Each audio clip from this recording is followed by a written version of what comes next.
An Antarctic Mystery by Jules Verne, also called The Sphinx of the Icefields. Chapter 1. The Kerguelen Islands.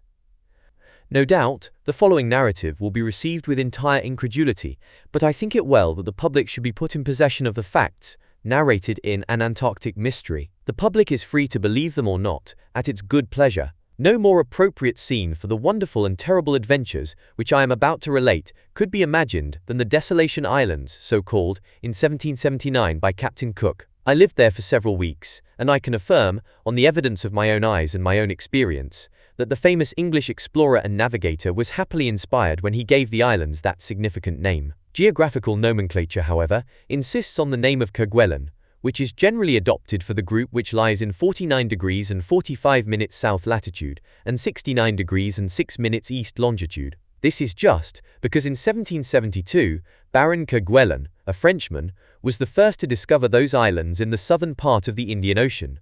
Indeed, the commander of the squadron on that voyage believed that he had found a new continent on the limit of the Antarctic seas, but in the course of a second expedition he recognized his error. There was only an archipelago.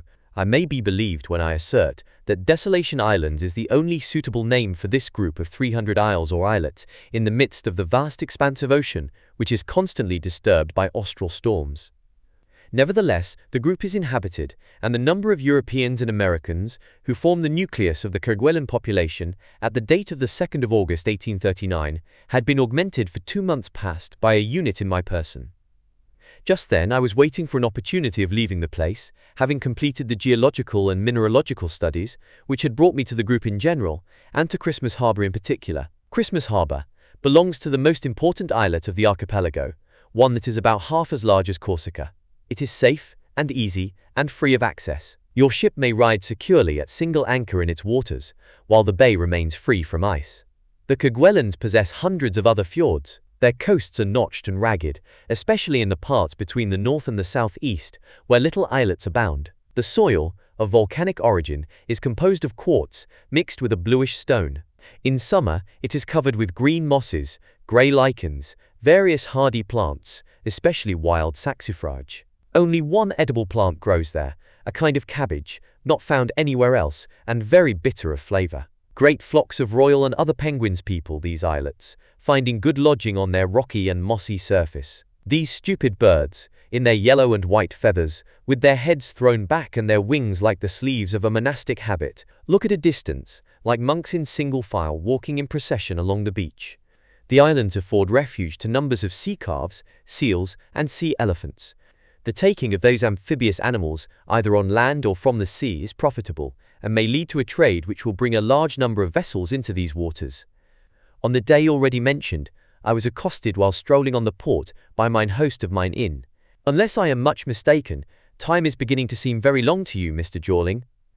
The speaker was a big tall American who kept the only inn on the port. "If you will not be offended, Mr. Atkins, I will acknowledge that I do find it long." "Of course I won't be offended. Am I not as well used to answers of that kind as the rocks of the Cape to the rollers?" "And you resist them equally well?" "Of course. From the day of your arrival at Christmas Harbour, when you came to the Green Cormorant, I said to myself that in a fortnight, if not in a week, you would have enough of it, and would be sorry you had landed in the Kerguelens." "No, indeed, Mr. Atkins, I never regret anything I have done." "That's a good habit, sir." "Besides, I have gained knowledge by observing curious things here. I have crossed the rolling plains, covered with hard, stringy mosses, and I shall take away curious mineralogical and geological specimens with me. I have gone sealing and taken sea calves with your people. I have visited the rookeries where the penguin and the albatross live together in good fellowship, and that was well worth my while. You have given me now and again a dish of petrel, seasoned by your own hand, and very acceptable when one has a fine, healthy appetite. I have found a friendly welcome at the Green Cormorant, and I am very much obliged to you. But, if I am right in my reckoning, it is 2 months since the Chilean two-master Peña set me down at Christmas Harbour in midwinter. And you want to get back to your own country, which is mine, Mr. Jorling, to return to Connecticut, to Providence, our capital." "Doubtless, Mr. Atkins, for I have been a globe-trotter for close upon 3 years. One must come to a stop and take root at some time." "Yes, and when one has taken root, one puts out branches." "Just so, Mr. Atkins. However, as I have no relations living, it is likely that I shall be the last of my line. I am not likely to take a fancy for marrying at 40. Well, that is a matter of taste. 15 years ago I settled down comfortably at Christmas Harbour with my Betsy. She has presented me with 10 children, who in their turn will present me with grandchildren. You will not return to the old country? What should I do there, Mr. Jorling, and what could I ever have done there? There was nothing before me but poverty. Here, on the contrary, in these islands of desolation, where I have no reason to feel desolate, ease and competence have come to me and mine. No doubt, and I congratulate you, Mr. Atkins, for you are a happy man. Nevertheless, it is not impossible that the fancy may take you some day. Mr. Atkins answered by a vigorous and convincing shake of the head. It was very pleasant to hear this worthy American talk. He was completely acclimatized on his archipelago and to the conditions of life there. He lived with his family, as the penguins lived in their rookeries. His wife was a valiant woman of the scriptural type. His sons were strong, hardy fellows, who did not know what sickness meant. His business was prosperous. The Green Cormorant had the custom of all the ships, whalers and others, that put in at Kerguelen. Atkins supplied them with everything they required, and no second inn existed at Christmas Harbour. His sons were carpenters, sailmakers and fishers, and they hunted the amphibians in all the creeks during the hot season. In short, this was a family of honest folk who fulfilled their destiny without much difficulty. Once more, Mr. Atkins, let me assure you, I resumed, I am delighted to have come to Kerguelen. I shall always remember the islands kindly. Nevertheless, I should not be sorry to find myself at sea again. Come, Mr. Jorling, you must have a little patience, said the philosopher. You must not forget that the fine days will soon be here, in 5 or 6 weeks. Yes, and in the meantime the hills and the plains, the rocks and the shores will be covered thick with snow, and the sun will not have strength to dispel the mists on the horizon. Now there you are again, Mr. Jorling. Why, the wild grass is already peeping through the white sheet. Just look. Yes, with a magnifying glass. Between ourselves, Atkins, could you venture to pretend that your bays are not still ice-locked in this month of August, which is the February of our northern hemisphere? I acknowledge that, Mr. Jorling, but again I say have patience.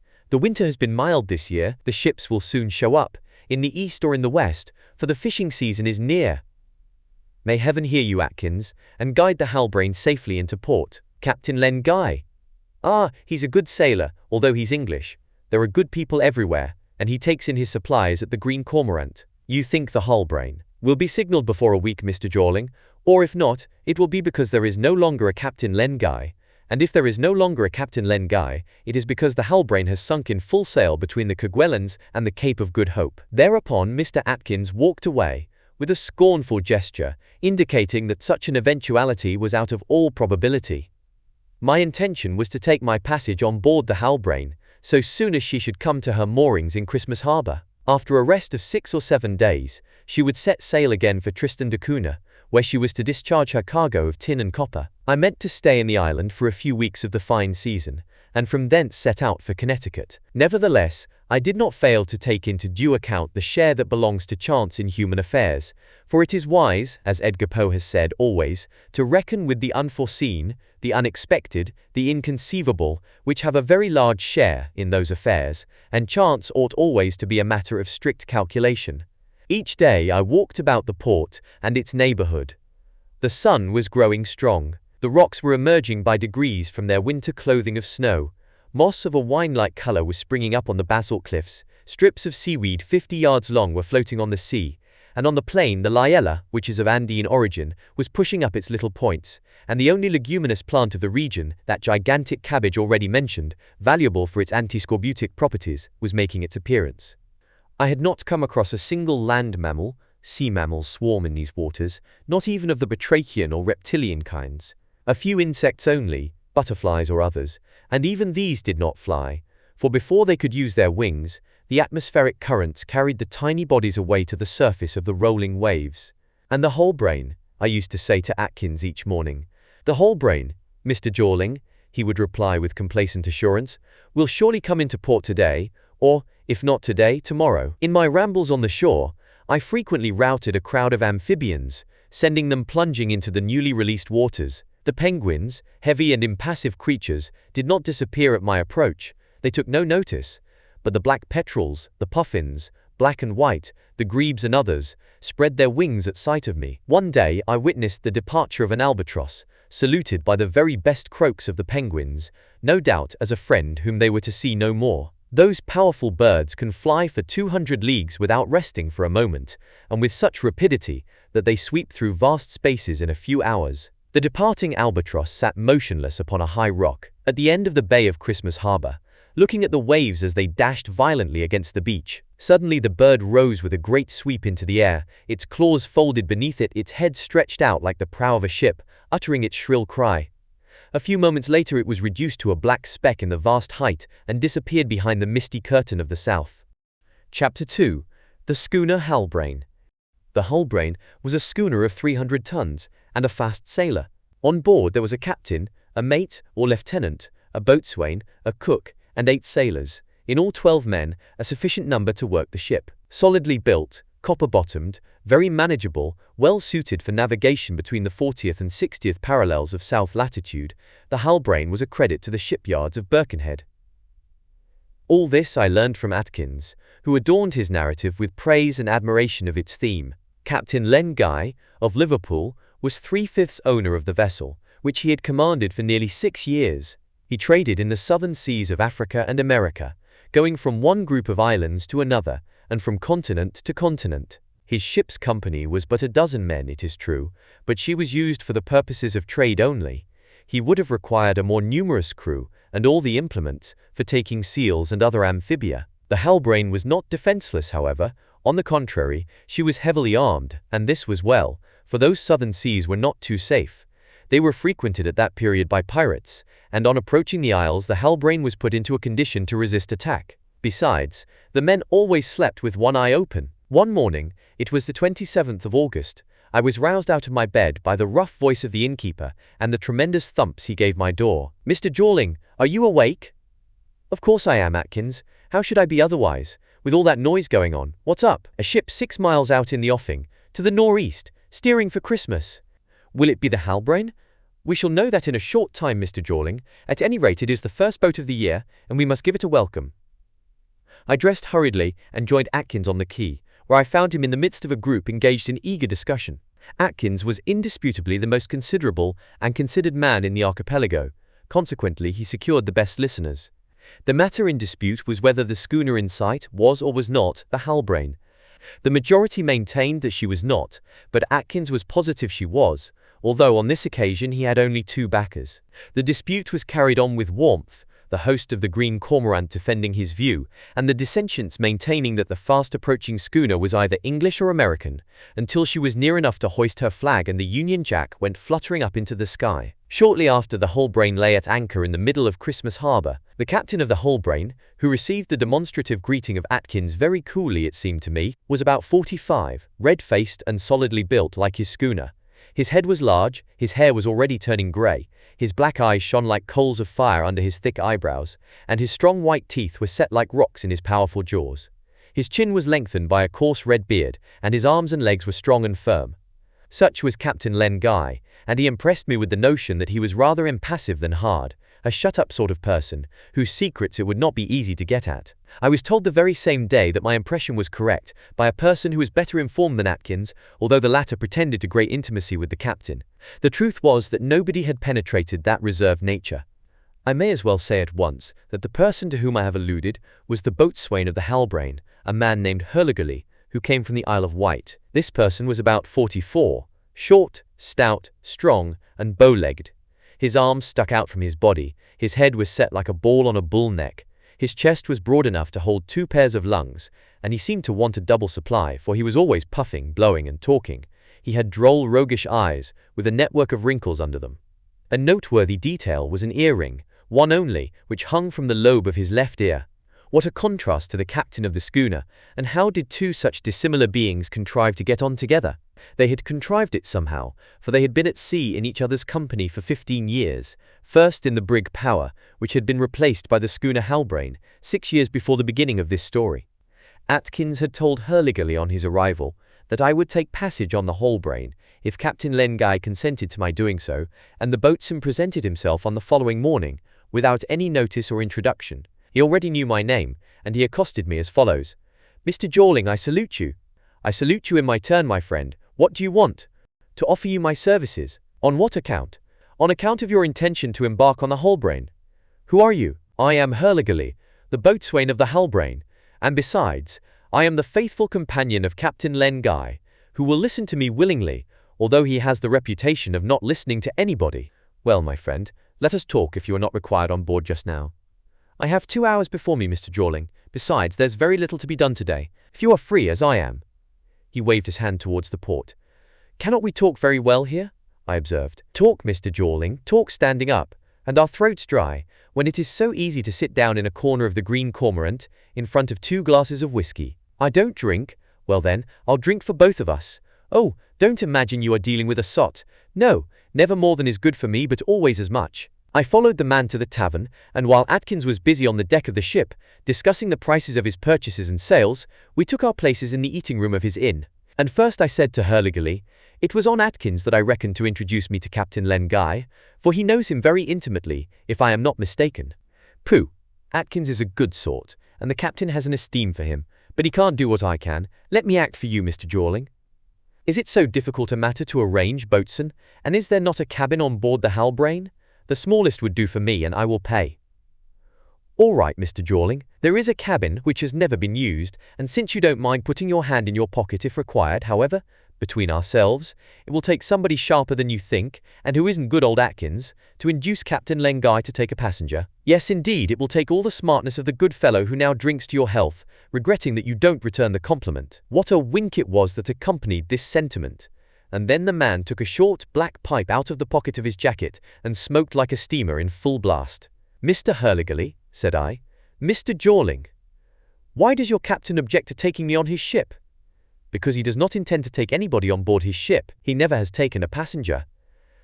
But for what reason, I ask you?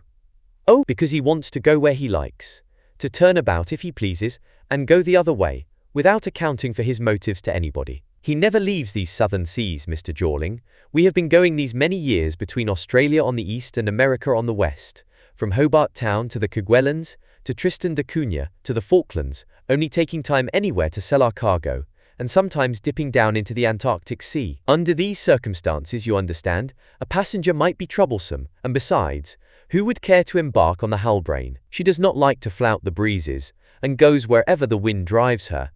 The Halbrane positively leaves the Kerguelens in 4 days? Certainly. And this time she will sail westward for Tristan da Cunha? Probably.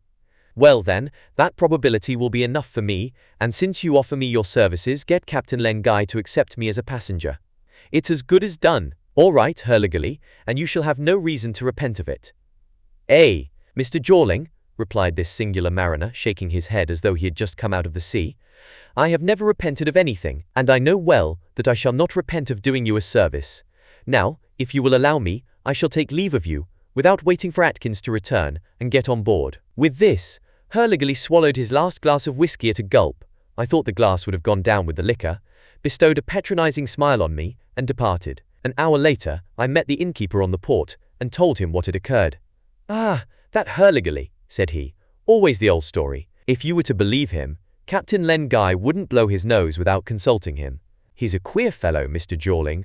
Not bad, not stupid, but a great hand at getting hold of dollars or guineas. If you fall into his hands, mind your purse, button up your pocket, and don't let yourself be done.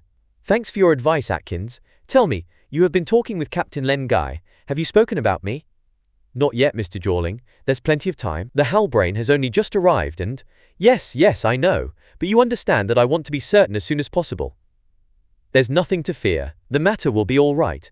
Besides, you would not be at a loss in any case. When the fishing season comes, there will be more ships in Christmas Harbour than there are houses around the Green Cormorant. Rely on me. I undertake your getting a passage. Now, these were fair words, but, just as in the case of Hurliguerly, there was nothing in them. So notwithstanding the fine promises of the two, I resolved to address myself personally to Len Guy, hard to get at though he might be, so soon as I should meet him alone. The next day, in the afternoon, I saw him on the quay, and approached him. It was plain that he would have preferred to avoid me. It was impossible that Captain Len Guy, who knew every dweller in the place, should not have known that I was a stranger, even supposing that neither of my would-be patrons had mentioned me to him. His attitude could only signify one of two things. Either my proposal had been communicated to him, and he did not intend to accede to it, or neither Hurliguerly nor Atkins had spoken to him since the previous day. In the latter case, if he held aloof from me, it was because of his morose nature. It was because he did not choose to enter into conversation with a stranger. At the moment when I was about to accost him, the Halbrane's lieutenant rejoined his captain, and the latter availed himself of the opportunity to avoid me. He made a sign to the officer to follow him, and the two walked away at a rapid pace. "This is serious," said I to myself. "It looks as though I shall find it difficult to gain my point, but after all, it only means delay. Tomorrow morning, I will go on board the Halbrane.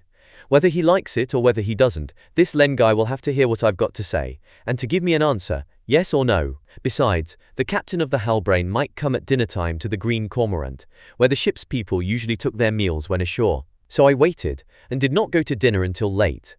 I was disappointed, however, for neither the captain nor anyone belonging to the ship patronized the Green Cormorant that day. I had to dine alone, exactly as I had been doing every day for 2 months. After dinner, about 7:30, when it was dark, I went out to walk on the port, keeping on the side of the houses. The quay was quite deserted. Not a man of the Halbrane's crew was ashore. The ship's boats were alongside, rocking gently on the rising tide. I remained there until 9, walking up and down the edge in full view of the Halbrane. Gradually the mass of the ship became indistinct, there was no movement and no light.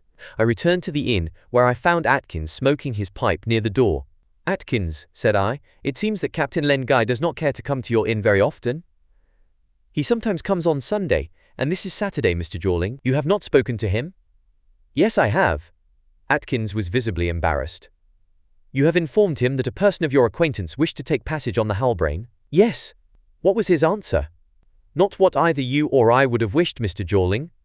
"He refuses?" "Well, yes, I suppose it was refusing. What he said was, 'My ship is not intended to carry passengers. I never have taken any, and I never intend to do so.'" Chapter 3. Captain Lengai. I slept ill. Again and again I dreamed that I was dreaming. Now this is an observation made by Edgar Poe. When one suspects that one is dreaming, the waking comes almost instantly. I woke then, and every time in a very bad humor with Captain Lengai. The idea of leaving the Kerguelens on the Halbrane had full possession of me, and I grew more and more angry with her disobliging captain. In fact, I passed the night in a fever of indignation, and only recovered my temper with daylight. Nevertheless, I was determined to have an explanation with Captain Lengai about his detestable conduct. Perhaps I should fail to get anything out of that human hedgehog, but at least I should have given him a piece of my mind. I went out at 8 o'clock in the morning. The weather was abominable. Rain, mixed with snow, a storm coming over the mountains at the back of the bay from the west, clouds scurrying down from the lower zones, an avalanche of wind and water. It was not likely that Captain Lengai had come ashore merely to enjoy such a wetting and blowing. No one on the quay, of course not. As for my getting on board the Halbrane, that could not be done without hailing one of her boats, and the boatswain would not venture to send it for me. Besides, I reflected, on his quarterdeck the captain is at home, and neutral ground is better for what I want to say to him, if he persists in his unjustifiable refusal. I will watch him this time, and if his boat touches the quay, he shall not succeed in avoiding me. I returned to the Green Cormorant, and took up my post behind the window panes, which were dimmed by the hissing rain. There I waited, nervous, impatient, and in a state of growing irritation. 2 hours wore away thus. Then, with the instability of the winds in the Kerguelens, the weather became calm before I did. I opened my window, and at the same moment a sailor stepped into one of the boats of the Halbrane and laid hold of a pair of oars, while a second man seated himself in the back, but without taking the tiller ropes. The boat touched the landing place and Captain Lengai stepped on shore. In a few seconds I was out of the inn, and confronted him. "Sir," said I in a cold, hard tone. Captain Lengai looked at me steadily, and I was struck by the sadness of his eyes, which were as black as ink. Then, in a very low voice, he asked, "You are a stranger?" "A stranger at the Kerguelens? Yes." "Of English nationality?" "No, American." He saluted me, and I returned the curt gesture. "Sir," I resumed, "I believe Mr. Atkins of the Green Cormorant has spoken to you, respecting a proposal of mine. That proposal, it seems to me, deserved a favorable reception on the part of a—" "The proposal to take passage on my ship?" interposed Captain Lengai. "Precisely. I regret, sir, I regret that I could not agree to your request." "Will you tell me why?" "Because I am not in the habit of taking passengers. That is the first reason." "And the second, Captain?" "Because the route of the Halbrane is never settled beforehand. She starts for one port and goes to another, just as I find it to my advantage. You must know that I am not in the service of a shipowner. My share in the schooner is considerable, and I have no one but myself to consult in respect to her." "Then it entirely depends on you to give me a passage?" "That is so, but I can only answer you by a refusal to my extreme regret. Perhaps you will change your mind, Captain, when you know that I care very little what the destination of your schooner may be. It is not unreasonable to suppose that she will go somewhere. Somewhere indeed. I fancied that Captain Len Guy threw a long look towards the southern horizon. To go here or to go there is almost a matter of indifference to me.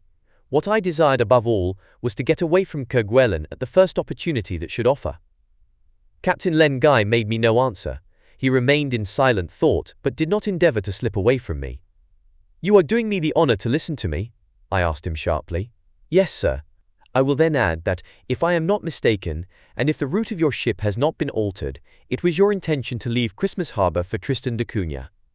Perhaps for Tristan da Cunha, perhaps for the Cape, perhaps for the Falklands, perhaps for elsewhere. Well then, Captain Guy, it is precisely elsewhere that I want to go," I replied ironically, and trying hard to control my irritation. Then a singular change took place in the demeanor of Captain Len Guy. His voice became more sharp and harsh. In very plain words, he made me understand that it was quite useless to insist, that our interview had already lasted too long, that time pressed, and he had business at the port. In short, that we had said all that we could have to say to each other.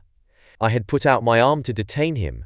To seize him would be a more correct term, and the conversation, ill begun, seemed likely to end still more ill, when this odd person turned towards me and said in a milder tone, "Pray understand, sir, that I am very sorry to be unable to do what you ask, and to appear disobliging to an American, but I could not act otherwise. In the course of the voyage of the Halbrane, some unforeseen incident might occur to make the presence of a passenger inconvenient, even one so accommodating as yourself. Thus I might expose myself to the risk of being unable to profit by the chances which I seek.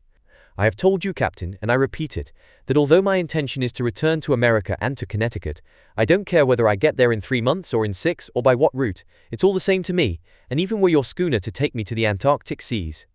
"The Antarctic seas?" exclaimed Captain Len Guy with a question in his tone, and his look searched my thoughts with the keenness of a dagger. "Why do you speak of the Antarctic seas?" he asked, taking my hand. "Well, just as I might have spoken of the Hyperborean seas from whence an Irish poet has made Sebastian Cabot address some lovely verses to his lady. I spoke of the South Pole as I might have spoken of the North." Captain Len Guy did not answer, and I thought I saw tears glisten in his eyes. Then, as though he would escape from some harrowing recollection which my words had evoked, he said, "Who would venture to seek the South Pole? It would be difficult to reach, and the experiments would be of no practical use," I replied. "Nevertheless, there are men sufficiently adventurous to embark in such an enterprise." "Yes, adventurous is the word," muttered the captain. "And now," I resumed, "the United States is again making an attempt with Wilkes's fleet, the Vancouver, the Peacock, the Flying Fish, and others." "The United States, Mr. Jorling? Do you mean to say that an expedition has been sent by the federal government to the Antarctic seas?" "The fact is certain, and last year, before I left America, I learned that the vessels had sailed. That was a year ago, and it is very possible that Wilkes has gone farther than any of the preceding explorers." Captain Len Guy had relapsed into silence, and came out of his inexplicable musing only to say abruptly, "You come from Connecticut, sir?" "From Connecticut, and more specially, from Providence. Do you know Nantucket Island?" "I have visited it several times. You know, I think," said the captain, looking straight into my eyes, "that Nantucket Island was the birthplace of Arthur Gordon Pym, the hero of your famous romance writer Edgar Poe." "Yes, I remember that Poe's romance starts from Nantucket." "Romance, you say? That was the word you used?" "Undoubtedly, Captain." "Yes, and that is what everybody says, but, pardon me, I cannot stay any longer. I regret that I cannot alter my mind with respect to your proposal. But, at any rate, you will only have a few days to wait. The season is about to open. Trading ships and whalers will put in at Christmas Harbour, and you will be able to make a choice, with the certainty of going to the port you want to reach. I am very sorry, sir, and I salute you." With these words, Captain Len Guy walked quickly away, and the interview ended differently from what I had expected, that is to say in formal, although polite, fashion. As there is no use in contending with the impossible, I gave up the hope of a passage on the Halbrane, but continued to feel angry with her intractable captain, and why should I not confess that my curiosity was aroused? I felt that there was something mysterious about this sullen mariner, and I should have liked to find out what it was. That day, Atkins wanted to know whether Captain Len Guy had made himself less disagreeable. I had to acknowledge that I had been no more fortunate in my negotiations than my host himself, and the avowal surprised him not a little. He could not understand the captain's obstinate refusal, and, a fact which touched him more nearly, the Green Cormorant had not been visited by either Len Guy or his crew since the arrival of the Halbrane. The men were evidently acting upon orders. So far as Hurliguerly was concerned, it was easy to understand that after his imprudent advance he did not care to keep up useless relations with me. I knew not whether he had attempted to shake the resolution of his chief, but I was certain of one thing: if he had made any such effort it had failed. During the 3 following days, the 10th, 11th and 12th of August, the work of repairing and re-victualling the schooner went on briskly. But all this was done with regularity, and without such noise and quarrelling as seamen at anchor usually indulge in. The Halbrane was evidently well commanded, her crew well kept in hand, discipline strictly maintained. The schooner was to sail on the 15th of August, and on the eve of that day I had no reason to think that Captain Len Guy had repented him of his categorical refusal. Indeed, I had made up my mind to the disappointment, and had no longer any angry feeling about it. When Captain Len Guy and myself met on the quay, we took no notice of each other. Nevertheless, I fancied there was some hesitation in his manner, as though he would have liked to speak to me. He did not do so, however, and I was not disposed to seek a further explanation. At 7 o'clock in the evening of the 14th of August, the island being already wrapped in darkness, I was walking on the port after I had dined, walking briskly too, for it was cold, although dry weather. The sky was studded with stars, and the air was very keen. I could not stay out long, and was returning to mine inn, when a man crossed my path, paused, came back, and stopped in front of me. It was the captain of the Halbrane. "Mr. Jorling," he began, "the Halbrane sails tomorrow morning, with the ebb tide." "What is the good of telling me that," I replied, "since you refuse?" "Sir, I have thought over it, and if you have not changed your mind, come on board at 7 o'clock. "Really, Captain," I replied, "I did not expect this relenting on your part. I repeat that I have thought over it, and I add that the Halbrane shall proceed direct to Tristan da Cunha. That will suit you, I suppose?" "To perfection, Captain. Tomorrow morning at 7 o'clock I shall be on board. Your cabin is prepared." "The cost of the voyage?" "We can settle that another time," answered the captain, "and to your satisfaction. Until tomorrow, then." "Until tomorrow." I stretched out my arm to shake hands with him upon our bargain. Perhaps he did not perceive my movement in the darkness. At all events he made no response to it, but walked rapidly away and got into his boat. I was greatly surprised, and so was Atkins, when I found him in the eating room of the Green Cormorant and told him what had occurred. His comment upon it was characteristic.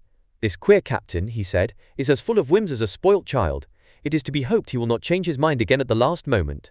The next morning at daybreak, I bade adieu to the Green Cormorant, and went down to the port with my kind-hearted host, who insisted on accompanying me to the ship, partly in order to make his mind easy respecting the sincerity of the captain's repentance, and partly that he might take leave of him, and also of Hurliguerly. A boat was waiting at the quay, and we reached the ship in a few minutes. The first person whom I met on the deck was Hurliguerly.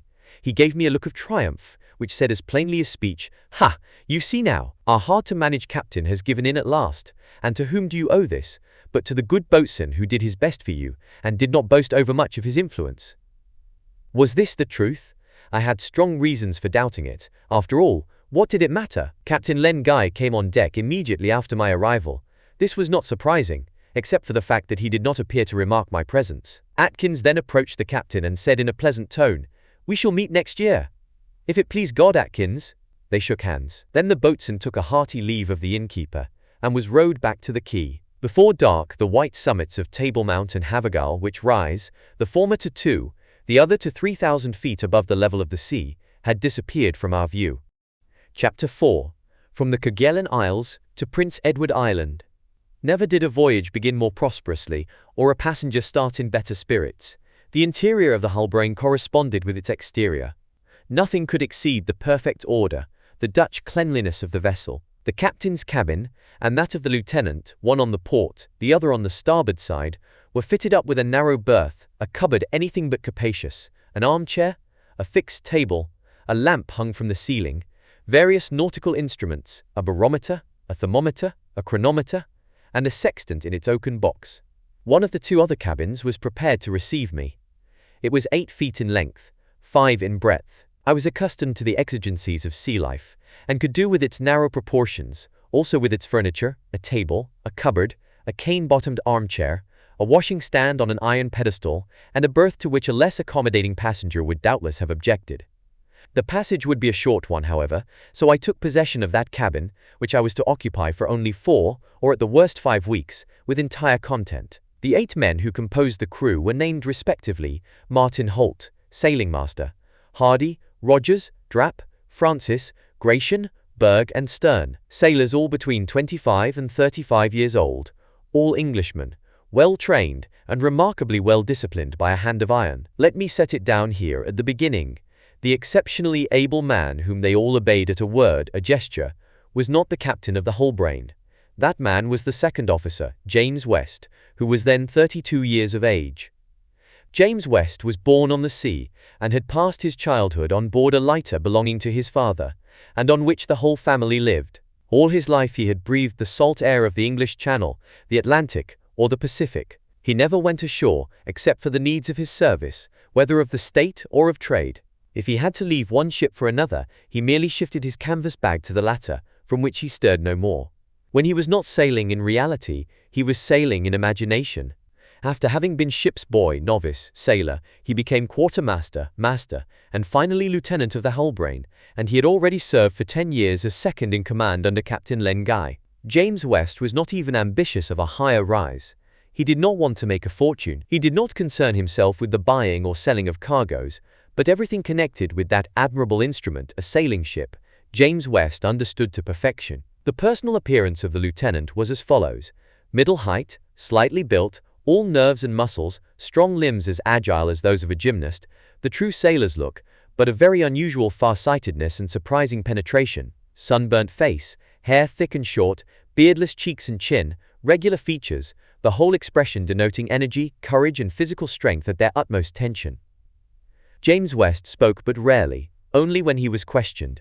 He gave his orders in a clear voice, not repeating them, but so as to be heard at once, and he was understood. I call attention to this typical officer of the merchant marine, who was devoted body and soul to Captain Len Guy, as to the schooner Halbrane. He seemed to be one of the essential organs of his ship, and if the Halbrane had a heart, it was in James West's breast that it beat. There is but one more person to be mentioned, the ship's cook, a Negro from the African coast named Endicott, 30 years of age, who had held that post for 8 years. The boatswain and he were great friends, and indulged in frequent talks. Life on board was very regular, very simple, and its monotony was not without a certain charm. Sailing is repose in movement, a rocking in a dream, and I did not dislike my isolation. Of course I should have liked to find out why Captain Len Guy had changed his mind with respect to me, but how was this to be done? To question the lieutenant would have been loss of time. Besides, was he in possession of the secrets of his chief? It was no part of his business to be so, and I had observed that he did not occupy himself with anything outside of it. Not 10 words were exchanged between him and me during the 2 meals, which we took in common daily. I must acknowledge, however, that I frequently caught the captain's eyes fixed upon me, as though he longed to question me, as though he had something to learn from me, whereas it was I, on the contrary, who had something to learn from him, but we were both silent. Had I felt the need of talking to somebody very strongly, I might have resorted to the boatswain, who was always disposed to chatter. But what had he to say that could interest me? He never failed to bid me good morning and good evening in most prolix fashion, but beyond these courtesies I did not feel disposed to go. The good weather lasted, and on the 18th of August in the afternoon, the lookout discerned the mountains of the Crozet group. The next day we passed Possession Island, which is inhabited only in the fishing season. At this period, the only dwellers, there are flocks of penguins, and the birds which whalers call white pigeons. The approach to land is always interesting at sea. It occurred to me that Captain Len Guy might take this opportunity of speaking to his passenger, but he did not. We should see land, that is to say the peaks of Marion and Prince Edward Islands, before arriving at Tristan da Cunha, but it was there the Halbrane was to take in a fresh supply of water. I concluded therefore that the monotony of our voyage would continue unbroken to the end. But on the morning of the 20th of August, to my extreme surprise, Captain Len Guy came on deck, approached me and said, speaking very low, "Sir, I have something to say to you." "I am ready to hear you, Captain. I have not spoken until today, for I am naturally taciturn." Here he hesitated again, but after a pause, continued with an effort. "Mr. Jawling, have you tried to discover my reason for changing my mind on the subject of your passage?" "I have tried, but I have not succeeded, Captain. Perhaps, as I am not a compatriot of yours, it is precisely because you are an American, that I decided in the end to offer you a passage on the Halbrane." "Because I am an American? Also because you come from Connecticut? I don't understand. You will understand if I add that I thought it possible, since you belong to Connecticut, since you have visited Nantucket Island, that you might have known the family of Arthur Gordon Pym, the hero of Edgar Poe's romance? The same. His narrative was founded upon the manuscript, in which the details of that extraordinary and disastrous voyage across the Antarctic Sea was related. I thought I must be dreaming when I heard Captain Len Guy's words. Edgar Poe's romance was nothing but a fiction, a work of imagination by the most brilliant of our American writers. And here was a sane man treating that fiction as a reality. I could not answer him. I was asking myself what manner of man was this one with whom I had to deal. You have heard my question, persisted the captain. Yes, Captain, certainly, but I am not sure that I quite understand. I will put it to you more plainly. I ask you whether in Connecticut you personally knew the Pym family, who lived in Nantucket Island. Arthur Pym's father was one of the principal merchants there. He was a navy contractor. It was his son who embarked in the adventures which he related with his own lips to Edgar Poe. Captain, why, that story is due to the powerful imagination of our great poet. It is a pure invention. So then you don't believe it, Mr. Jorling, said the captain, shrugging his shoulders 3 times. Neither I nor any other person believes it, Captain Guy, and you are the first I have heard maintain that it was anything but a mere romance. Listen to me then, Mr. Jorling, for although this romance, as you call it, appeared only last year, it is nonetheless a reality. Although 11 years have elapsed since the facts occurred, they are nonetheless true, and we still await the word of an enigma which will perhaps never be solved. Yes, he was mad, but by good fortune West was there to take his place as commander of the schooner. I had only to listen to him, and as I had read Poe's romance over and over again, I was curious to hear what the captain had to say about it. And now, he resumed in a sharper tone and with a shake in his voice which denoted a certain amount of nervous irritation, it is possible that you did not know the Pym family, that you have never met them either at Providence or at Nantucket, or elsewhere. Just so, but don't commit yourself by asserting that the Pym family never existed, that Arthur Gordon is only a fictitious personage, and his voyage an imaginary one. Do you think any man, even your Edgar Poe, could have been capable of inventing, of creating? The increasing vehemence of Captain Len Guy warned me of the necessity of treating his monomania with respect, and accepting all he said without discussion. Now, he proceeded, please to keep the facts which I am about to state clearly in your mind. There is no disputing about facts. You may deduce any results from them you like. I hope you will not make me regret that I consented to give you a passage on the whole brain. This was an effectual warning, so I made a sign of acquiescence. The matter promised to be curious, he went on. When Edgar Poe's narrative appeared in 1838, I was at New York. I immediately started for Baltimore, where the writer's family lived. The grandfather had served as quartermaster general during the War of Independence. You admit, I suppose, the existence of the Poe family, although you deny that of the Pym family? I said nothing, and the captain continued, with a dark glance at me. I inquired into certain matters relating to Edgar Poe. His abode was pointed out to me and I called at the house. A first disappointment. He had left America, and I could not see him. Unfortunately, being unable to see Edgar Poe, I was unable to refer to Arthur Gordon Pym in the case. That bold pioneer of the Antarctic regions was dead. As the American poet had stated, at the close of the narrative of his adventures, Gordon's death had already been made known to the public by the daily press. What Captain Len Guy said was true, but in common with all the readers of the romance, I had taken this declaration for an artifice of the novelist. My notion was that, as he either could not or dared not wind up so extraordinary a work of imagination, Poe had given it to be understood that he had not received the last 3 chapters from Arthur Pym, whose life had ended under sudden and deplorable circumstances which Poe did not make known. Then, continued the captain, Edgar Poe being absent, Arthur Pym being dead, I had only one thing to do, to find the man who had been the fellow traveler of Arthur Pym, that Dirk Peters who had followed him to the very verge of the high latitudes, and whence they had both returned. How? This is not known. Did they come back in company? The narrative does not say, and there are obscure points in that part of it, as in many other places. However, Edgar Poe stated explicitly that Dirk Peters would be able to furnish information relating to the non-communicated chapters, and that he lived at Illinois. I set out at once for Illinois.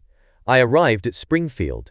I inquired for this man, a half-breed Indian. He lived in the hamlet of Vandalia. I went there, and met with a second disappointment.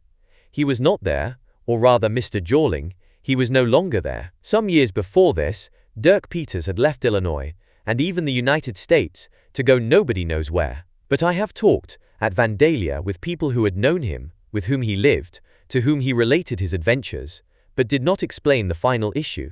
Of that he alone holds the secret. What?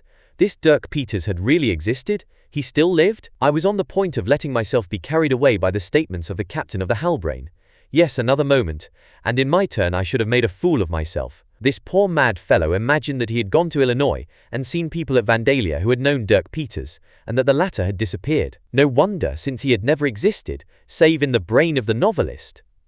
Nevertheless, I did not want to vex Len Guy and perhaps drive him still more mad. Accordingly, I appeared entirely convinced that he was speaking words of sober seriousness, even when he added, "You are aware that in the narrative, mention is made by the captain of the schooner on which Arthur Pym had embarked, of a bottle containing a sealed letter which was deposited at the foot of one of the Kerguelen peaks?" Yes, I recall the incident. Well then, in one of my latest voyages, I sought for the place where that bottle ought to be. I found it, and the letter also. That letter stated that the captain and Arthur Pym intended to make every effort to reach the uttermost limits of the Antarctic Sea. You found that bottle? Yes. And the letter? Yes. I looked at Captain Len Guy. Like certain monomaniacs, he had come to believe in his own inventions. I was on the point of saying to him, "Show me that letter." But I thought better of it. Was he not capable of having written the letter himself?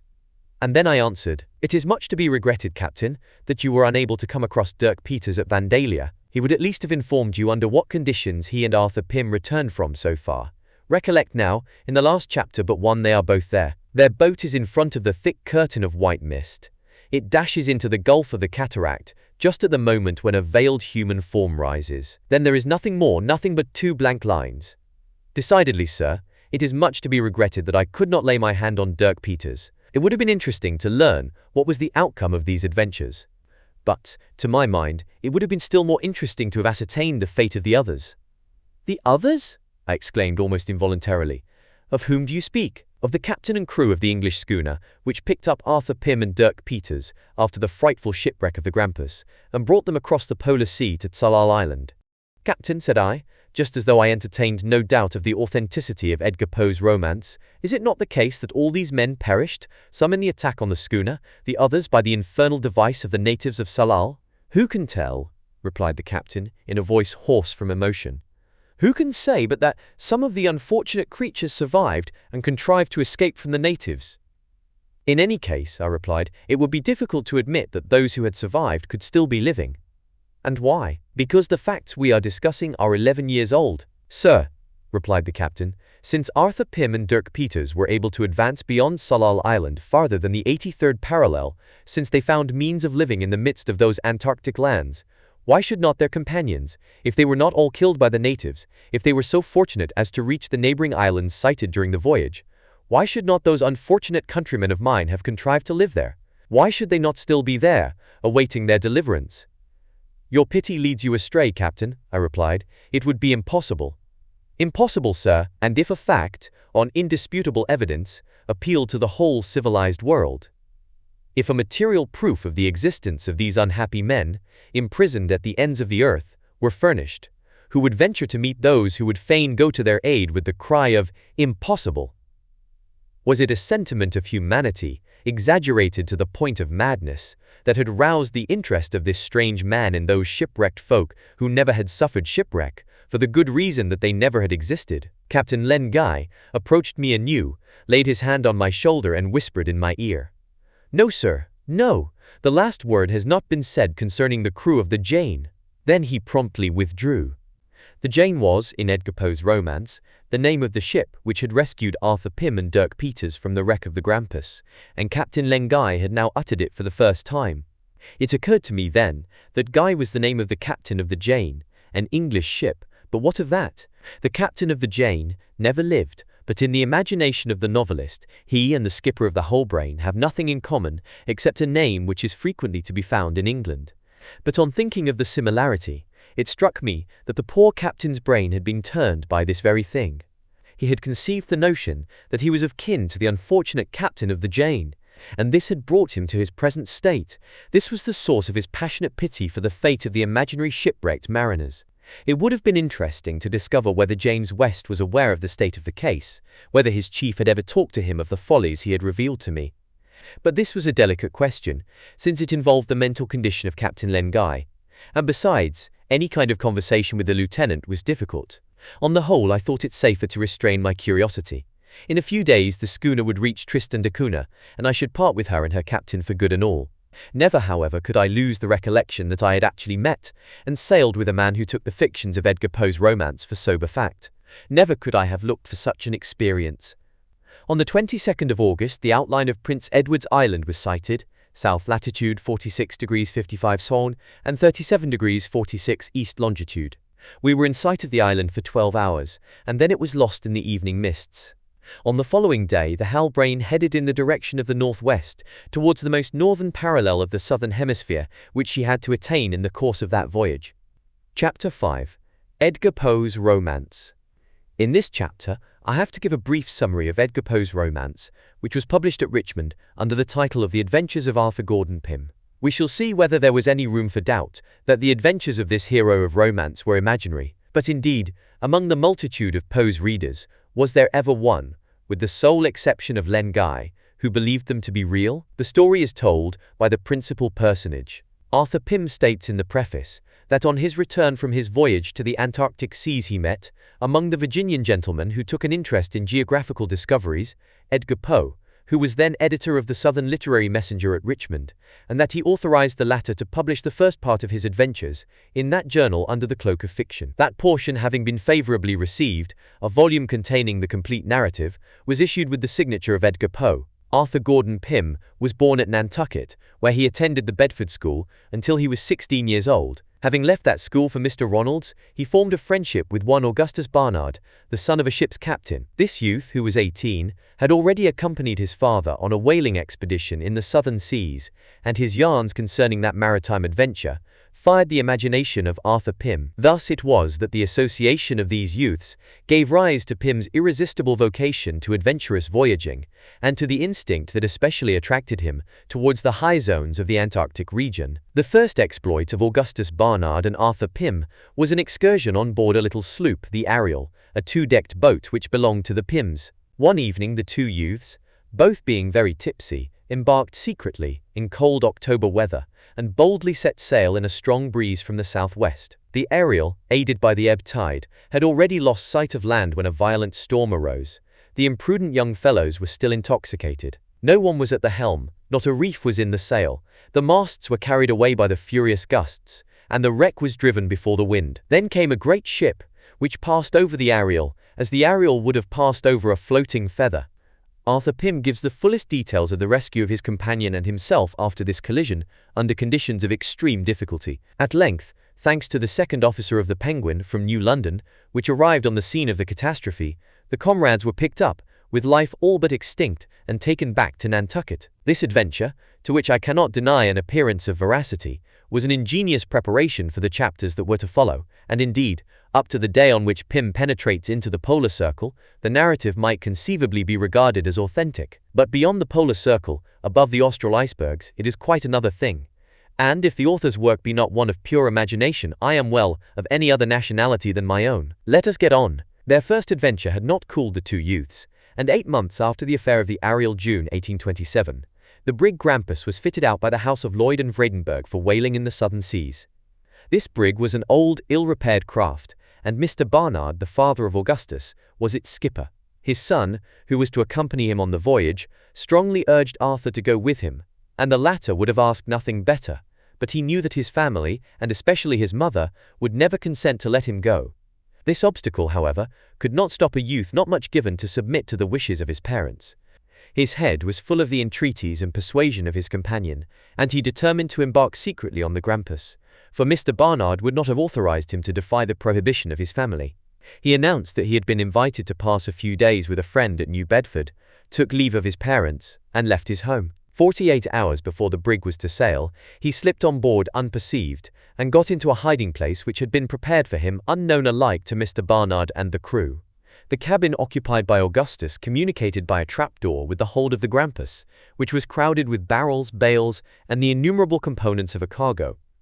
Through the trapdoor, Arthur Pym reached his hiding place, which was a huge wooden chest with a sliding side to it.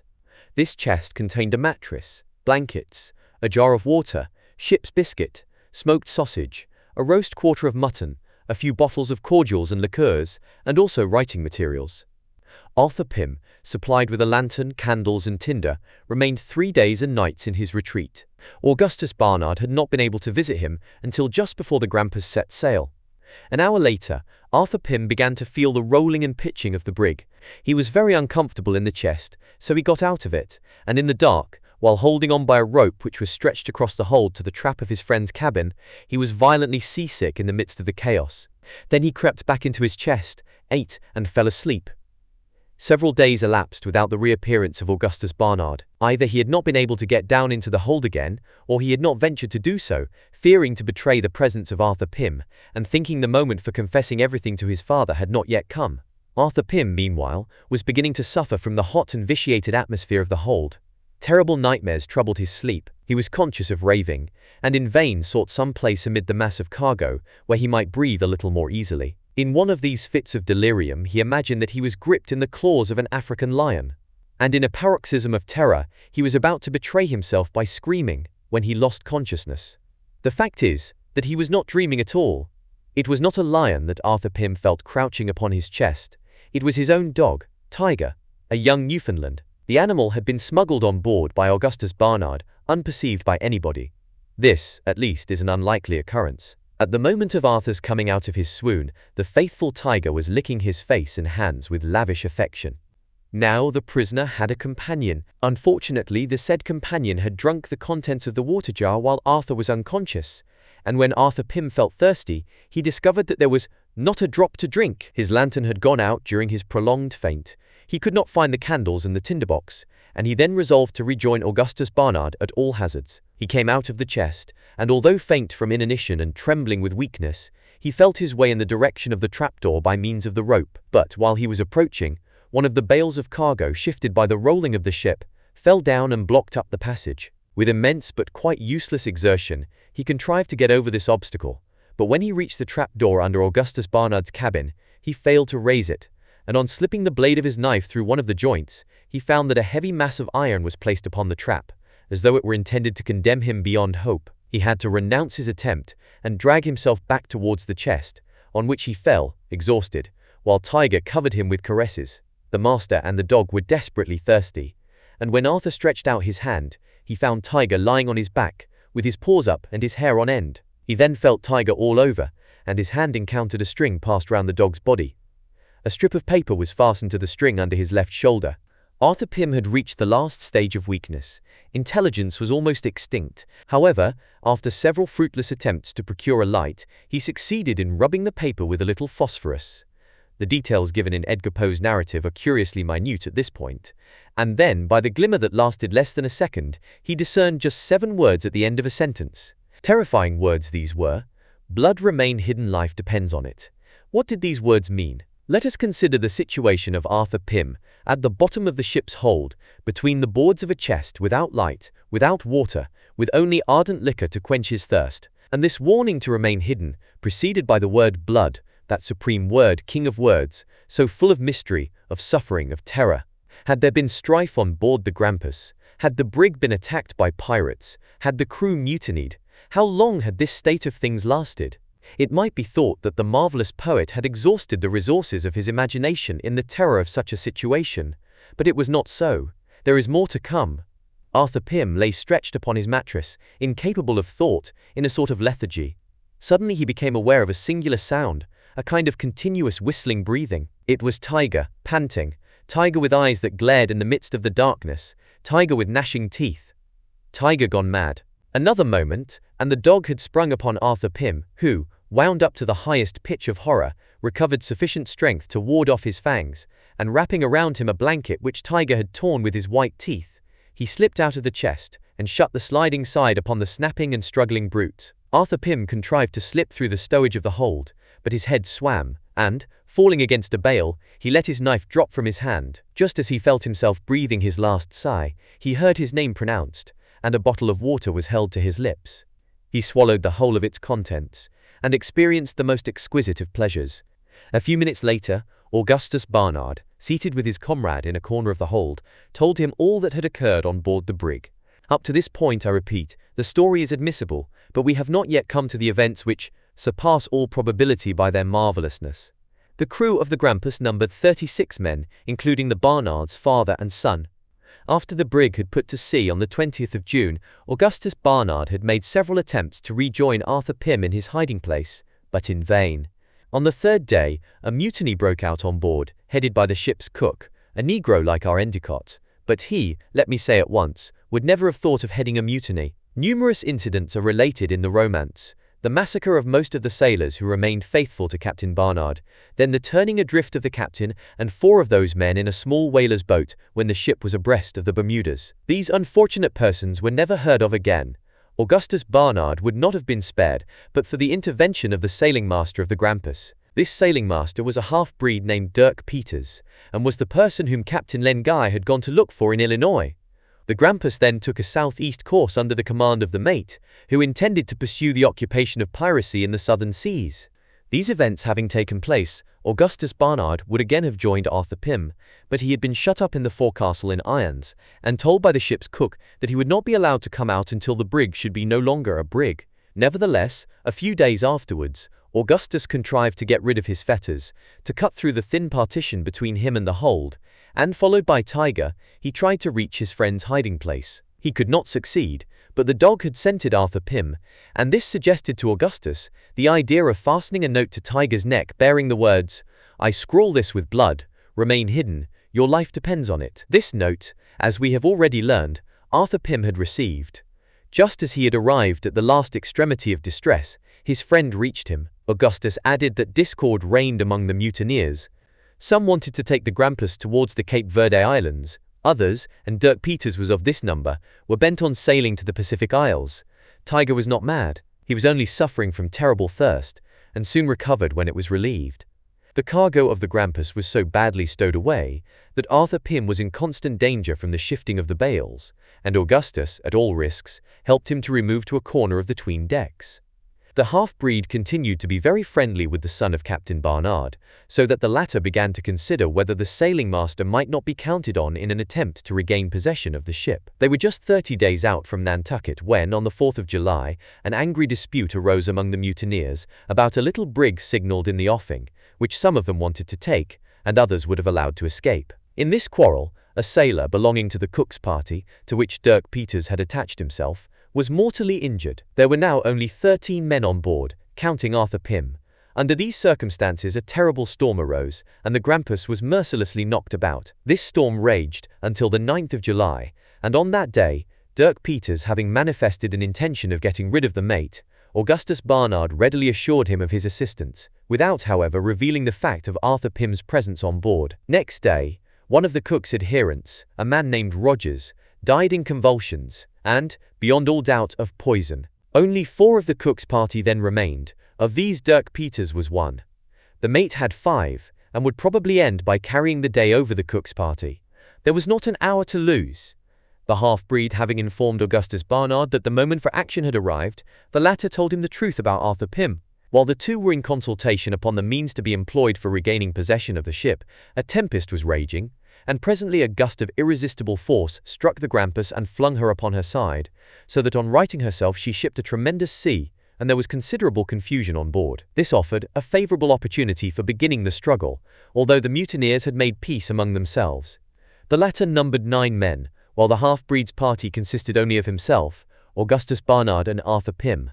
The ship's master possessed only 2 pistols and a hanger. It was therefore necessary to act with prudence. Then did Arthur Pym, whose presence on board the mutineers could not suspect, conceive the idea of a trick which had some chance of succeeding. The body of the poisoned sailor was still lying on the deck. He thought it likely, if he were to put on the dead man's clothes and appear suddenly in the midst of those superstitious sailors, that their terror would place them at the mercy of Dirk Peters. It was still dark when the half-breed went softly towards the ship's stern, and, exerting his prodigious strength to the utmost, threw himself upon the man at the wheel and flung him over the poop. Augustus Barnard and Arthur Pym joined him instantly, each armed with a belaying pin. Leaving Dirk Peters in the place of the steersman, Arthur Pym, so disguised as to present the appearance of the dead man and his comrade, posted themselves close to the head of the forecastle gangway. The mate, the ship's cook, all the others were there, some sleeping, the others drinking or talking.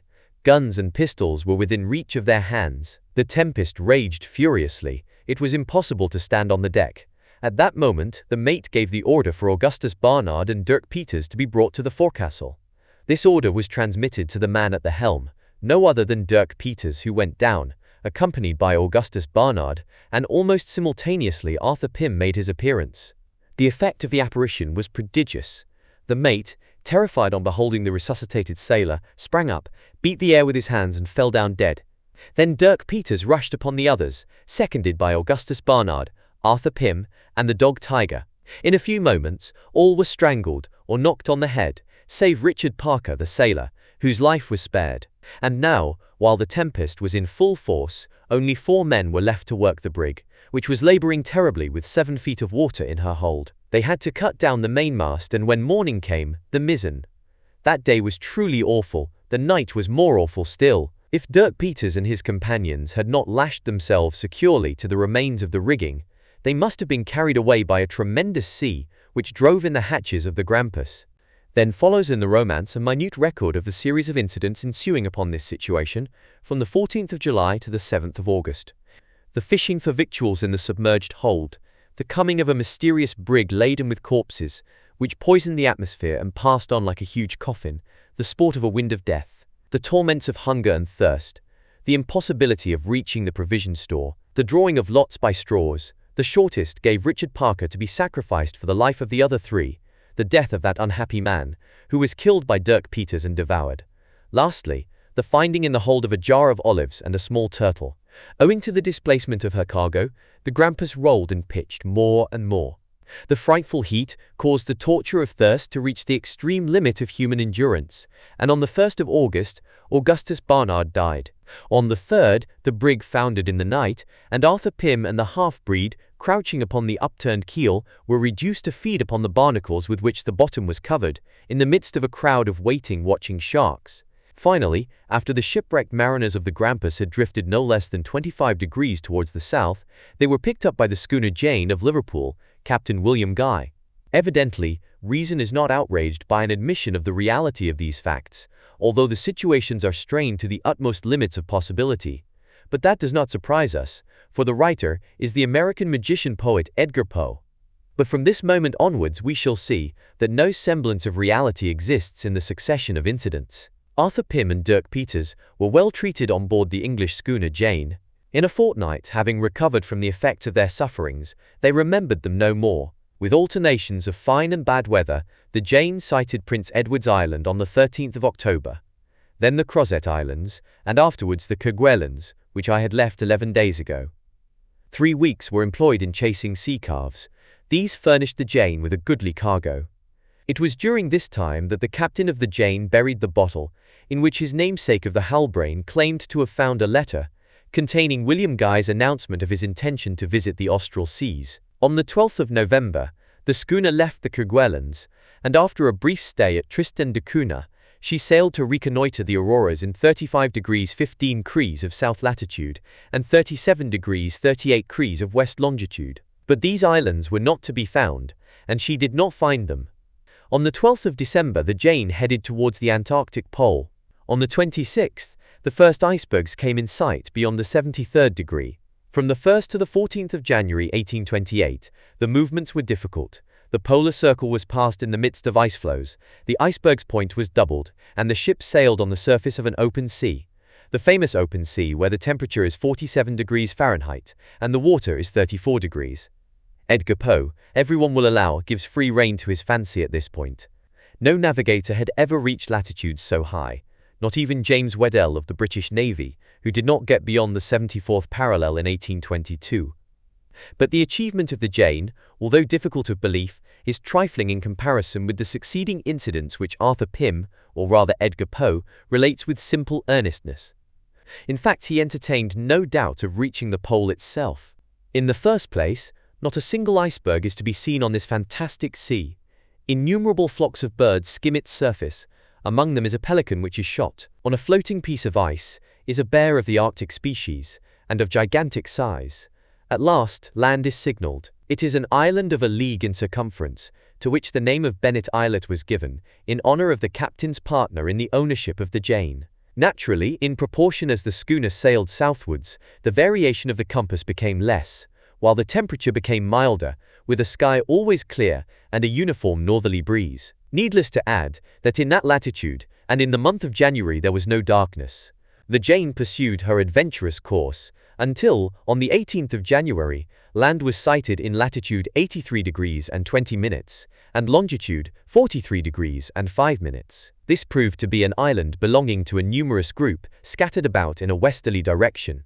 The schooner approached and anchored off the shore. Arms were placed in the boats, and Arthur Pym got into one of the latter with Dirk Peters. The men rowed shorewards, but were stopped by 4 canoes carrying armed men, new men the narrative calls them. These men showed no hostile intentions, but cried out continuously, "Anamu" and "Lama Lama." When the canoes were alongside the schooner, the chief, Too-wit, was permitted to go on board with 20 of his companions. There was profound astonishment on their part then, for they took the ship for a living creature, and lavished caresses on the rigging, the masts, and the bulwarks. Steered between the reefs by these natives, she crossed a bay with a bottom of black sand, and cast anchor within a mile of the beach. Then William Guy, leaving the hostages on board, stepped ashore amid the rocks. If Arthur Pym is to be believed, this was Tsalal Island. Its trees resembled none of the species in any other zone of our planet. The composition of the rocks revealed a stratification unknown to modern mineralogists. Over the bed of the streams ran a liquid substance without any appearance of limpidity, streaked with distinct veins, which did not reunite by immediate cohesion when they were parted by the blade of a knife. Klock, which we are obliged to describe as the chief town of the island, consisted of wretched huts entirely formed of black skins. It possessed domestic animals resembling the common pig, a sort of sheep with a black fleece, 20 kinds of fowls, tame albatross, ducks, and large turtles in great numbers. On arriving at Klock, Captain William Guy and his companions found a population, which Arthur Pym estimated at 10,000 souls, men, women, and children, if not to be feared, at least to be kept at a distance, so noisy and demonstrative were they. Finally, after a long halt at the hut of Too-wit, the strangers returned to the shore, where the bêche de mer, the favorite food of the Chinese, would provide enormous cargoes, for the succulent mollusk is more abundant there than in any other part of the austral regions.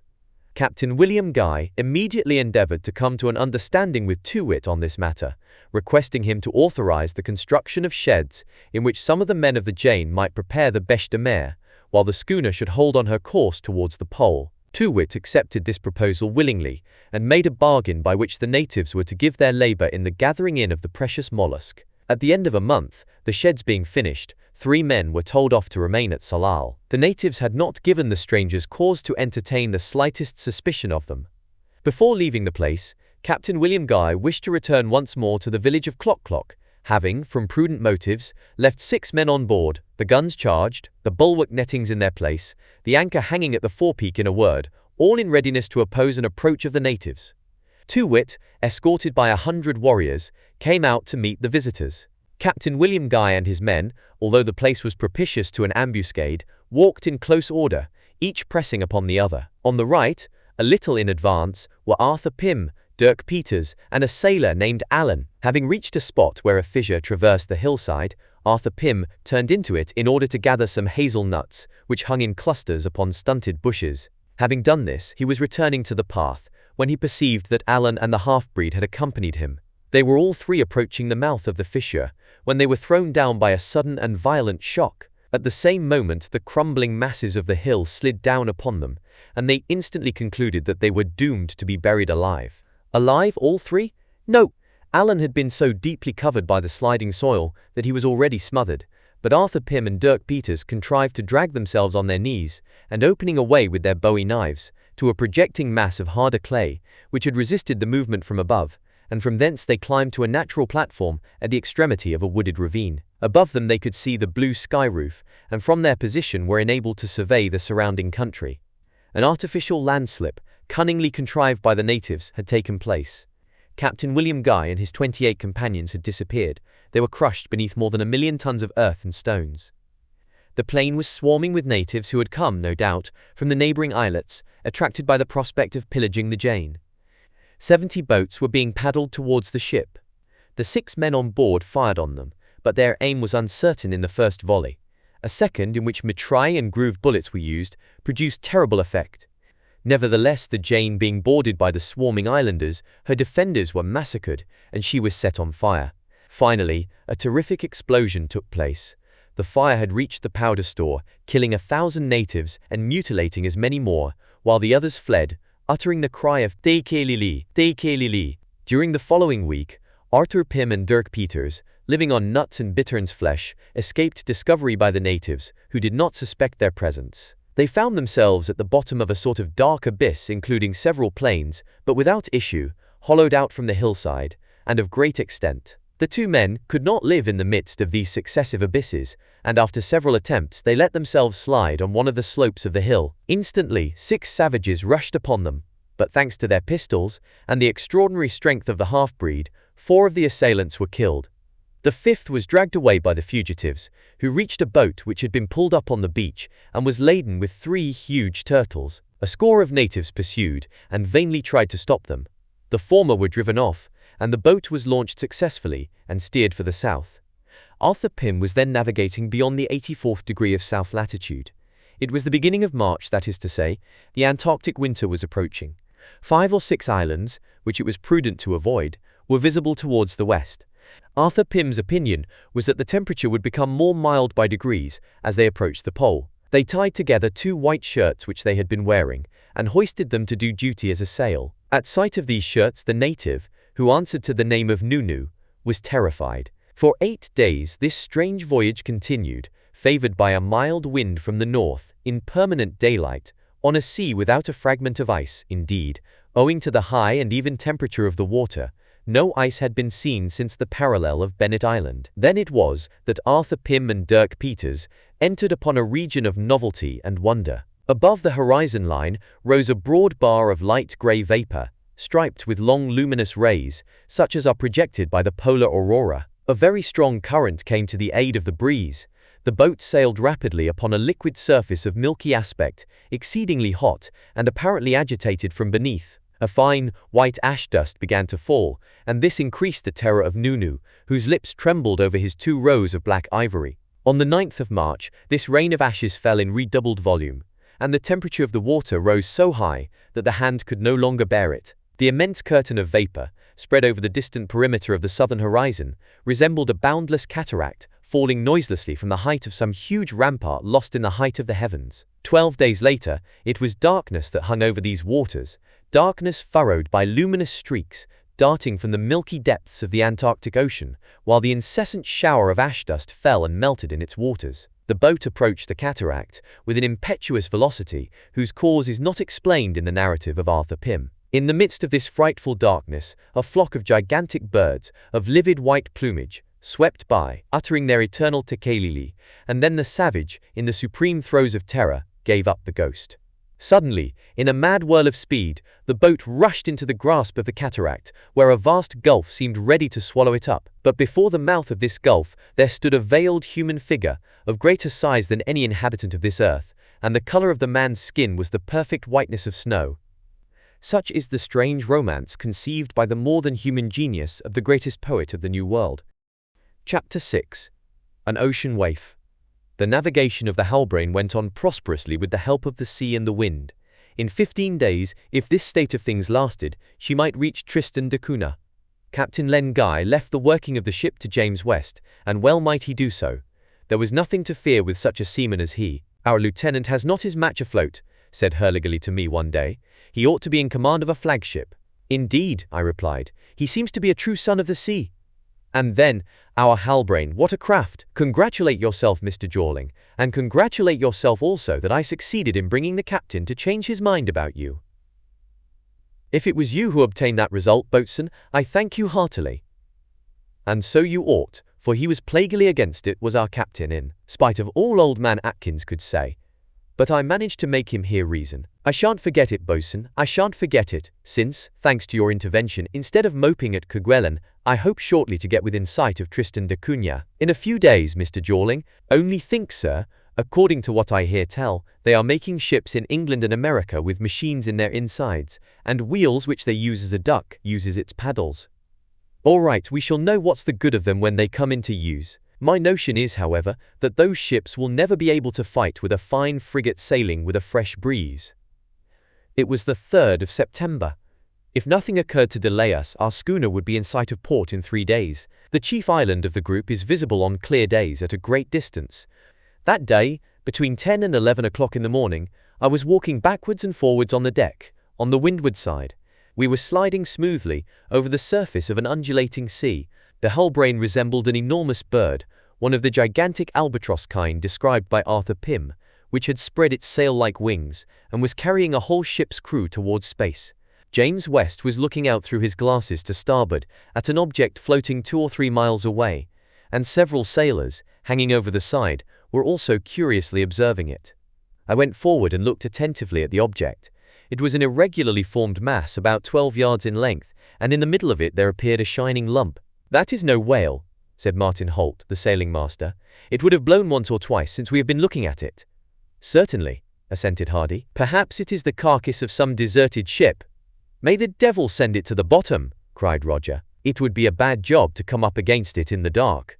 It might send us down before we could know what had happened." "I believe you," added Drapp. "And these derelicts are more dangerous than a rock, for they are now here and again there, and there's no avoiding them." Hurliguerly came up at this moment and planted his elbows on the bulwark, alongside of mine. "What do you think of it, boatswain?" I asked. "Yeah, it is my opinion, Mr. Jawling," replied the boatswain, "that what we see there is neither a blower nor a wreck, but merely a lump of ice." "Hurliguerly is right," said James West. "It is a lump of ice, a piece of an iceberg which the currents have carried hither." "What?" said I. "To the 45th parallel?" "Yes, sir," answered West. "That has occurred, and the ice sometimes gets up as high as the Cape, if we are to take the word of a French navigator, Captain Blosseville, who met one at this height in 1828. "Then this mass will melt before long," I observed, feeling not a little surprised that West had honored me by so lengthy a reply. "It must indeed be dissolved in great part already," he continued, "and what we see is the remains of a mountain of ice, which must have weighed millions of tons." Captain Len Guy now appeared, and perceiving the group of sailors around West, he came forward. A few words were exchanged in a low tone between the captain and the lieutenant, and the latter passed his glass to the former, who turned it upon the floating object, now at least a mile nearer to us. "It is ice," said he, "and it is lucky that it is dissolving. The hull brain might have come to serious grief by collision with it in the night." I was struck by the fixity of his gaze upon the object, whose nature he had so promptly declared.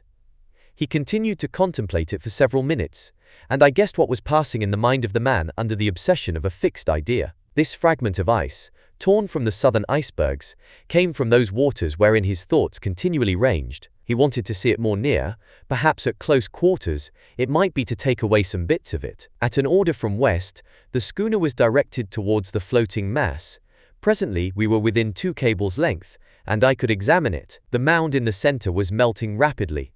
Before the end of the day, nothing would remain of the fragment of ice which had been carried by the currents so high up as the 45th parallel. Captain Len Guy gazed at it steadily, but he now needed no glass, and presently we all began to distinguish a second object, which little by little detached itself from the mass, according as the melting process went on. A black shape stretched on the white ice. What was our surprise, mingled with horror, when we saw first an arm, then a leg, then a trunk, then a head appear, forming a human body, not in a state of nakedness but clothed in dark garments.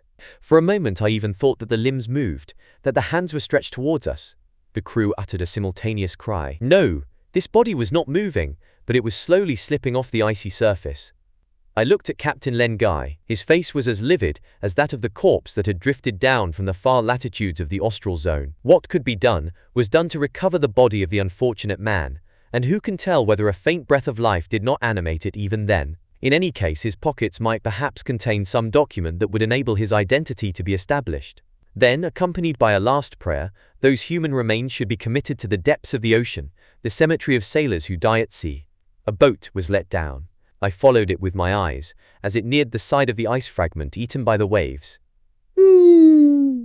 Hurliguerly set foot upon a spot which still offered some resistance. Gratian got out after him, while Francis kept the boat fast by the chain. The two crept along the ice until they reached the corpse, then drew it to them by the arms and legs and so got it into the boat. A few strokes of the oars and the boatswain had rejoined the schooner. The corpse, completely frozen, having been laid at the foot of the mizzen mast, Captain Len Guy approached and examined it long and closely, as though he sought to recognize it. It was the corpse of a sailor, dressed in coarse stuff, woolen trousers and a patched jersey. A belt encircled his waist twice.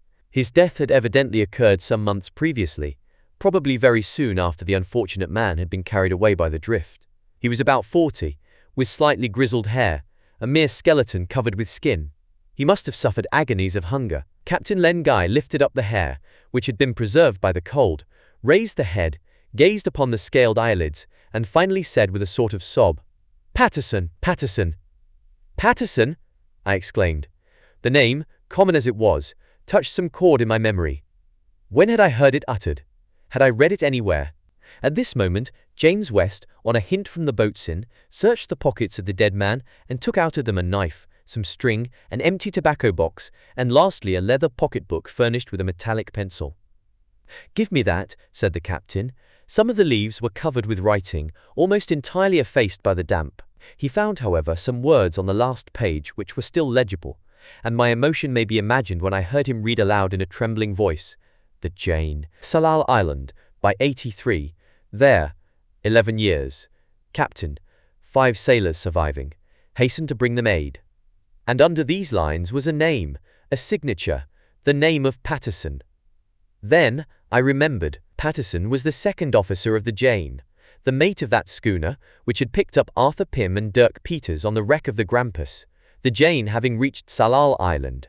The Jane, which was attacked by natives and blown up in the midst of those waters. So then it was all true? Edgar Poe's work was that of an historian, not a writer of romance. Arthur Gordon Pym's journal had actually been confided to him. Direct relations had been established between them. Arthur Pym existed, or rather he had existed. He was a real being, and he had died, by a sudden and deplorable death, under circumstances not revealed, before he had completed the narrative of his extraordinary voyage. And what parallel had he reached on leaving Tsalal Island with his companion, Dirk Peters, and how had both of them been restored to their native land, America? I thought my head was turning, that I was going mad. I, who accused Captain Guy of being insane. No, I had not heard aright. I had misunderstood. This was a mere phantom of my fancy. And yet, how was I to reject the evidence found on the body of the mate of the Jane, that Patterson, whose words were supported by ascertained dates? And above all, how could I retain a doubt, after James West, who was the most self-possessed among us, had succeeded in deciphering the following fragments of sentences? Drifting since the 3rd of June north of Tsalal Island, still there, Captain William Guy, and 5 of the men of the Jane. The piece of ice I am on is drifting across the iceberg. Food will soon fail me. Since the 13th of June, my last resources exhausted. Today, 16th of June, I am going to die. So then for nearly 3 months Patterson's body had lain on the surface of this ice waif, which we had met on our way from the Kerguelens to Tristan da Cunha. Ah, why had we not saved the mate of the Jane? I had to yield to evidence. Captain Len Guy, who knew Patterson, had recognized him in this frozen corpse. It was indeed he who accompanied the captain of the Jane when he had interred that bottle, containing the letter which I had refused to believe authentic, at the Kerguelens. Yes, for 11 years, the survivors of the English schooner had been cast away there without any hope of succor. Len Guy turned to me and said, "Do you believe now?" "I believe," said I, falteringly. "But Captain William Guy of the Jane, and Captain Len Guy of the Halbrane are brothers," he cried in a loud voice, which was heard by all the crew. Then we turned our eyes once more to the place where the lump of ice had been floating. But the double influence of the solar rays and the waters in this latitude had produced its effect. No trace of the dead man's last refuge remained on the surface of the sea. Chapter 7. Tristan da Cunha. 4 days later, the Halbrane neared that curious island of Tristan da Cunha, which may be described as the big boiler of the African seas. By that time I had come to realize that the hallucination of Captain Len Guy was a truth, and that he and the captain of the Jane, also a reality, were connected with each other by this ocean waif from the authentic expedition of Arthur Pym. My last doubts were buried in the depths of the ocean with the body of Patterson. And now, what was Captain Len Guy going to do? There was not a shadow of doubt on that point. He would take the Halbrane to Tsalal Island, as marked upon Patterson's notebook. His lieutenant, James West, would go whithersoever he was ordered to go. His crew would not hesitate to follow him, and would not be stopped by any fear of passing the limits assigned to human power, for the soul of their captain and the strength of their lieutenant would be in them. This, then, was the reason why Captain Len Guy refused to take passengers on board his ship, and why he had told me that his routes never were certain. He was always hoping that an opportunity for venturing into the sea of ice might arise. Who could tell indeed, whether he would not have sailed for the south at once, without putting in at Tristan da Cunha, if he had not wanted water? After what I had said before I went on board the Halbrane, I should have had no right to insist on his proceeding to the island for the sole purpose of putting me ashore. But a supply of water was indispensable, and besides, it might be possible there to put the schooner in a condition to contend with the icebergs and gain the open sea, since open it was beyond the 82nd parallel. In fact, to attempt what Lieutenant Wilkes of the American Navy was then attempting. The navigators knew at this period that from the middle of November to the beginning of March was the limit during which some success might be looked for. The temperature is more bearable then, storms are less frequent, the icebergs break loose from the mass, the ice wall has holes in it, and perpetual day reigns in that distant region. Tristan da Cunha lies to the south of the zone of the regular southwest winds. Its climate is mild and moist. The prevailing winds are west and northwest, and during the winter, August and September, south. The island was inhabited from 1811 by American whale fishers. After them, English soldiers were installed there to watch the St. Helena seas, and these remained until after the death of Napoleon in 1821. Several years later, the group of islands populated by Americans and Dutchmen from the Cape acknowledged the suzerainty of Great Britain, but this was not so in 1839. My personal observation at that date convinced me that the possession of Tristan da Cunha was not worth disputing. In the 16th century, the islands were called the Land of Life. On the 5th of September, in the morning, the towering volcano of the chief island was signaled, a huge snow-covered mass, whose crater formed the basin of a small lake. Next day, on our approach, we could distinguish a vast heaped-up lava field. At this distance, the surface of the water was striped with gigantic seaweeds, vegetable ropes, varying in length from 600 to 1200 feet, and as thick as a wine barrel. Here I should mention that for 3 days, subsequent to the finding of the fragment of ice, Captain Len Guy came on deck for strictly nautical purposes only, and I had no opportunities of seeing him except at meals, when he maintained silence that not even James West could have enticed him to break. I made no attempt to do this, being convinced that the hour would come when Len Guy would again speak to me of his brother, and of the efforts which he intended to make to save him and his companions. Now I repeat, the season being considered, that hour had not come, when the schooner cast anchor on the 6th of September at Anseedling, in Falmouth Bay, precisely in the place indicated in Arthur Pym's narrative as the moorings of the Jane. At the period of the arrival of the Jane, an ex-corporal of the English artillery named Glass reigned over a little colony of 26 individuals who traded with the Cape and whose only vessel was a small schooner.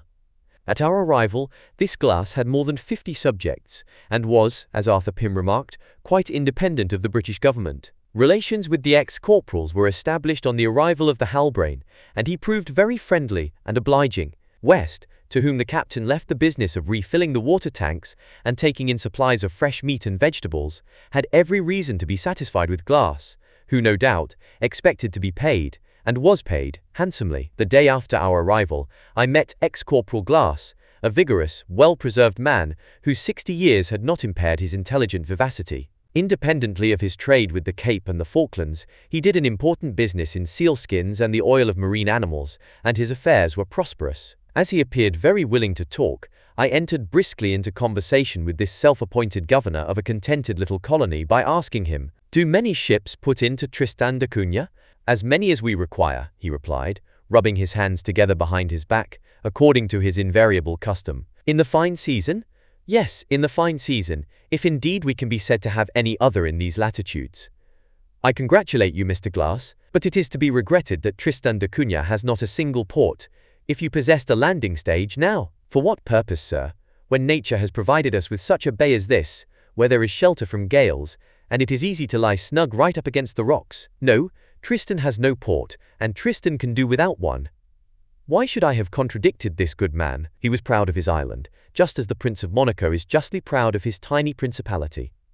I did not persist, and we talked of various things. He offered to arrange for me an excursion to the depths of the thick forests, which clothed the volcano up to the middle of the central cove. I thanked him, but declined his offer, preferring to employ my leisure on land in some mineralogical studies. Besides, the Halbrane was to set sail so soon as she had taken in her provisions.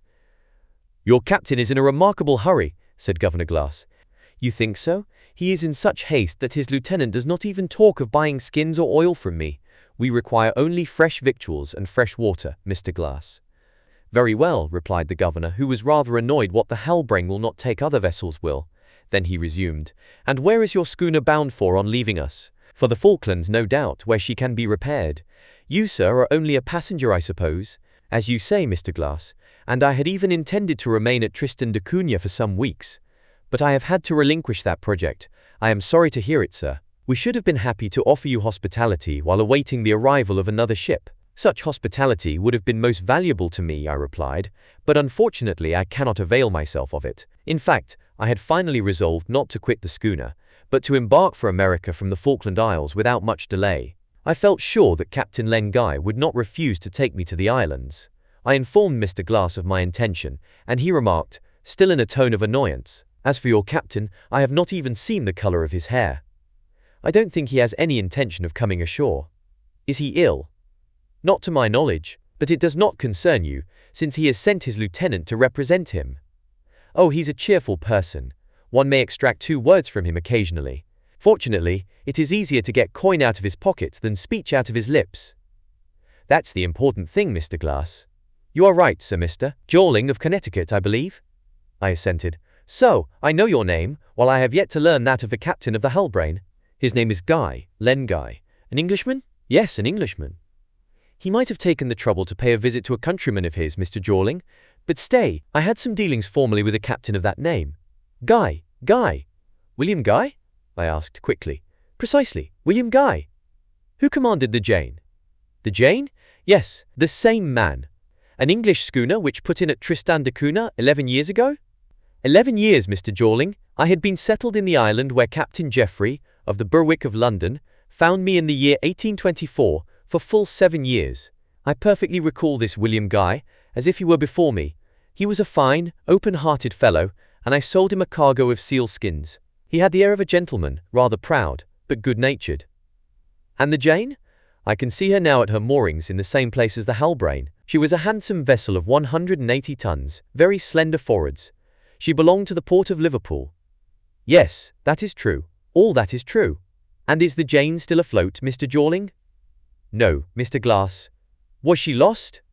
The fact is only too true, and the greater part of her crew with her. Will you tell me how this happened? Willingly. On leaving Tristan da Cunha, the Jane headed for the bearings of the Aurora and other islands, which William Guy hoped to recognize from information. That came from me, interrupted the ex-corporal. And those other islands, may I learn whether the Jane discovered them? Nor the Auroras either, although William Guy remained several weeks in those waters, running from east to west, with a lookout always at the masthead.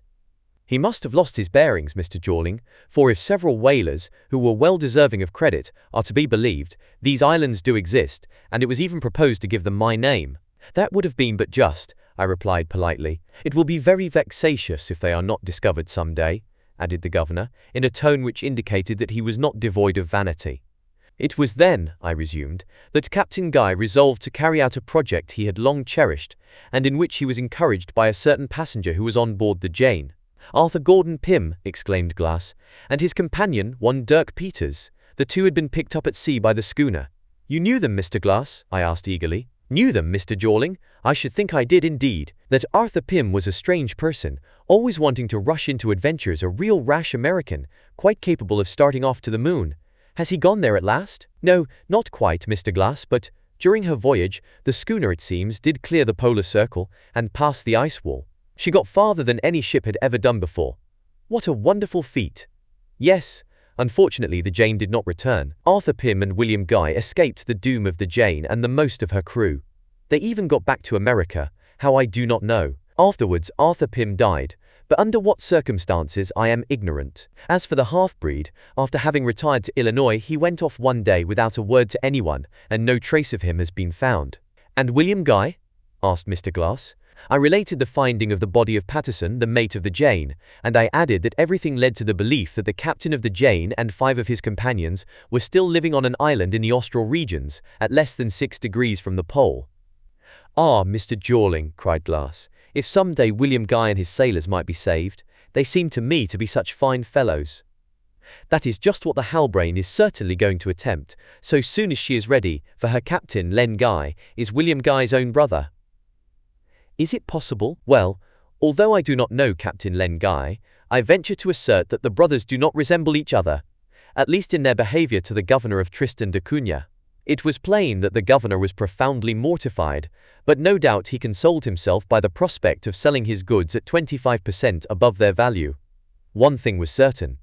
Captain Len Guy had no intention of coming ashore. This was the more singular, inasmuch as he could not be unaware that the Jane had put in at Tristan da Cunha before proceeding to the southern seas.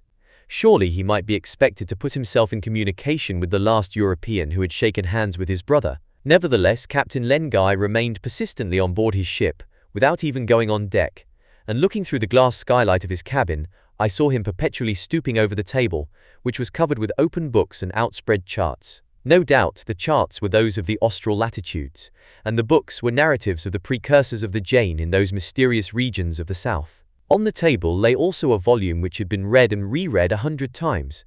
Most of its pages were dog's-eared, and their margins were filled with penciled notes, and on the cover shone the title in brightly gilded letters, The Adventures of Arthur Gordon Pym.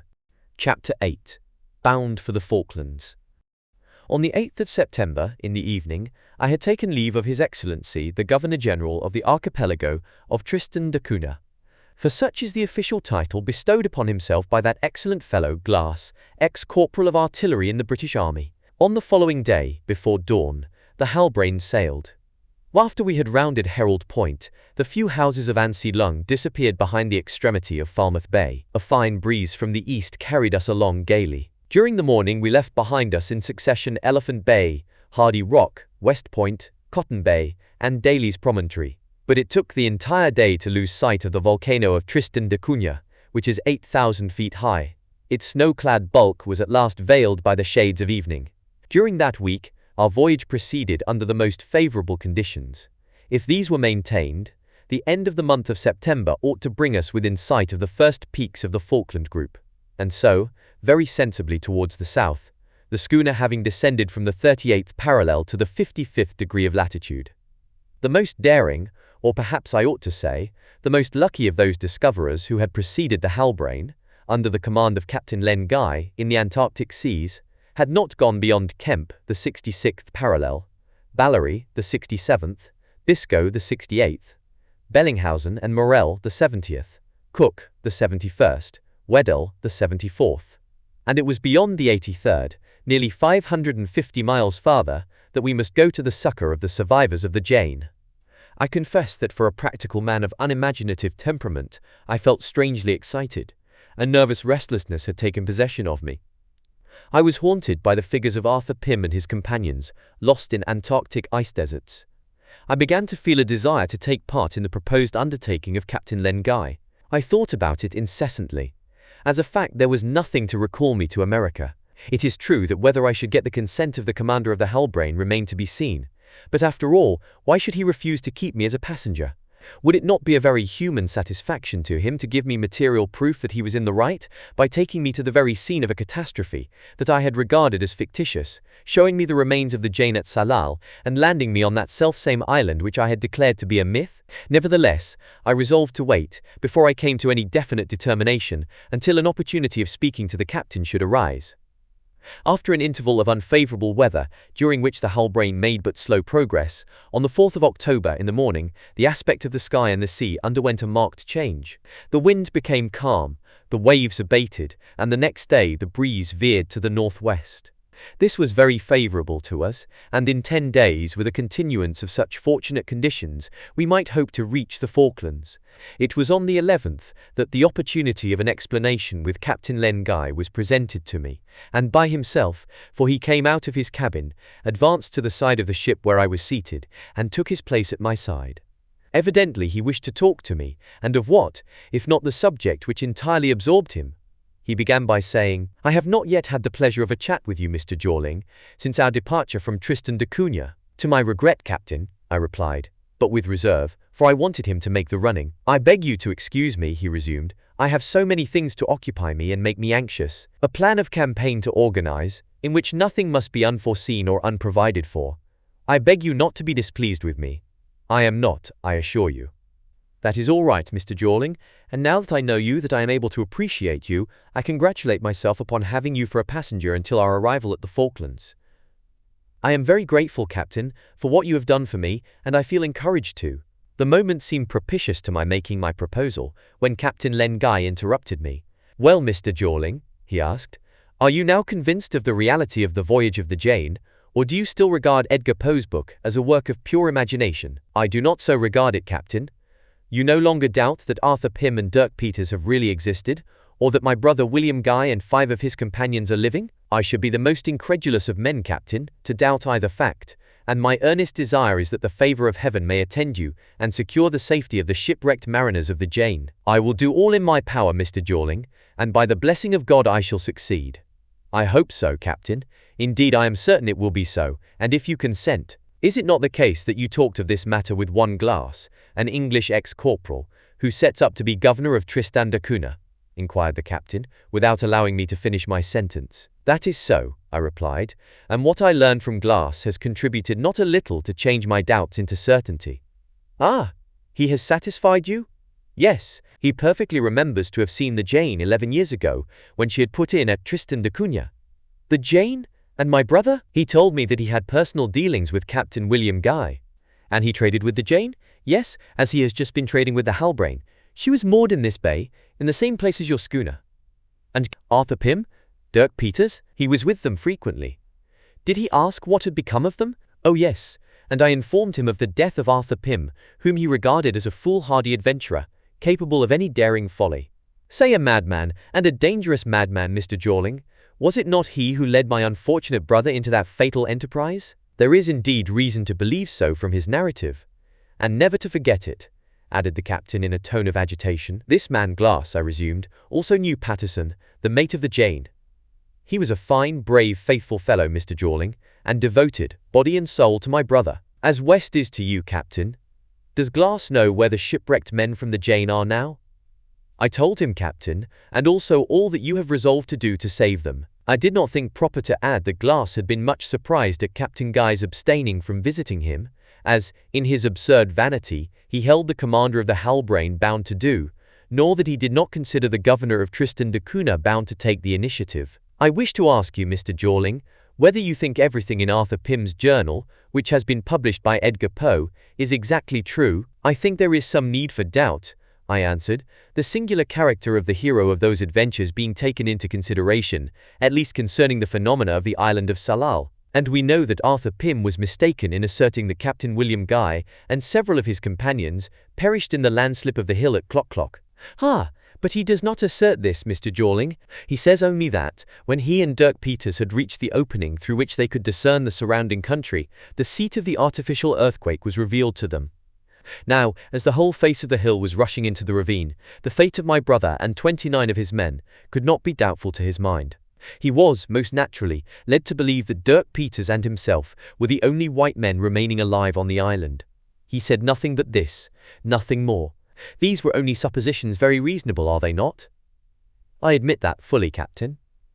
But now, thanks to Patterson's notebook, we are certain that my brother and 5 of his companions escaped from the landslip contrived by the natives. That is quite clear, Captain. But as to what became of the survivors of the Jane, whether they were taken by the natives of Salal and kept in captivity, or remained free, Patterson's notebook says nothing, nor does it relate under what circumstances he himself was carried far away from them. All that we shall learn, Mr. Jorling, yes, we shall know all. The main point is that we are quite sure my brother and 5 of his sailors were living less than 4 months ago on some part of Salal Island. There is now no question of a romance signed Edgar Poe, but of a veracious narrative signed Patterson. Captain, said I, will you let me be one of your company until the end of the campaign of the Halbrane in the Antarctic seas? Captain Len Guy looked at me with a glance as penetrating as a keen blade. Otherwise, he did not appear surprised by the proposal I had made. Perhaps he had been expecting it, and he uttered only the single word, willingly. Chapter 9. Fitting out the Halbrane. On the 15th of October, our schooner cast anchor in Port Egmont, on the north of West Falkland. The group is composed of 2 islands, one the above-named, the other Soledad, or East Falkland. Captain Len Guy gave 12 hours leave to the whole crew. The next day the proceedings were to begin by a careful and minute inspection of the vessel's hull and keel, in view of the contemplated prolonged navigation of the Antarctic seas. That day, Captain Len Guy went ashore to confer with the governor of the group on the subject of the immediate revictualling of the schooner. He did not intend to make expense a consideration, because the whole adventure might be wrecked by an unwise economy. Besides, I was ready to aid with my purse, as I told him, and I intended that we should be partners in the cost of this expedition. James West remained on board all day, according to his custom in the absence of the captain, and was engaged until evening in the inspection of the hold. I did not wish to go ashore until the next day. I should have ample time while we remained in port to explore Port Egmont and its surroundings, and to study the geology and mineralogy of the island. Hurliguerly regarded the opportunity as highly favorable for the renewal of talk with me, and availed himself of it accordingly. He accosted me as follows: "Accept my sincere compliments, Mr. Jorling." "And wherefore, boatswain?" "On account of what I have just heard, that you are to come with us to the far end of the Antarctic seas." "Oh, not so far, I imagine, and if it is not a matter of going beyond the 84th parallel." "Who can tell?" replied the boatswain. "At all events, the Halbrane will make more degrees of latitude than any other ship before her." "We shall see." "And does that not alarm you, Mr. Jorling?" "Not in the very least." "Nor us, rest assured." "No, no, you see, Mr. Jorling, our captain is a good one, although he is no talker. You only need to take him the right way. First he gives you the passage to Tristan da Cunha that he refused you at first, and now he extends it to the pole. The pole is not the question, boatswain. Ah, it will be reached at last, some day. The thing has not yet been done, and besides, I don't take much interest in the pole, and have no ambition to conquer it. In any case, it is only to Tsalal Island." "Tsalal Island, of course. Nevertheless, you will acknowledge that our captain has been very accommodating to you, and therefore I am much obliged to him, boatswain, and, I hasten to add, to you also, since it is to your influence I owe my passage." "Very likely." Hurliguerly, a good fellow at bottom as I afterwards learned, discerned a little touch of irony in my tone, but he did not appear to do so.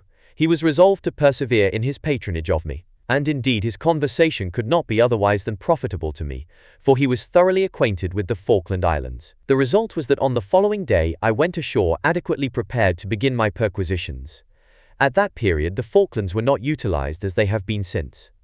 It was at a later date that Port Stanley, described by Élisée Reclus, the French geographer, as ideal, was discovered. Port Stanley is sheltered at every point of the compass, and could contain all the fleets of Great Britain. If I had been sailing for the last 2 months with bandaged eyes, and without knowing whither the Halbrane was bound, and had been asked during the first few hours at our moorings, "Are you in the Falkland Isles or in Norway?" I should have puzzled how to answer the question, for here were coasts forming deep creeks, the steep hills with peaked sides, and the coast ledges faced with grey rock. Even the seaside climate, exempt from great extremes of cold and heat, is common to the two countries. Besides, the frequent rains of Scandinavia visit Magellan's region in like abundance.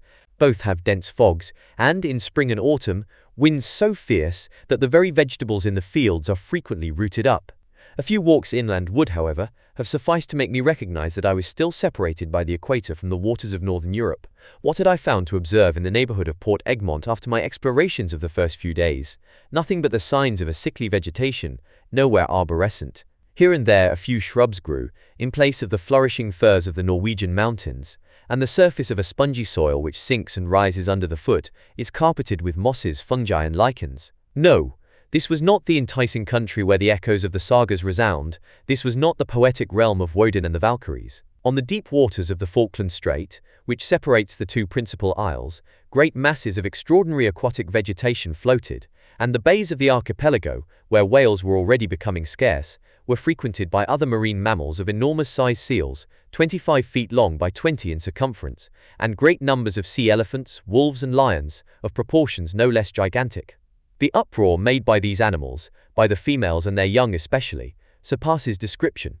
One would think that herds of cattle were bellowing on the beach. Neither difficulty nor danger attends the capture, or at least the slaughter of the marine beasts. The sealers kill them with a blow of a club when they are lying in the sands on the strand. These are the special features that differentiate Scandinavia from the Falklands, not to speak of the infinite number of birds which rose on my approach: grebe, cormorants, black-headed swans, and above all, tribes of penguins, of which hundreds of thousands are massacred every year. One day, when the air was filled with a sound of braying, sufficient to deafen one, I asked an old sailor belonging to Port Egmont, "Are there asses about here?" "Sir," he replied, "those are not asses that you hear, but penguins. The asses themselves, had any been there, would have been deceived by the braying of these stupid birds. I pursued my investigations some way to the west of the bay. West Falkland is more extensive than its neighbor, La Soledad, and possesses another fort at the southern point of Byron's Sound, too far off for me to go there. I could not estimate the population of the archipelago even approximately. Probably, it did not then exceed from 200 to 300 souls, mostly English, with some Indians, Portuguese, Spaniards, gauchos from the Argentine pampas, and natives from Tierra del Fuego. On the other hand, the representatives of the ovine and bovine races were to be counted by tens of thousands. More than 500,000 sheep yield over $400,000 worth of wool yearly. There are also horned cattle bred on the islands. These seem to have increased in size, while the other quadrupeds, for instance horses, pigs and rabbits, have decreased. All these live in a wild state, and the only beast of prey is the dog fox, a species peculiar to the fauna of the Falklands. Not without reason has this island been called a cattle farm. What inexhaustible pastures, what an abundance of that savory grass, the tussock, does nature lavish on animals there. Australia, though so rich in this respect, does not set a better spread table before her ovine and bovine pensioners. The Falklands ought to be resorted to for the re-victualling of ships. The groups are of real importance to navigators making for the Strait of Magellan, as well as to those who come to fish in the vicinity of the polar regions. When the work on the hull was done, West occupied himself with the masts and the rigging, with the assistance of Martin Holt, our sailing master, who was very clever at this kind of industry. On the 21st of October, Captain Len Guy said to me, "You shall see, Mr. Jorling, that nothing will be neglected to ensure the success of our enterprise. Everything that can be foreseen has been foreseen, and if the Halbrane is to perish in some catastrophe, it will be because it is not permitted to human beings to go against the designs of God. I have good hopes, Captain, as I have already said. Your vessel and her crew are worthy of confidence. But, supposing the expedition should be much prolonged, perhaps the supply of provisions. We shall carry sufficient for 2 years, and those shall be of good quality. Port Egmont has proved capable of supplying us with everything we require. Another question, if you will allow me." "Put it, Mr. Jorling, put it." "Shall you not need a more numerous crew for the Halbrane, though you have men enough for the working of the ship? Suppose you find you have to attack or to defend in the Antarctic waters. Let us not forget that according to Arthur Pym's narrative, there were thousands of natives on Tsalal Island, and if your brother, if his companions are prisoners. I hope, Mr. Jorling, our artillery will protect the Halbrane better than the Jane was protected by her guns. To tell the truth, the crew we have would not be sufficient for an expedition of this kind. I have been arranging for recruiting our forces. Will it be difficult? Yes and no, for the governor has promised to help me. I surmise, Captain, that recruits will have to be attracted by larger pay. Double pay, Mr. Jorling, and the whole crew must have the same. You know, Captain, I am disposed, and indeed, desirous to contribute to the expenses of the expedition. Will you kindly consider me as your partner? All that shall be arranged, Mr. Jorling, and I am very grateful to you. The main point is to complete our armament with the least possible delay. We must be ready to clear out in a week." The news that the schooner was bound for the Antarctic seas had produced some sensation in the Falklands, at Port Egmont, and in the ports of La Soledad. At that season, a number of unoccupied sailors were there, awaiting the passing of the whaling ships to offer their services, for which they were very well paid in general. If it had been only for a fishing campaign on the borders of the Polar Circle, between the Sandwich Islands and New Georgia, Captain Len Guy would have merely had to make a selection. But the projected voyage was a very different thing, and only the old sailors of the Halbrane were entirely indifferent to the dangers of such an enterprise, and ready to follow their chief whithersoever it might please him to go. In reality, it was necessary to treble the crew of the schooner. Counting the captain, the mate, the boatswain, the cook, and myself, we were 13 on board. Now, 32 or 34 men would not be too many for us, and it must be remembered that there were 38 on board the Jane. In this emergency, the governor exerted himself to the utmost, and thanks to the largely extra pay that was offered, Captain Len Guy procured his full tale of seamen. 9 recruits signed articles for the duration of the campaign, which could not be fixed beforehand, but was not to extend beyond Tsalal Island. The crew, counting every man on board except myself, numbered 31, and a 32nd for whom I bespeak especial attention. On the eve of our departure, Captain Len Guy was accosted at the angle of the port by an individual whom he recognized as a sailor by his clothes, his walk, and his speech. This individual said, in a rough and hardly intelligible voice, "Captain, I have to make a proposal to you." "What is it? Have you still a place?" "For a sailor?" "For a sailor." "Yes and no. Is it yes? It is yes, if the man suits me. Will you take me? You are a seaman? I have served the sea for 25 years. Where? In the southern seas. Far? Yes, far, far. Your age? 44 years. And you are at Port Egmont? I shall have been there 3 years come Christmas. Did you expect to get on a passing whale ship? No. Then what were you doing here? Nothing, and I did not think of going to sea again. Then why seek a berth? Just an idea. The news of the expedition your schooner is going on was spread. I desire to take part in it, with your leave, of course. You are known at Port Egmont. Well known, and I have incurred no reproach since I came here. Very well, said the captain, I will make inquiry respecting you. Inquire, captain, and if you say yes, my bag shall be on board this evening. What is your name? Hunt. And you are? An American. This Hunt was a man of short stature.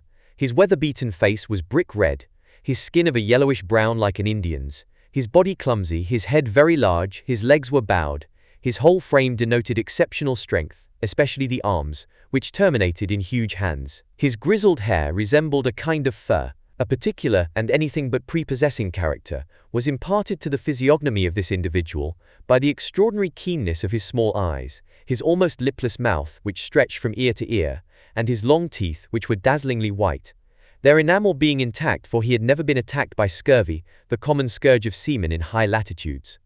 Hunt had been living in the Falklands for 3 years. He lived alone on a pension. No one knew from whence this was derived. He was singularly uncommunicative, and passed his time in fishing, by which he might have lived, not only as a matter of sustenance, but as an article of commerce.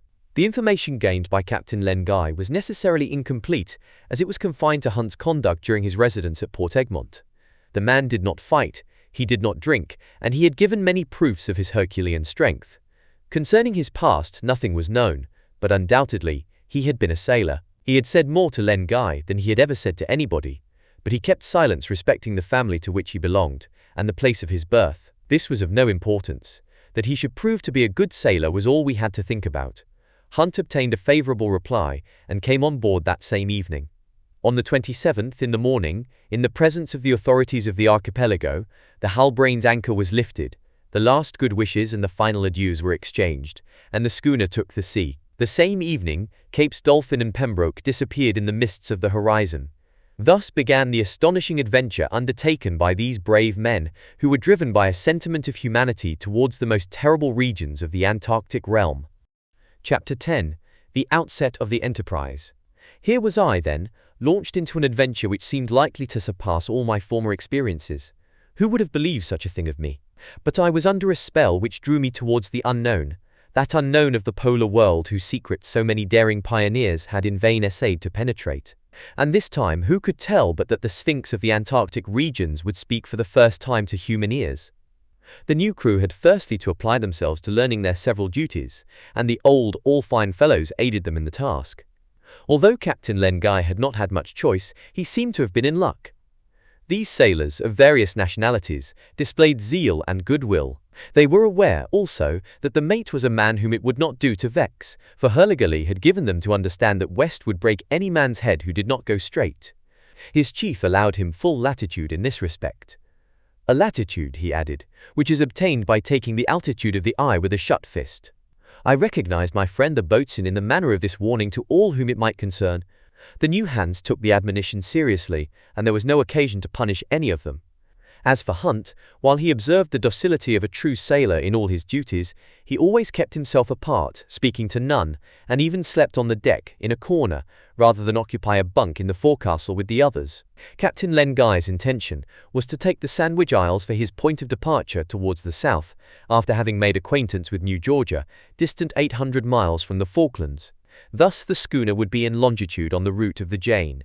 On the 2nd of November this course brought us to the bearings which certain navigators have assigned to the Aurora Islands, 30 degrees and 15 minutes of latitude, and 47 degrees and 33 minutes of east longitude. Well then, notwithstanding the affirmations which I regarded with suspicion of the captains of the Aurora in 1762, of the St. Miguel in 1769, of the Pearl in 1779, of the Prinicus and the Dolores in 1790, of the Atrevida in 1794, which gave the bearings of the 3 islands of the group, We did not perceive a single indication of land in the whole of the space traversed by us. It was the same with regard to the alleged islands of the conceited glass. Not a single little islet was to be seen in the position he had indicated, although the lookout was most carefully kept.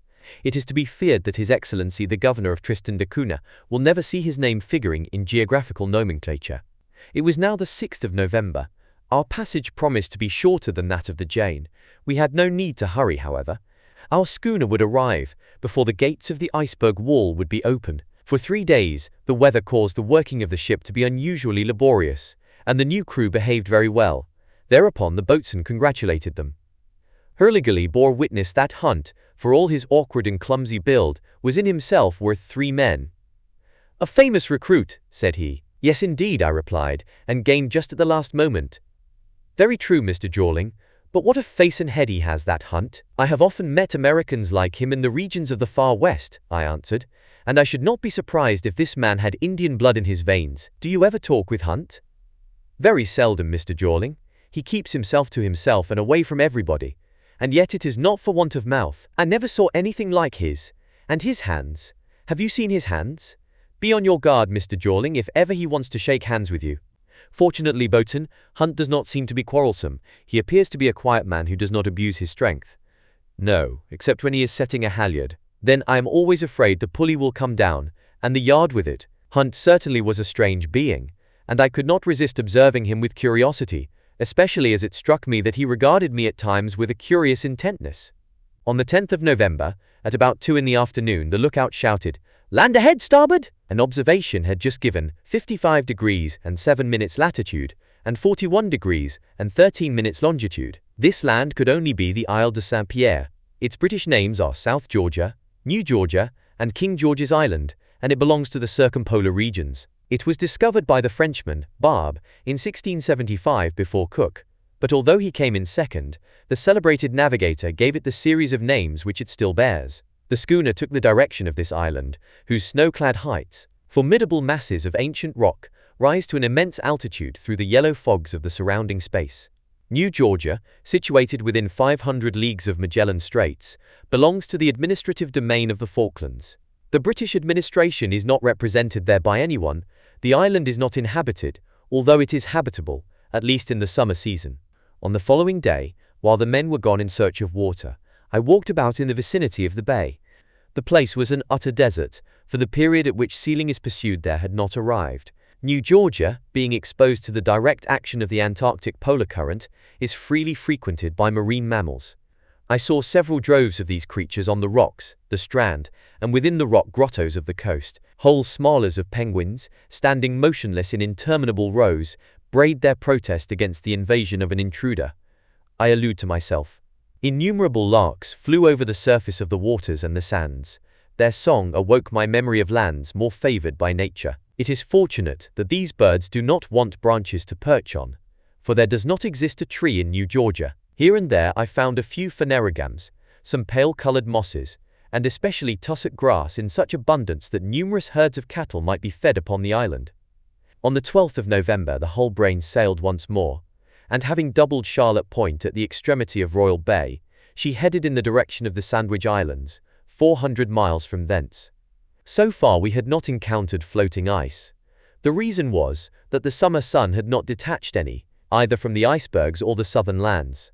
Later on, the current would draw them to the height of the 50th parallel, which, in the southern hemisphere, is that of Paris or Quebec. But we were much impeded by huge banks of fog which frequently shut out the horizon.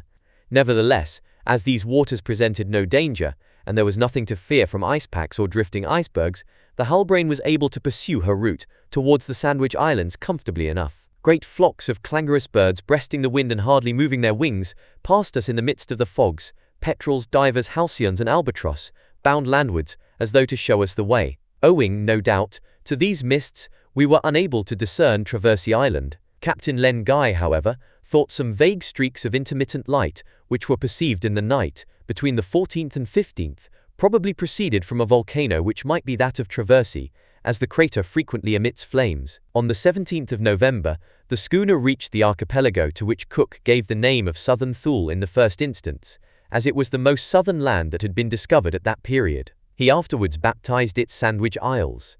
James West repaired to Thule in the large boat in order to explore the approachable points, while Captain Len Guy and I descended on the Bristol strand. We found absolutely desolate country. The only inhabitants were melancholy birds of Antarctic species. Mosses and lichens cover the nakedness of an unproductive soil.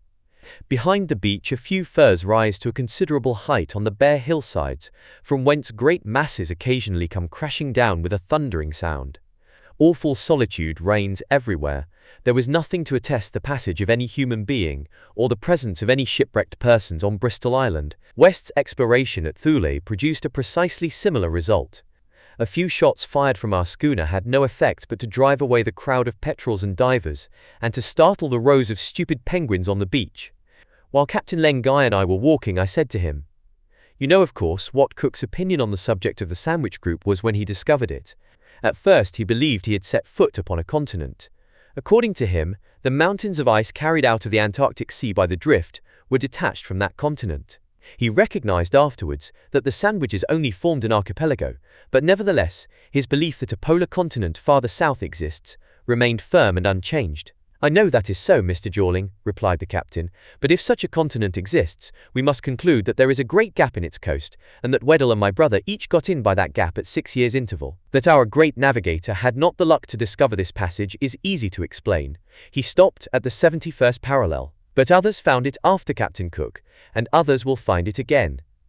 "And we shall be of the number, Captain." "Yes, with the help of God." Cook did not hesitate to assert that no one would ever venture farther than he had gone, and that the Antarctic lands, if any such existed, would never be seen, but the future will prove that he was mistaken. "They have been seen so far as the 84th degree of latitude, and who knows," said I, "perhaps beyond that by Arthur Pym." "Perhaps, Mr. Jorling. It is true that we have not to trouble ourselves about Arthur Pym, since he at least, and Dirk Peters also, returned to America."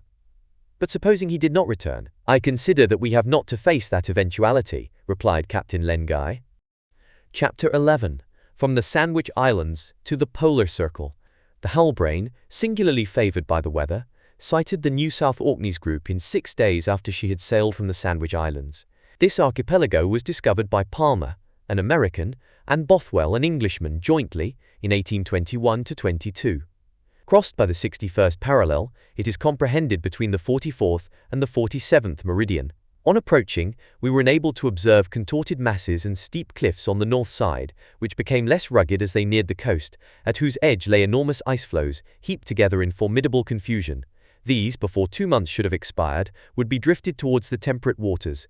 At that season, the whaling ships would appear to carry on the taking of the great blowing creatures, while some of their crews would remain on the islands to capture seals and sea elephants. In order to avoid the strait, which was encumbered with islets and ice floes, Captain Len Guy first cast anchor at the southeastern extremity of Laurie Island, where he passed the day on the 24th. Then, having rounded Cape Dundas, he sailed along the southern coast of Coronation Island, where the schooner anchored on the 25th. Our close and careful researches produced no result as regarded the sailors of the Jane. The islands and islets were peopled by multitudes of birds. Without taking the penguins into account, those guano-covered rocks were crowded with white pigeons, a species of which I had already seen some specimens. These birds have rather short, conical beaks and red-rimmed eyelids. They can be knocked over with little difficulty. As for the vegetable kingdom in the New South Orkneys, it is represented only by grey lichen and some scanty seaweeds. Mussels are found in great abundance all along the rocks. Of these we procured an ample supply. The boatswain and his men did not lose the opportunity of killing several dozens of penguins with their sticks, not from a ruthless instinct of destruction, but from the legitimate desire to procure fresh food. "Their flesh is just as good as chicken, Mr. Jorling," said Hurliguerly. "Did you not eat penguin at the Kerguelens?" "Yes, boatswain, but it was cooked by Atkins." "Very well then, it will be cooked by Endicott here, and you will not know the difference." And in fact we in the saloon, like the men in the forecastle, were regaled with penguin, and acknowledged the merits of our excellent sea cook. The Halbrane sailed on the 26th of November at 6 o'clock in the morning, heading south. She reascended the 43rd meridian. This we were able to ascertain very exactly by a good observation.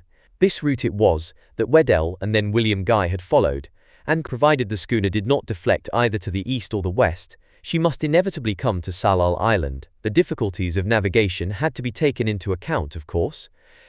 The wind, continuing to blow steadily from the west, was in our favor, and if the present speed of the Halbrane could be maintained, as I ventured to suggest to Captain Len Guy, the voyage from the South Orkneys to the Polar Circle would be a short one. Beyond, as I knew, we should have to force the gate of the thick barrier of icebergs, or to discover a breach in that ice fortress. So that, in less than a month, Captain, I suggested, tentatively, in less than a month, I hope to have found the iceless sea, which Weddell and Arthur Pym described so fully, beyond the ice wall, and thenceforth we need only sail on under ordinary conditions to Bennet Island in the first place, and afterwards to Tsalal Island. Once on that wide open sea, what obstacle could arrest, or even retard our progress? I can foresee none, Captain, so soon as we shall get to the back of the ice wall. The passage through is the difficult point. It must be our chief source of anxiety, and if only the wind holds.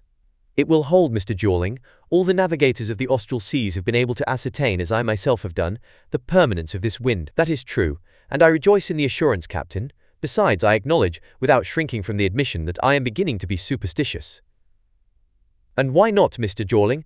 What is there unreasonable in admitting the intervention of a supernatural power in the most ordinary circumstances of life? And we, who sail the Halbrane, should we venture to doubt it? Recall to your mind our meeting with the unfortunate Patterson on our ship's course, the fragment of ice carried into the waters where we were, and dissolved immediately afterwards. Were not these facts providential? Nay, I go farther still, and am sure that, after having done so much to guide us towards our compatriots, God will not abandon us. I think as you think, Captain. No, his intervention is not to be denied, and I do not believe that chance plays the part assigned to it by superficial minds upon the stage of human life. All the facts are united by a mysterious chain. A chain, Mr. Jeorling, whose first link, so far as we are concerned, is Patterson's ice block, and whose last will be Tsalal Island. Ah, my brother, my poor brother, left there for 11 years, with his companions in misery, without being able to entertain the hope that succor ever could reach them, and Patterson carried far away from them, under we know not what conditions, they not knowing what had become of him. If my heart is sick when I think of these catastrophes, Mr. Jeorling, at least it will not fail me, unless it be at the moment when my brother throws himself into my arms. So then we two were agreed in our trust in Providence. It had been made plain to us in a manifest fashion that God had entrusted us with a mission, and we would do all that might be humanly possible to accomplish it. The schooner's crew, I ought to mention, were animated by the like sentiments and shared the same hopes. I allude to the original seamen who were so devoted to their captain. As for the new ones, they were probably indifferent to the result of the enterprise, provided it should secure the profits promised to them by their engagement. At least I was assured by the boatswain that such was the case, but with the exception of Hunt. This man had apparently not been induced to take service by the bribe of high wages or prize money. He was absolutely silent on that and every other subject. If he does not speak to you, boatswain, I said, neither does he speak to me. Do you know, Mr. Jeorling, what it is my notion that man has already done? Tell me, Hurliguerly. Well then, I believe he has gone far, far into the southern seas. Let him be as dumb as a fish about it. Why he is dumb is his own affair. But if that sea hog of a man has not been inside the Antarctic Circle and even the ice wall by a good dozen degrees, may the first sea-wee ship carry me overboard. From what do you judge, boatswain? From his eyes, Mr. Jeorling, from his eyes. No matter at what moment, let the ship's head be as it may, those eyes of his are always on the south, open, unwinking, fixed like guns in position. Hurliguerly did not exaggerate, and I had already remarked this.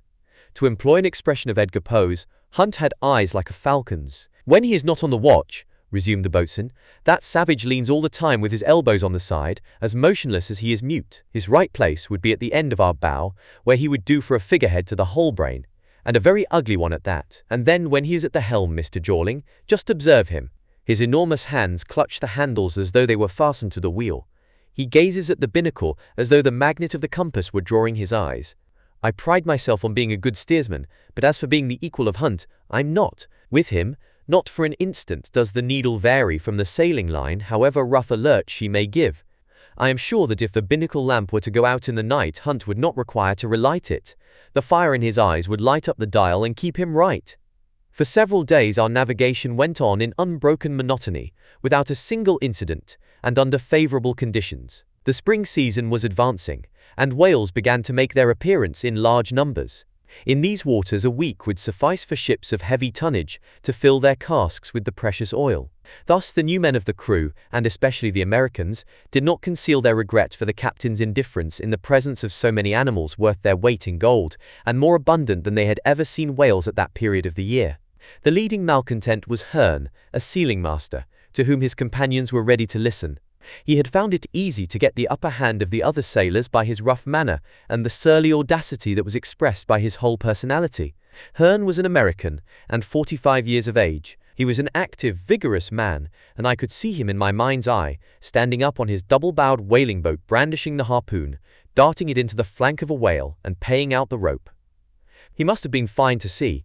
Granted his passion for this business, I could not be surprised that his discontent showed itself upon occasion. In any case, however, our schooner was not fitted out for fishing, and the implements of whaling were not on board. One day, about 3 o'clock in the afternoon, I had gone forward to watch the gambols of a school of the huge sea mammals. Hearn was pointing them out to his companions, and muttering in disjointed phrases. "There, look there, that's a finback. There's another, and another. 3 of them with their dorsal fins 5 or 6 feet high. Just see them swimming between 2 waves, quietly, making no jumps. Ah, if I had a harpoon, I bet my head that I could send it into one of the 4 yellow spots they have on their bodies. But there's nothing to be done in this traffic box. One cannot stretch one's arms. Devil take it.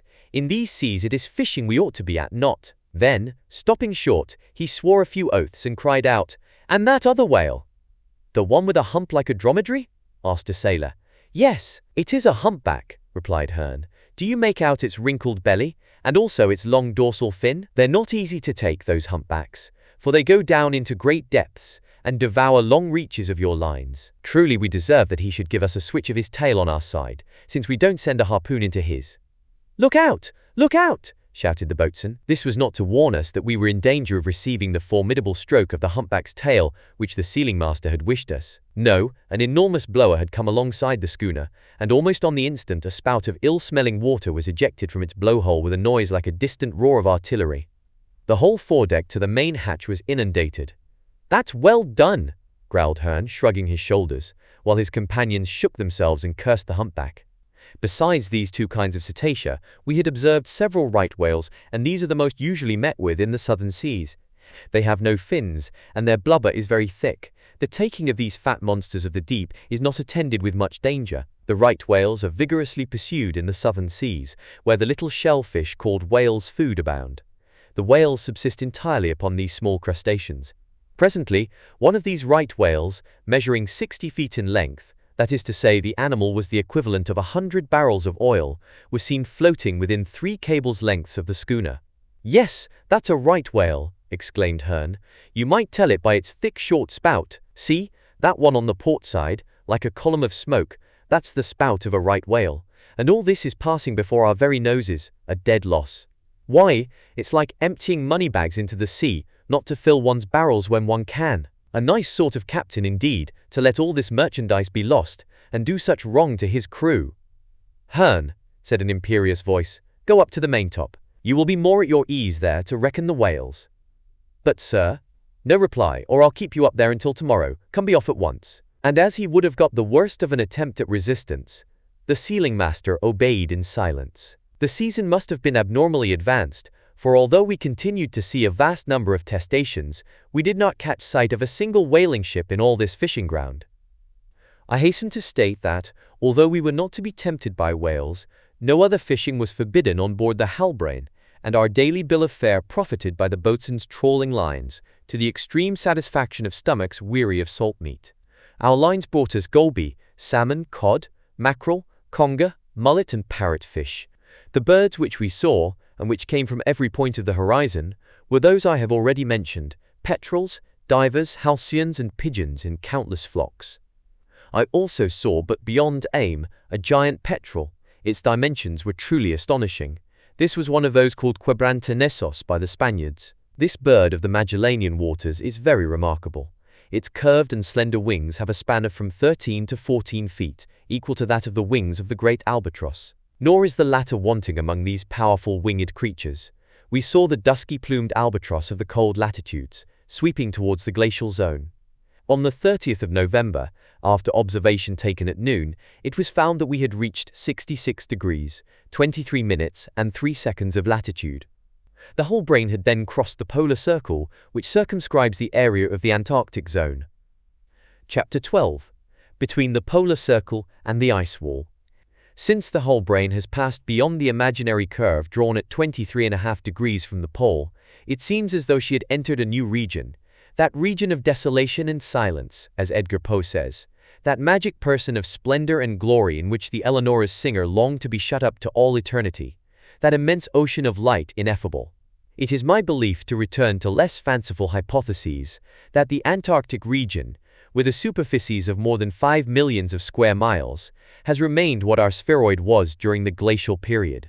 In the summer, the southern zone, as we all know, enjoys perpetual day, owing to the rays projected by the orb of light above its horizon in his spiral ascent. Then, so soon as he has disappeared, the long night sets in, a night which is frequently illumined by the polar aurora or northern lights. It was then in the season of lights that our schooner was about to sail in these formidable regions. The permanent brightness would not fail us before we should have reached Tsalal Island, where we felt no doubt of finding the men of the Jane. When Captain Len Guy West and the old sailors of the crew learned that the schooner had cleared the 66th parallel of latitude, their rough and sunburnt faces shone with satisfaction. The next day, Hurliguerly accosted me on the deck with a broad smile and a cheerful manner. "So then, Mr. Jeorling," said he, "we've left the famous circle behind us." "Not far enough, boatswain, not far enough." "Oh, that will come, but I am disappointed." "In what way?" "Because we have not done what is usual on board ships on crossing the line." "You regret that?" "Certainly I do, and the Halbrane might have been allowed the ceremony of a southern baptism." "A baptism? And whom would you have baptized, boatswain, seeing that all our men, like yourself, have already sailed beyond this parallel?" "We? Oh yes. But you? Oh no, Mr. Jeorling. And why, may I ask, should not that ceremony be performed in your honor?" "True, boatswain. This is the first time in the course of my travels that I have been in so high a latitude." "And you should have been rewarded by a baptism, Mr. Jeorling." "Yes, indeed, but without any big fuss, no drum and trumpet about it, and leaving out old Father Neptune with his masquerade." "If you would permit me to baptize you." "So be it, Hurliguerly," said I, putting my hand into my pocket.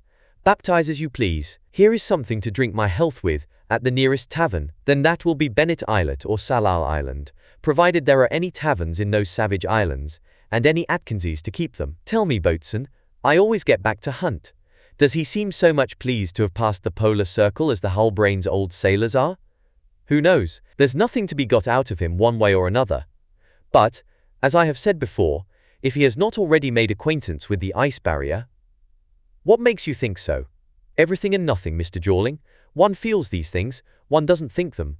Hunt is an old sea dog who has carried his canvas bag into every corner of the world." The boatswain's opinion was mine also, and some inexplicable presentiment made me observe Hunt constantly, for he occupied a large share of my thoughts. Early in December, the wind showed a northwest tendency, and that was not good for us, but we would have no serious right to complain so long as it did not blow due southwest.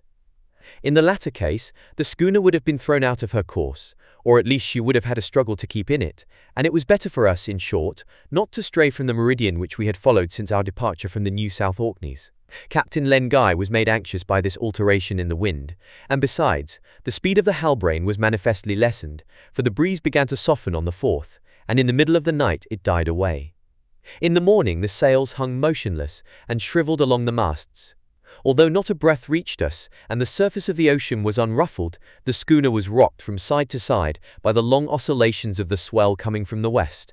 "The sea feels something," said Captain Len Guy to me, "and there must be rough weather on that side," he added, pointing westward. "The horizon is misty," I replied, "but perhaps the sun towards noon." "The sun has no strength in this latitude, Mr. Jeorling, not even in summer." "Jem!" West came up to us. "What do you think of the sky?" "I do not think well of it. We must be ready for anything and everything, Captain." "Has not the lookout given warning of the first drifting ice?" I asked. "Yes," replied Captain Len Guy, "and if we get near the icebergs the two damage will not be to them. Therefore, if prudence demands that we should go either to the east or to the west, we shall resign ourselves, but only in case of absolute necessity." The watch had made no mistake. In the afternoon we sighted masses, islets they might be called, of ice, drifting slowly southward, but these were not yet of considerable extent or altitude. These packs were easy to avoid. They could not interfere with the sailing of the Halbrane. But although the wind had hitherto permitted her to keep on her course, she was not advancing, and it was exceedingly disagreeable to be rolling about in a rough and hollow sea, which struck our ship's sides most unpleasantly.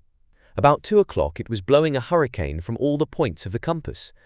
The schooner was terribly knocked about, and the boatswain had the deck cleared of everything that was movable by her rolling and pitching.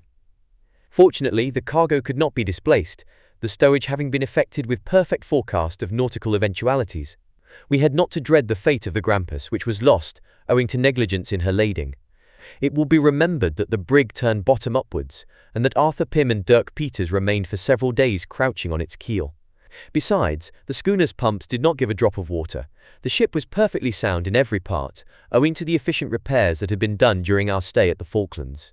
The temperature had fallen rapidly, and hail, rain and snow thickened and darkened the air. At 10 o'clock in the evening, I must use this word, although the sun remained always above the horizon, the tempest increased, and the captain and his lieutenant, almost unable to hear each other's voices amid the elemental strife, communicated mostly by gestures, which is as good a mode as speech between sailors. I could not make up my mind to retire to my cabin, and, seeking the shelter of the roundhouse, I remained on deck, observing the weather phenomena, and the skill, certainty, celerity and effect, with which the crew carried out the orders of the captain and West. It was a strange and terrible experience for a landsman, even one who had seen so much of the sea and seamanship as I had. At the moment of a certain difficult maneuver, 4 men had to climb to the crossbars of the foremast in order to reef the mainsail. The first who sprang to the ratlines was Hunt, the second was Martin Holt, Bury, and one of the recruits followed them. I could not have believed that any man could display such skill and agility as Hunt's. His hands and feet hardly caught the ratlines. Having reached the crossbars first, he stretched himself on the ropes to the end of the yard, while Holt went to the other end, and the 2 recruits remained in the middle. While the men were working, and the tempest was raging round us, a terrific lurch of the ship to starboard under the stroke of a mountainous wave flung everything on the deck into wild confusion, and the sea rushed in through the scupper holes. I was knocked down, and for some moments was unable to rise. So great had been the incline of the schooner that the end of the yard of the mainsail was plunged 3 or 4 feet into the crest of a wave. When it emerged, Martin Holt, who had been astride on it, had disappeared. A cry was heard, uttered by the sailing master, whose arm could be seen wildly waving amid the whiteness of the foam. The sailors rushed to the side and flung out one a rope, another a cask, a third a spar in short, any object of which Martin Holt might lay hold. At the moment when I struggled up to my feet, I caught sight of a massive substance which cleft the air and vanished in the whirl of the waves. Was this a second accident? No, it was a voluntary action, a deed of self-sacrifice. Having finished his task, Hunt had thrown himself into the sea, that he might save Martin Holt. 2 men overboard, yes 2, one to save the other. And were they not about to perish together? The 2 heads rose to the foaming surface of the water. Hunt was swimming vigorously, cutting through the waves, and was nearing Martin Holt. "They are lost, both lost," exclaimed the captain. "The boat, West, the boat!" "If you give the order to lower it," answered West, "I will be the first to get into it, although at the risk of my life. But I must have the order." In unspeakable suspense, the ship's crew and myself had witnessed this scene. None thought of the position of the Halbrane, which was sufficiently dangerous. All eyes were fixed upon the terrible waves. Now fresh cries, the frantic cheers of the crew, rose above the roar of the elements. Hunt had reached the drowning man just as he sank out of sight, had seized hold of him and was supporting him with his left arm, while Holt, incapable of movement, swayed helplessly about like a weed. With the other arm Hunt was swimming bravely and making way towards the schooner. A minute, which seemed endless, passed. The 2 men, the one dragging the other, were hardly to be distinguished in the midst of the surging waves. At last Hunt reached the schooner, and caught one of the lines hanging over the side. In a minute, Hunt and Martin Holt were hoisted on board. The latter was laid down at the foot of the foremast, and the former was quite ready to go to his work. Holt was speedily restored by the aid of vigorous rubbing. His senses came back, and he opened his eyes. "Martin Holt," said Captain Len Guy, who was leaning over him, "you have been brought back from very far." "Yes, yes, Captain," answered Holt, as he looked about him with a searching gaze. "But who saved me?" "Hunt," cried the boatswain. "Hunt risked his life for you." As the latter was hanging back, Hurliguerly pushed him towards Martin Holt, whose eyes expressed the liveliest gratitude. "Hunt," said he, "you have saved me, but for you I should have been lost. I thank you." Hunt made no reply. "Hunt," resumed Captain Len Guy, "don't you hear?" The man seemed not to have heard. "Hunt," said Martin Holt again, "come near to me, I thank you, I want to shake hands with you." And he held out his right hand. Hunt stepped back a few paces, shaking his head with the air of a man who did not want so many compliments for a thing so simple, and quietly walked forward to join his shipmates, who were working vigorously under the orders of West. Decidedly, this man was a hero in courage and self-devotion, but equally decidedly he was a being impervious to impressions, and not on that day either was the boatswain destined to know the color of his words. For 3 whole days, the 6th, 7th, and 8th of December, the tempest raged in these waters, accompanied by snowstorms which perceptibly lowered the temperature. It is needless to say that Captain Len Guy proved himself a true seaman, that James West had an eye to everything, that the crew seconded them loyally, and that Hunt was always foremost when there was work to be done or danger to be incurred. In truth, I do not know how to give an idea of this man. What a difference there was between him and most of the sailors recruited at the Falklands, and especially between him and Hearn, the sealing master. They obeyed, no doubt, for such a master as James West gets himself obeyed, whether with good or ill will, but behind backs, what complaints were made, what recriminations were exchanged. All this, I feared, was of evil presage for the future. Martin Holt had been able to resume his duties very soon, and he fulfilled them with hearty goodwill. He knew the business of a sailor right well, and was the only man on board who could compete with Hunt in handiness and zeal. "Well, Holt," said I to him one day when he was talking with the boatswain, "what terms are you on with that queer fellow Hunt now, since the salvage affair? Is he a little more communicative?" "No, Mr. Jawling, and I think he even tries to avoid me." "To avoid you? Well, he did so before, for that matter." "Yes, indeed, that is true," added Hurliguerly. "I have made the same remark more than once." "Then he keeps aloof from you, Holt, as from the others?" "From me more than from the others." "What is the meaning of that?" "I don't know, Mr. Jawling."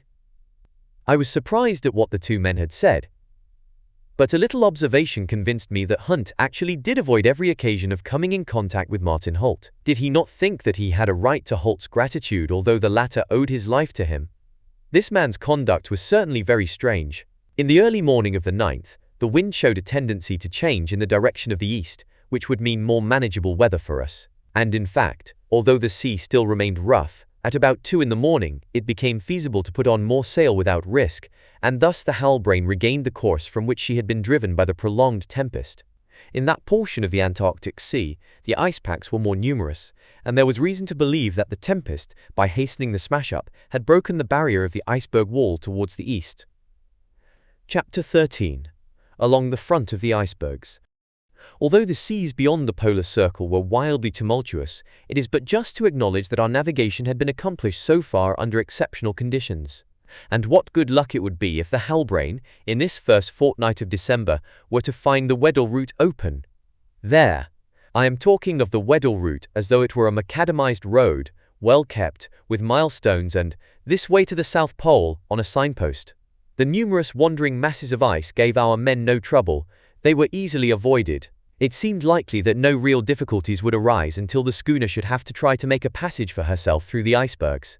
Besides, there was no surprise to be feared. The presence of ice was indicated by a yellowish tint in the atmosphere, which the whalers called blink. This is a phenomenon peculiar to the glacial zones which never deceives the observer.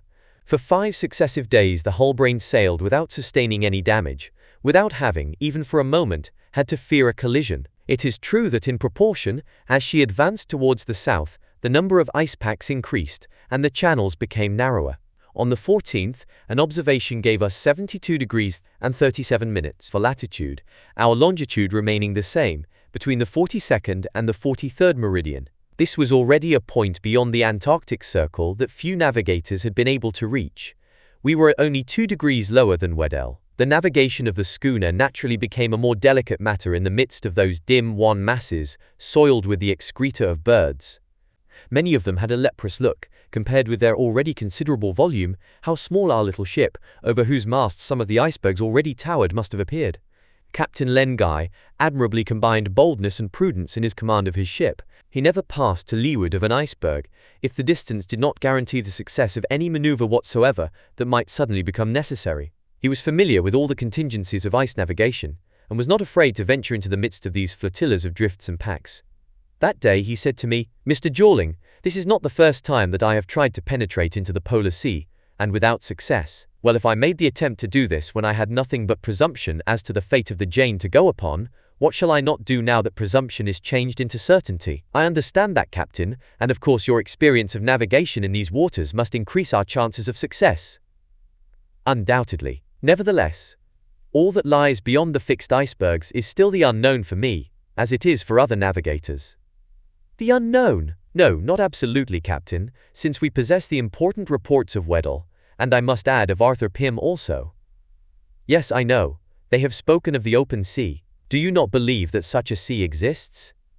"Yes, I do believe that it exists, and for valid reasons. In fact, it is perfectly manifest that these masses, called icebergs and ice fields, could not be formed in the ocean itself. It is the tremendous and irresistible action of the surge which detaches them from the continents or islands of the high latitudes.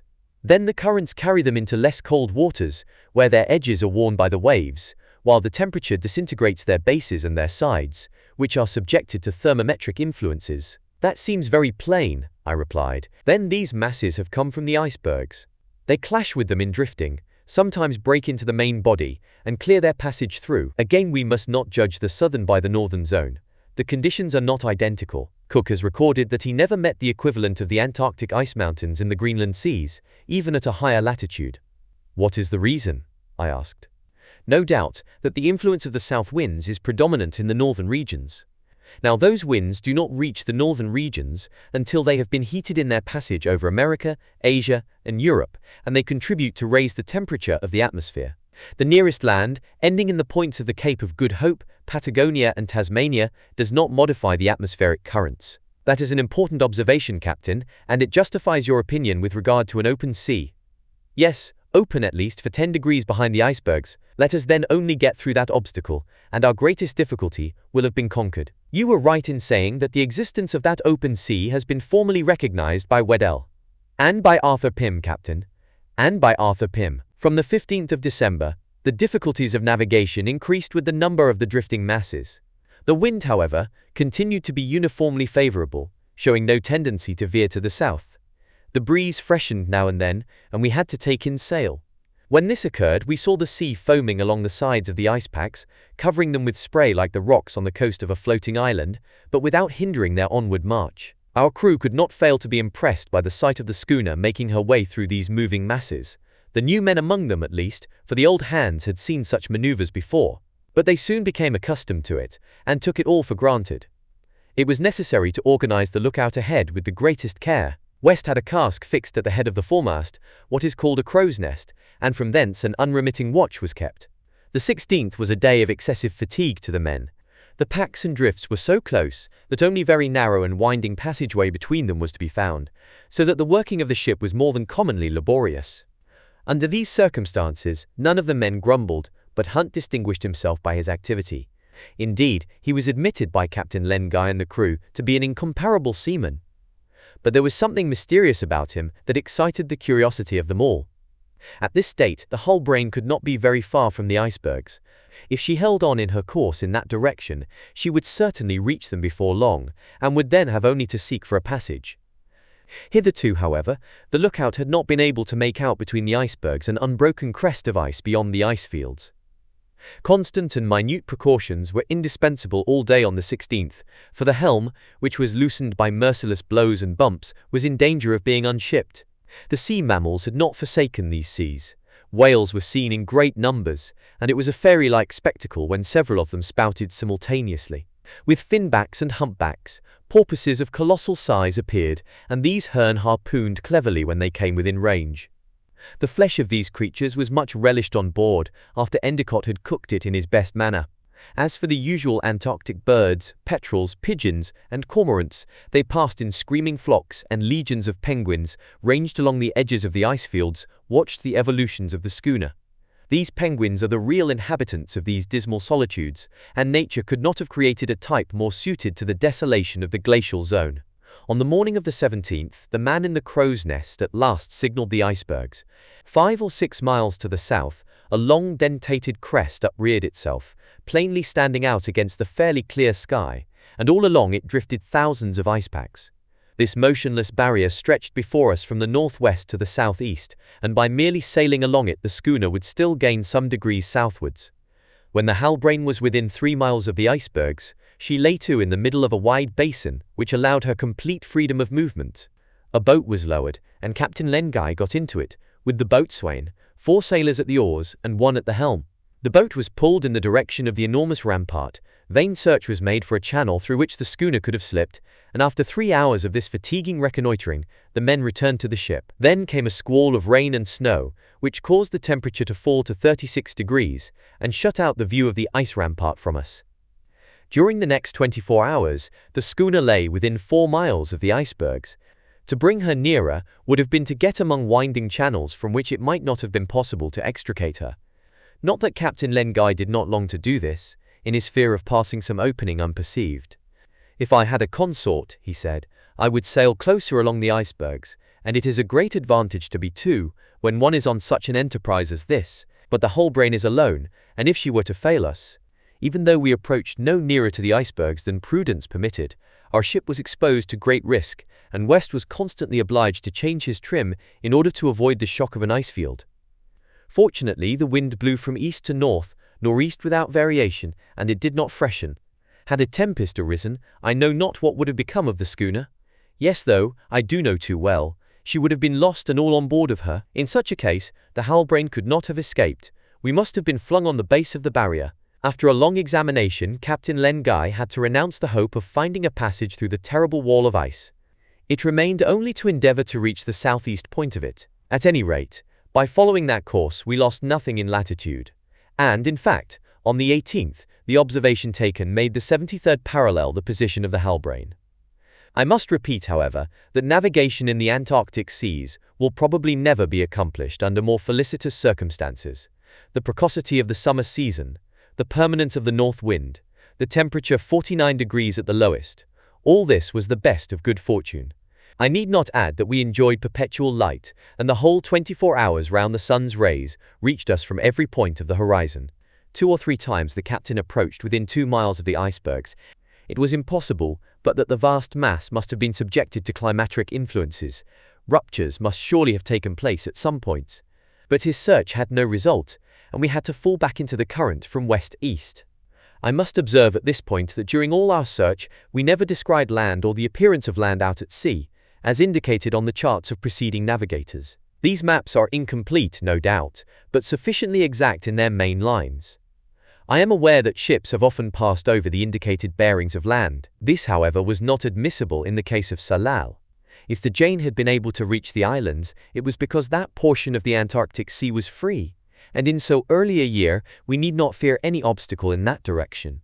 At last, on the 19th, between 2 and 3 o'clock in the afternoon, a shout from the crow's nest was heard. "What is it?" roared West. "The iceberg wall is split on the southeast." "What is beyond?" "Nothing in sight." It took West very little time to reach the point of observation, and we all waited below. How impatiently may be imagined. What if the lookout were mistaken, if some optical delusion?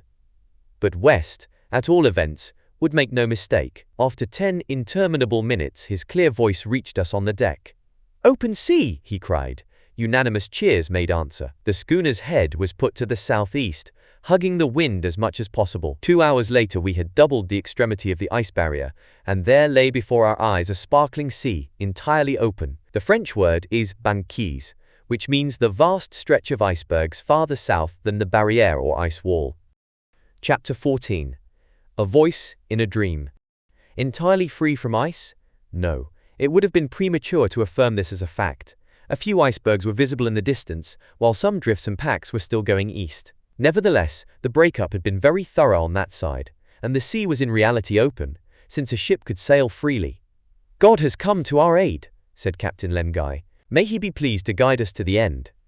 "In a week," I remarked, "our schooner might come in sight of Salal Island." "Provided that the east wind lasts, Mr. Jawling. Don't forget that in sailing along the icebergs to their eastern extremity, the Halbrane went out of her course, and she must be brought back towards the west. The breeze is for us, Captain, and we shall profit by it, for my intention is to make for Bennet Islet. It was there that my brother first landed, and so soon as we shall have sighted that island we shall be certain that we are on the right route. Today, when I have ascertained our position exactly, we shall steer for Bennet Islet. Who knows but that we may come upon some fresh sign? It is not impossible, Mr. Jorling.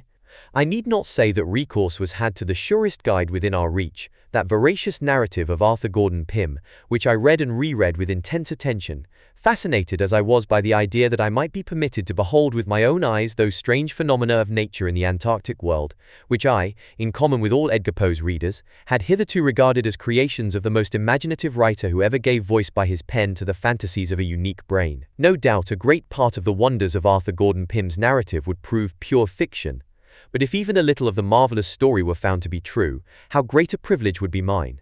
The picturesque and wonderful side of the story we were studying as gospel truth had little charm and but slight interest for Captain Len Guy.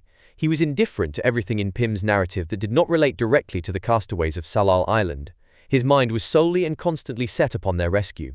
According to the narrative of Arthur Pym, the Jane experienced serious difficulties, due to bad weather, from the 1st to the 4th of January 1828. It was not until the morning of the 5th, in latitude 73 degrees and 15 minutes, that she found a free passage through the last iceberg that barred her way. The final difference between our position and the Jane in a parallel case was that the Jane took 15 days to accomplish the distance of 10 degrees, or 600 miles, which separated her on the 5th of January from Tsalal Island, while on the 19th of December, the Halbrane was only about 7 degrees or 400 miles off the island. Bennet Islet, where Captain Guy intended to put in for 24 hours, was 50 miles nearer. Our voyage was progressing under prosperous conditions. We were no longer visited by sudden hail and snowstorms, or those rapid falls of temperature which tried the crew of the Jane so sorely. A few ice floes drifted by us, occasionally peopled, as tourists throng a pleasure yacht, by penguins, and also by dusky seals, lying flat upon the white surfaces like enormous leeches. Above this strange flotilla we traced the incessant flight of petrels, pigeons, black puffins, divers, grebe, sterns, cormorants, and the sooty black albatross of the high latitudes. Huge medusae, exquisitely tinted, floated on the water like spread parasols. Among the denizens of the deep, captured by the crew of the schooner with line and net, I noted more particularly a sort of giant John Dory 3 feet in length, with firm and savory flesh. During the night, or rather what ought to have been the night of the 19th-20th, my sleep was disturbed by a strange dream. Yes, there could be no doubt, but that it was only a dream.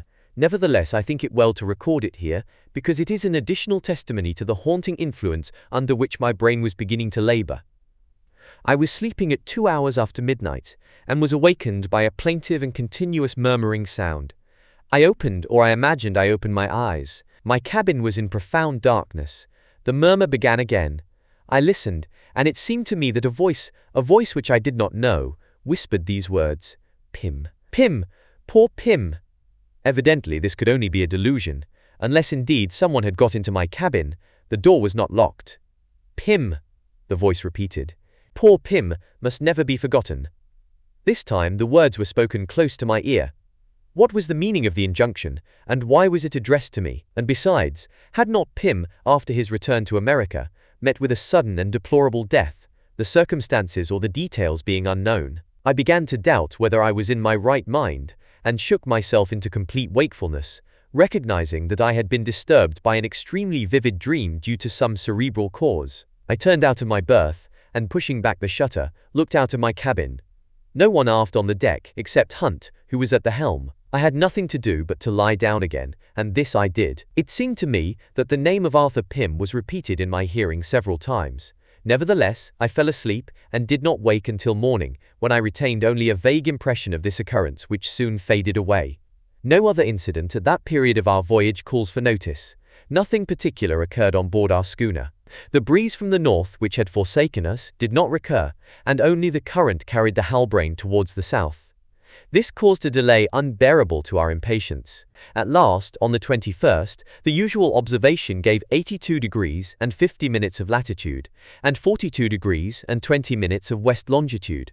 Bennet Islet, if it had any existence, could not be far off now. Yes, the islet did exist, and its bearings were those indicated by Arthur Pym. At 6 o'clock in the evening, one of the crew cried out that there was land ahead on the port side. Chapter 15. Bennet Islet. The whole brain was then within sight of Bennet Islet.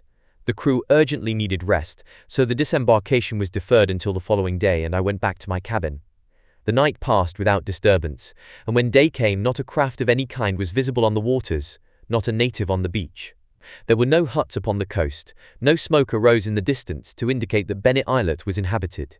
But William Guy had not found any trace of human beings there, and what I saw of the islet answered to the description given by Arthur Pym. It rose upon a rocky base of about a league in circumference, and was so arid that no vegetation existed on its surface. "Mr. Jorling," said Captain Len Guy, "do you observe a promontory in the direction of the northeast?" "I observe it, Captain. Is it not formed of heaped-up rocks which look like giant bales of cotton?" "That is so, and just what the narrative describes. Then all we have to do is to land on the promontory, Mr. Jorling. Who knows but we may come across some vestige of the crew of the Jane, supposing them to have succeeded in escaping from Tsalal Island." The speaker was devouring the islet with his eyes. What must his thoughts, his desires, his impatience have been? But there was a man whose gaze was set upon the same point even more fixedly. That man was Hunt. Before we left the Halbrane, Len Guy enjoined the most minute and careful watchfulness upon his lieutenant. This was a charge which West did not need. Our exploration would take only half a day at most. If the boat had not returned in the afternoon, a second was to be sent in search of us. "Look sharp also after our recruits," added the captain. "Don't be uneasy, Captain," replied the lieutenant. "Indeed, since you want 4 men at the oars, you had better take them from among the new ones. That will leave 4 less troublesome fellows on board." This was a good idea, for, under the deplorable influence of Hearn, the discontent of his shipmates from the Falklands was on the increase. The boat being ready, 4 of the new crew took their places forward, while Hunt, at his own request, was steersman. Captain Len Guy, the boatswain, and myself, all well armed, seated ourselves aft, and we started for the northern point of the islet. In the course of an hour we had doubled the promontory, and come in sight of the little bay whose shores the boats of the Jane had touched. Hunt steered for this bay, gliding with remarkable skill between the rocky points which stuck up here and there.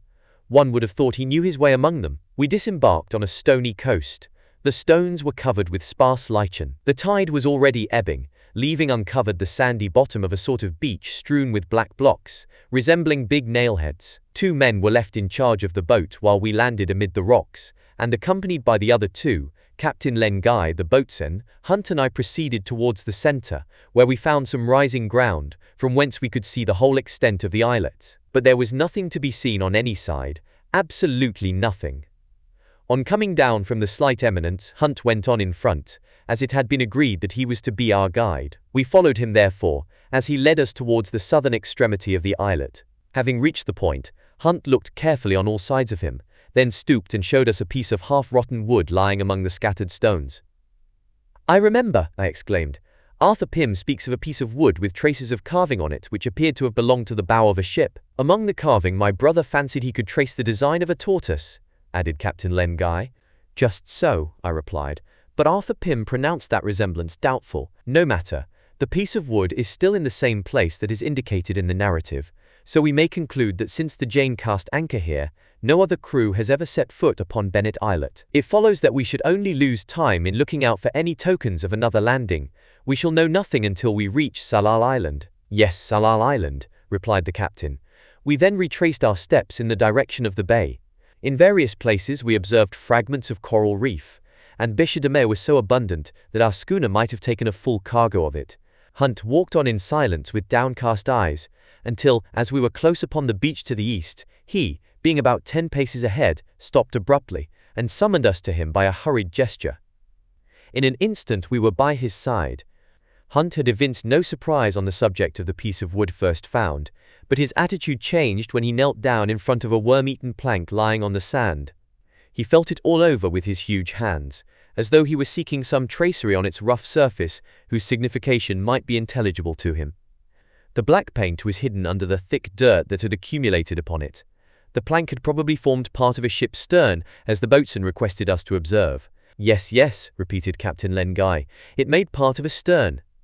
Hunt, who still remained kneeling, nodded his big head in assent. "But," I remarked, This plank must have been cast upon Bennet Islet from a wreck. The cross-currents must have found it in the open sea, and, if that were so, cried the captain, the same thought had occurred to both of us. What was our surprise, indeed our amazement, our unspeakable emotion, when Hunt showed us 8 letters cut in the plank, not painted, but hollow and distinctly traceable with the finger. It was only too easy to recognize the letters of 2 names, arranged in 2 lines, thus, A-N-L-I-E-P-O-L, the Jane of Liverpool, the schooner commanded by Captain William Guy. What did it matter that time had blurred the other letters? Did not those suffice to tell the name of the ship and the port she belonged to? The Jane of Liverpool. Captain Len Guy had taken the plank in his hands, and now he pressed his lips to it while tears fell from his eyes. It was a fragment of the Jane. I did not utter a word until the captain's emotion had subsided. As for Hunt, I had never seen such a lightning glance from his brilliant hawk-like eyes as he now cast towards the southern horizon. Captain Len Guy rose. Hunt, without a word, placed the plank upon his shoulder, and we continued our route. When we had made the tour of the island, we halted at the place where the boat had been left under the charge of 2 sailors, and about 2:30 in the afternoon we were again on board. Early on the morning of the 23rd of December, the Halbrane put off from Bennet Islet, and we carried away with us new and convincing testimony to the catastrophe which Tsalal Island had witnessed. During that day, I observed the sea water very attentively, and it seemed to me less deeply blue than Arthur Pym describes it, nor had we met a single specimen of his monster of the austral fauna, an animal 3 feet long, 6 inches high, with 4 short legs, long coral claws, a silky body, a rat's tail, a cat's head, the hanging ears, blood-red lips and white teeth of a dog. The truth is, that I regarded several of these details as suspect, and entirely due to an over-imaginative temperament. Seated far aft in the ship, I read Edgar Poe's book with sedulous attention, but I was not unaware of the fact that Hunt, whenever his duties furnished him with an opportunity, observed me pertinaciously and with looks of singular meaning.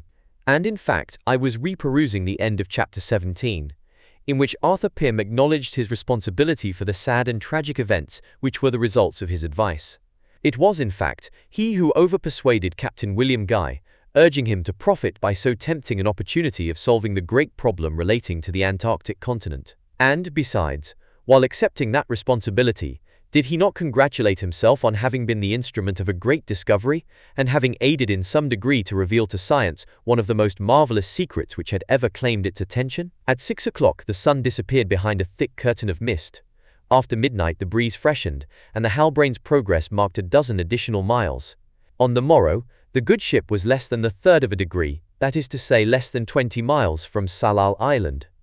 Unfortunately, just after midday the wind fell. Nevertheless, thanks to the current, the island of Tsalal was signaled at 45 minutes past 6 in the evening. The anchor was cast, a watch was set, with loaded firearms within hand reach, and boarding nets ready. The Halbrane ran no risk of being surprised. Too many eyes were watching on board, especially those of Hunt, whose gaze never quitted the horizon of that southern zone for an instant. Chapter 16. Tsalal Island. The night passed without alarm. No boat had put off from the island, nor had a native shown himself upon the beach. The Halbrane, then, had not been observed on her arrival. This was all the better. We had cast anchor in 10 fathoms, at 3 miles from the coast. When the Jane appeared in these waters, the people of Tsalal beheld a ship for the first time, and they took it for an enormous animal, regarding its masts as limbs and its sails as garments. Now, they ought to be better informed on this subject, and if they did not attempt to visit us, to what motive were we to assign such conduct? Captain Len Guy gave orders for the lowering of the ship's largest boat, in a voice which betrayed his impatience. The order was executed, and the captain, addressing West, said, "Send 8 men down with Martin Holt, send Hunt to the helm, remain yourself at the moorings, and keep a lookout landwards as well as to sea." "Aye, aye, sir. Don't be uneasy. We are going ashore, and we shall try to gain the village of Clock. If any difficulty should arise on sea, give us warning by firing 3 shots. "All right," replied West, at a minute's interval. "If we should not return before evening, send the second boat with 10 armed men under the boatswain's orders, and let them station themselves within a cable's length of the shore, so as to escort us back. You understand?" "Perfectly, Captain. If we are not to be found after you have done all in your power, you will take command of the schooner, and bring her back to the Falklands." "I will do so." The large boat was rapidly got ready. 8 men embarked in it, including Martin Holt and Hunt, all armed with rifles, pistols and knives. The latter weapons were slung in their belts. They also carried cartridge pouches. I stepped forward and said, "Will you not allow me to accompany you, Captain?" "If you wish to do so, Mr. Jorling." I went to my cabin, took my gun, a repeating rifle with ball and powder, and rejoined Captain Len Guy, who had kept a place in the stern of the boat for me. Our object was to discover the passage through which Arthur Pym and Dirk Peters had crossed the reef on the 19th of January 1828 in the Jane's boat. For 20 minutes we rowed along the reef, and then Hunt discovered the pass, which was through a narrow cut in the rocks. Leaving 2 men in the boat, we landed, and having gone through the winding gorge which gave access to the crest of the coast, our little force, headed by Hunt, pushed on towards the center of the island. Captain Len Guy and myself exchanged observations, as we walked, on the subject of this country, which, as Arthur Pym declared, differed essentially from every other land hitherto visited by human beings. We soon found that Pym's description was trustworthy. The general color of the plains was black, as though the clay were made of lava dust. Nowhere was anything white to be seen. At 100 paces distance, Hunt began to run towards an enormous mass of rock, climbed on it with great agility, and looked out over a wide extent of space like a man who ought to recognize the place he is in, but does not. "What is the matter with him?" asked Captain Len Guy, who was observing Hunt attentively. "I don't know what is the matter with him, Captain, but as you are aware, everything about this man is odd. His ways are inexplicable, and on certain sides of him he seems to belong to those strange beings whom Arthur Pym asserts that he found on this island. One would even say that." "That," repeated the captain. And then, without finishing my sentence, I said, "Captain, are you sure that you made a good observation when you took the altitude yesterday?" "Certainly. So that's your point. Gave 83 degrees and 20 minutes of latitude and 43 degrees and 5 minutes of longitude." "Exactly. Exactly. There is then no doubt that we are on Tsalal Island?" "None, Mr. Jorling. If Tsalal Island lies where Arthur Pym places it," this was quite true, there could be no doubt on the point, and yet of all that Arthur Pym described nothing existed, or rather, nothing was any longer to be seen. Not a tree, not a shrub, not a plant was visible in the landscape. There was no sign of the wooded hills between which the village of Clock ought to lie, or of the streams from which the crew of the Jane had not ventured to drink. There was no water anywhere, but everywhere absolute awful drought. Nevertheless, Hunt walked on rapidly, without showing any hesitation. It seemed as though he was led by a natural instinct, a bee's flight, as we say in America. I know not what presentiment induced us to follow him as the best of guides, a Chingachgook, a Renard Subtil. And why not? Was not he the fellow countryman of Fenimore Cooper's heroes?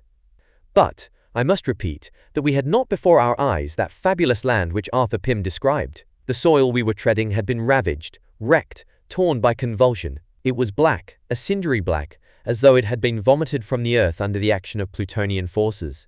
It suggested that some appalling and irresistible cataclysm had overturned the whole of its surface. Not one of the animals mentioned in the narrative was to be seen, and even the penguins which abound in the Antarctic regions had fled from this uninhabitable land. Its stern silence and solitude made it a hideous desert. No human being was to be seen either on the coast or in the interior. Did any chance of finding William Guy and the survivors of the Jane exist in the midst of this scene of desolation? I looked at Captain Len Guy. His pale face, dim eyes, and knit brow told too plainly that hope was beginning to die within his breast. And then the population of Tsalal Island, the almost naked men, armed with clubs and lances, the tall, well-made, upstanding women, endowed with grace and freedom of bearing not to be found in a civilized society. Those are the expressions of Arthur Pym and the crowd of children accompanying them. What had become of all these? Where were the multitude of natives, with black skins, black hair, black teeth, who regarded white color with deadly terror? All of a sudden a light flashed upon me. "An earthquake!" I exclaimed. Yes, 2 or 3 of those terrible shocks, so common in these regions where the sea penetrates by infiltration, and a day comes when the quantity of accumulated vapor makes its way out and destroys everything on the surface. "Could an earthquake have changed Tsalal Island to such an extent?" asked Len Guy musingly. "Yes, Captain, an earthquake has done this thing. It has destroyed every trace of all that Arthur Pym saw here." Hunt, who had drawn nigh to us and was listening, nodded his head in approval of my words. "Are not these countries of the southern seas volcanic?" I resumed. "If the whole brain were to transport us to Victoria Land, we might find the Erebus and the Terror in the midst of an eruption. And yet," observed Martin Holt, "if there had been an eruption here, we should find lava beds." I do not say that there has been an eruption, I replied, but I do say the soil has been convulsed by an earthquake. On reflection it will be seen that the explanation given by me deserved to be admitted. And then it came to my remembrance that according to Arthur Pym's narrative, Tsalal belonged to a group of islands which extended towards the west. Unless the people of Tsalal had been destroyed, it was possible that they might have fled into one of the neighboring islands. We should do well, then, to go and reconnoiter that archipelago, for Tsalal clearly had no resources whatever to offer after the cataclysm. I spoke of this to the captain. Yes, he replied, and tears stood in his eyes. Yes, it may be so. And yet how could my brother and his unfortunate companions have found the means of escaping? Is it not far more probable that they all perished in the earthquake? Here Hunt made us a signal to follow him, and we did so. After he had pushed across the valley for a considerable distance, he stopped. What a spectacle was before our eyes! There, lying in heaps, were human bones, all the fragments of that framework of humanity which we call the skeleton, hundreds of them, without a particle of flesh, clusters of skulls still bearing some tufts of hair, a vast bone heap, dried and whitened in this place. We were struck dumb and motionless by this spectacle. When Captain Len Guy could speak, he murmured, "My brother, my poor brother." On a little reflection, however, my mind refused to admit certain things. How was this catastrophe to be reconciled with Patterson's memoranda? The entries in his notebook stated explicitly that the mate of the Jane had left his companions on Tsalal Island 7 months previously. They could not then have perished in this earthquake, for the state of the bones proved that it had taken place several years earlier, and must have occurred after the departure of Arthur Pym and Dirk Peters, since no mention of it was made in the narrative of the former. These facts were, then, irreconcilable. If the earthquake was of recent date, the presence of those time-bleached skeletons could not be attributed to its action. In any case, the survivors of the Jane were not among them. But then, where were they? The valley of Clock Clock extended no farther. We had to retrace our steps in order to regain the coast. We had hardly gone half a mile on the cliff's edge when Hunt again stopped, on perceiving some fragments of bones which were turning to dust, and did not seem to be those of a human being. Were these the remains of one of the strange animals described by Arthur Pym, of which we had not hitherto seen any specimens? Hunt suddenly uttered a cry, or rather a sort of savage growl, and held out his enormous hand, holding a metal collar. Yes, a brass collar, a collar eaten by rust, but bearing letters which might still be deciphered. These letters formed the 3 following words. Tiger Arthur Pym. Tiger! The name of the dog which had saved Arthur Pym's life in the hold of the Grampus, and, during the revolt of the crew, had sprung at the throat of Jones, the sailor, who was immediately finished by Dirk Peters. So then, that faithful animal had not perished in the shipwreck of the Grampus. He had been taken on board the Jane at the same time as Arthur Pym and the half-breed. And yet the narrative did not allude to this, and after the meeting with the schooner there was no longer any mention of the dog. All these contradictions occurred to me. I could not reconcile the facts. Nevertheless, there could be no doubt that Tiger had been saved from the shipwreck like Arthur Pym, had escaped the landslip of the Clock Clock Hill, and had come to his death at last in the catastrophe which had destroyed a portion of the population of Tsalal. But again, William Guy and his 5 sailors could not be among those skeletons which were strewn upon the earth, since they were living at the time of Patterson's departure, 7 months ago, and the catastrophe already dated several years back. 3 hours later we had returned on board the Halbrane, without having made any other discovery. Captain Len Guy went direct to his cabin, shut himself up there, and did not reappear even at dinner hour. The following day, as I wished to return to the island in order to resume its exploration from one coast to the other, I requested West to have me rowed ashore. He consented, after he had been authorized by Captain Len Guy, who did not come with us. Hunt, the boatswain, Martin Holt, 4 men, and myself took our places in the boat without arms, for there was no longer anything to fear. We disembarked at our yesterday's landing place, and Hunt again led the way towards the hill of Clock Clock. Nothing remained of the eminence that had been carried away in the artificial landslip, from which the captain of the Jane, Patterson, his 2nd officer, and 5 of his men had happily escaped. The village of Clock Clock had thus disappeared, and doubtless the mystery of the strange discoveries narrated in Edgar Poe's work was now and ever would remain beyond solution. We had only to regain our ship, returning by the east side of the coast. Hunt brought us through the space where sheds had been erected for the preparation of the bêcher de mer, and we saw the remains of them. On all sides, silence and abandonment reigned. We made a brief pause at the place where Arthur Pym and Dirk Peters seized upon the boat which bore them towards higher latitudes, even to that horizon of dark vapor whose rents permitted them to discern the huge human figure, the white giant. Hunt stood with crossed arms, his eyes devouring the vast extent of the sea. "Well, Hunt?" said I, tentatively. Hunt did not appear to hear me. He did not turn his head in my direction. "What are we doing here?" I asked him, and touched him on the shoulder. He started, and cast a glance upon me which went to my heart. "Come along, Hunt," cried Hurliguerly. "Are you going to take root on this rock? Don't you see the Halbrane waiting for us at her moorings? Come along, we shall be off tomorrow. There is nothing more to do here." It seemed to me that Hunt's trembling lips repeated the word nothing, while his whole bearing protested against what the boatswain said. The boat brought us back to the ship. Captain Len Guy had not left his cabin. West, having received no orders, was pacing the deck aft. I seated myself at the foot of the mainmast, observing the sea which lay open and free before us. At this moment the captain came on deck. He was very pale, and his features looked pinched and weary. "Mr. Jorling," said he, "I can affirm conscientiously that I have done all it was possible to do. Can I hope henceforth that my brother William and his companions? No, no, we must go away, before winter." He drew himself up, and cast a last glance towards Tsalal Island. "Tomorrow, Jim," he said to West. "Tomorrow we will make sail as early as possible." At this moment a rough voice uttered the words, "And Pym, poor Pym." I recognized this voice. It was the voice I had heard in my dream. Chapter 17. And Pym? And Pym, poor Pym? I turned round quickly. Hunt had spoken. This strange person was standing motionless at a little distance, gazing fixedly at the horizon. It was so unusual to hear Hunt's voice on board the schooner, that the men, whom the unaccustomed sound reached, drew near, moved by curiosity. Did not his unexpected intervention point to, I had a presentiment that it did, some wonderful revelation? A movement of West's hand sent the men forward, leaving only the mate, the boatswain, Martin Holt, the sailing master, and Hardy, with the captain and myself in the vicinity of Hunt. The captain approached and addressed him. "What did you say?" I said, "And Pym, poor Pym." "Well then, what do you mean by repeating the name of the man whose pernicious advice led my brother to the island on which the Jane was lost, the greater part of her crew was massacred, and where we have not found even one left of those who were still here 7 months ago?" Hunt did not speak. "Answer, I say answer," cried the captain.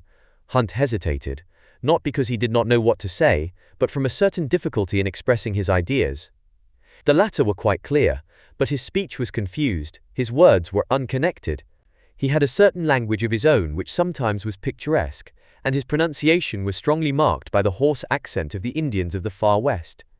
"You see," he said, "I do not know how to tell things. My tongue stops. Understand me, I spoke of Pym, poor Pym, did I not?" "Yes," answered West sternly. "And what have you to say about Arthur Pym?" "I have to say that he must not be abandoned." "Abandoned?" I exclaimed. "No, never. It would be cruel. Too cruel. We must go to seek him." "To seek him?" repeated Captain Len Guy. "Understand me. It is for this that I have embarked on the Halbrane." "Yes, to find poor Pym." "And where is he?"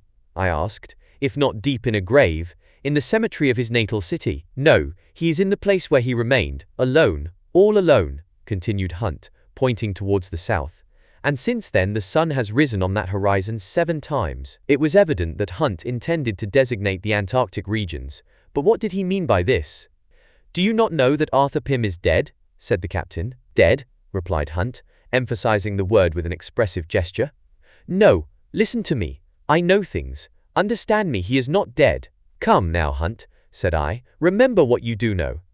In the last chapter of the adventures of Arthur Pym, does not Edgar Poe relate his sudden and deplorable end?" "Explain yourself, Hunt," said the captain in a tone of command. "Reflect, take your time, and say plainly whatever you have to say." And while Hunt passed his hand over his brow, as though to collect his memory of far-off things, I observed to Captain Len Guy, "There is something very singular in the intervention of this man, if indeed he be not mad." At my words the boatswain shook his head, for he did not believe Hunt to be in his right mind. The latter understood this shake of the boatswain's head, and cried out in a harsh tone, "No, not mad, and madmen are respected on the prairies, even if they are not believed. And I must be believed. No, no, no, Pym is not dead." "Edgar Poe asserts that he is," I replied. "Yes, I know Edgar Poe of Baltimore, but he never saw poor Pym, never, never." "What?" exclaimed Captain Len Guy. The two men were not acquainted? No, and it was not Arthur Pym himself who related his adventures to Edgar Poe? No, Captain, no. He, below there at Baltimore, had only the notes written by Pym from the day when he hid himself on board the Grampus to the very last hour. The last, understand me, the last. Who, then, brought back that journal? Asked Captain Len Guy, as he seized Hunt's hand. It was Pym's companion, he who loved him, his poor Pym, like a son. It was Dirk Peters, the half-breed, who came back alone from there beyond. The half-breed Dirk Peters? I exclaimed. Yes, alone. And Arthur Pym, maybe. There, answered Hunt in a loud voice, bending towards the southern line, from which he had not diverted his gaze for a moment. Could such an assertion prevail against the general incredulity? No, assuredly not. Martin Holt nudged Hurliguerly with his elbow, and both regarded Hunt with pity, while West observed him without speaking. Captain Len Guy made me a sign, meaning that nothing serious was to be got out of this poor fellow, whose mental faculties must have been out of gear for a long time. And nevertheless, when I looked keenly at Hunt, it seemed to me that a sort of radiance of truth shone out of his eyes. Then I set to work to interrogate the man, putting to him precise and pressing questions which he tried to answer categorically, as we shall see, and not once did he contradict himself. Tell me, I asked, did Arthur Pym really come to Tsalal Island on board the Grampus? Yes. Did Arthur Pym separate himself, with the half-breed and one of the sailors, from his companions while Captain William Guy had gone to the village of Clock? Yes. The sailor was one Allen, and he was almost immediately stifled under the stones. Then the two others saw the attack, and the destruction of the schooner, from the top of the hill? Yes. Then, some time later, the two left the island, after they had got possession of one of the boats which the natives could not take from them? Yes. And after 20 days, having reached the front of the curtain of vapor, they were both carried down into the gulf of the cataract? This time, Hunt did not reply in the affirmative. He hesitated. He stammered out some vague words. He seemed to be trying to rekindle the half-extinguished flame of his memory. At length, looking at me and shaking his head, he answered, No, not both. Understand me. Dirk never told me. Dirk Peters, interposed Captain Len Guy quickly. You knew Dirk Peters? Yes. Where? At Vandalia, state of Illinois. And it is from him that you have all this information concerning the voyage? From him. And he came back alone from that voyage, having left Arthur Pym. Alone! Speak, man, do speak, I cried impatiently. Then in broken but intelligible sentences Hunt spoke. Yes, there, a curtain of vapor.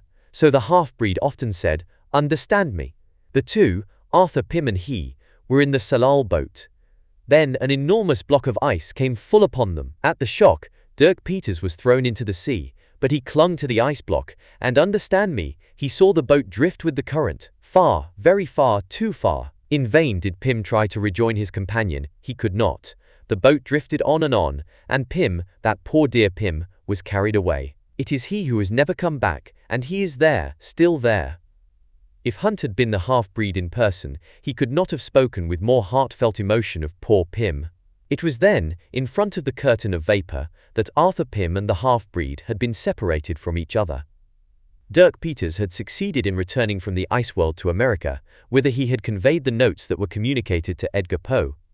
Hunt was minutely questioned upon all these points, and he replied, conformably he declared, to what the half-breed had told him many times. According to this statement, Dirk Peters had Arthur Pym's notebook in his pocket at the moment when the ice block struck them, and thus the journal which the half-breed placed at the disposal of the American romance writer was saved.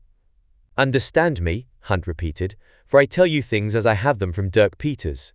While the drift was carrying him away, he cried out with all his strength. Pym, poor Pym, had already disappeared in the midst of the vapor. The half-breed, feeding upon raw fish, which he contrived to catch, was carried back by a cross-current to Tsalal Island, where he landed half-dead from hunger.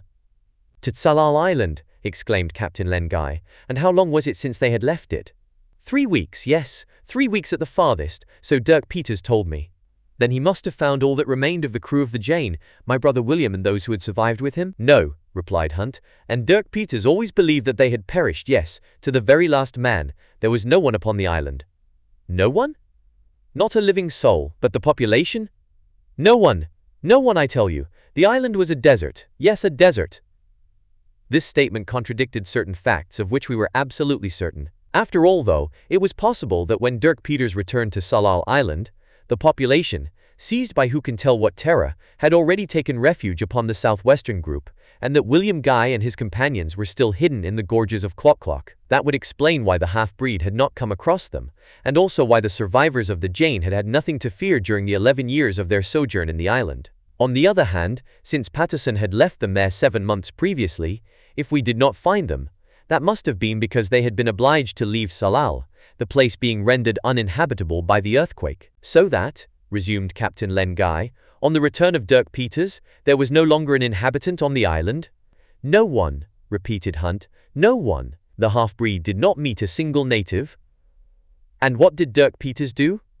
Understand me, a forsaken boat lay there, at the back of the bay, containing some dried meat and several casks of water. The half-breed got into it, and a south wind, yes, south, very strong, the same that had driven the ice block, with the cross-current, towards Tsalal Island, carried him on for weeks and weeks to the iceberg barrier, through a passage in it. You may believe me, I am telling you only what Dirk Peters told me, and he cleared the polar circle. And beyond it, I inquired. Beyond it, he was picked up by an American whaler, the Sandy Hook, and taken back to America.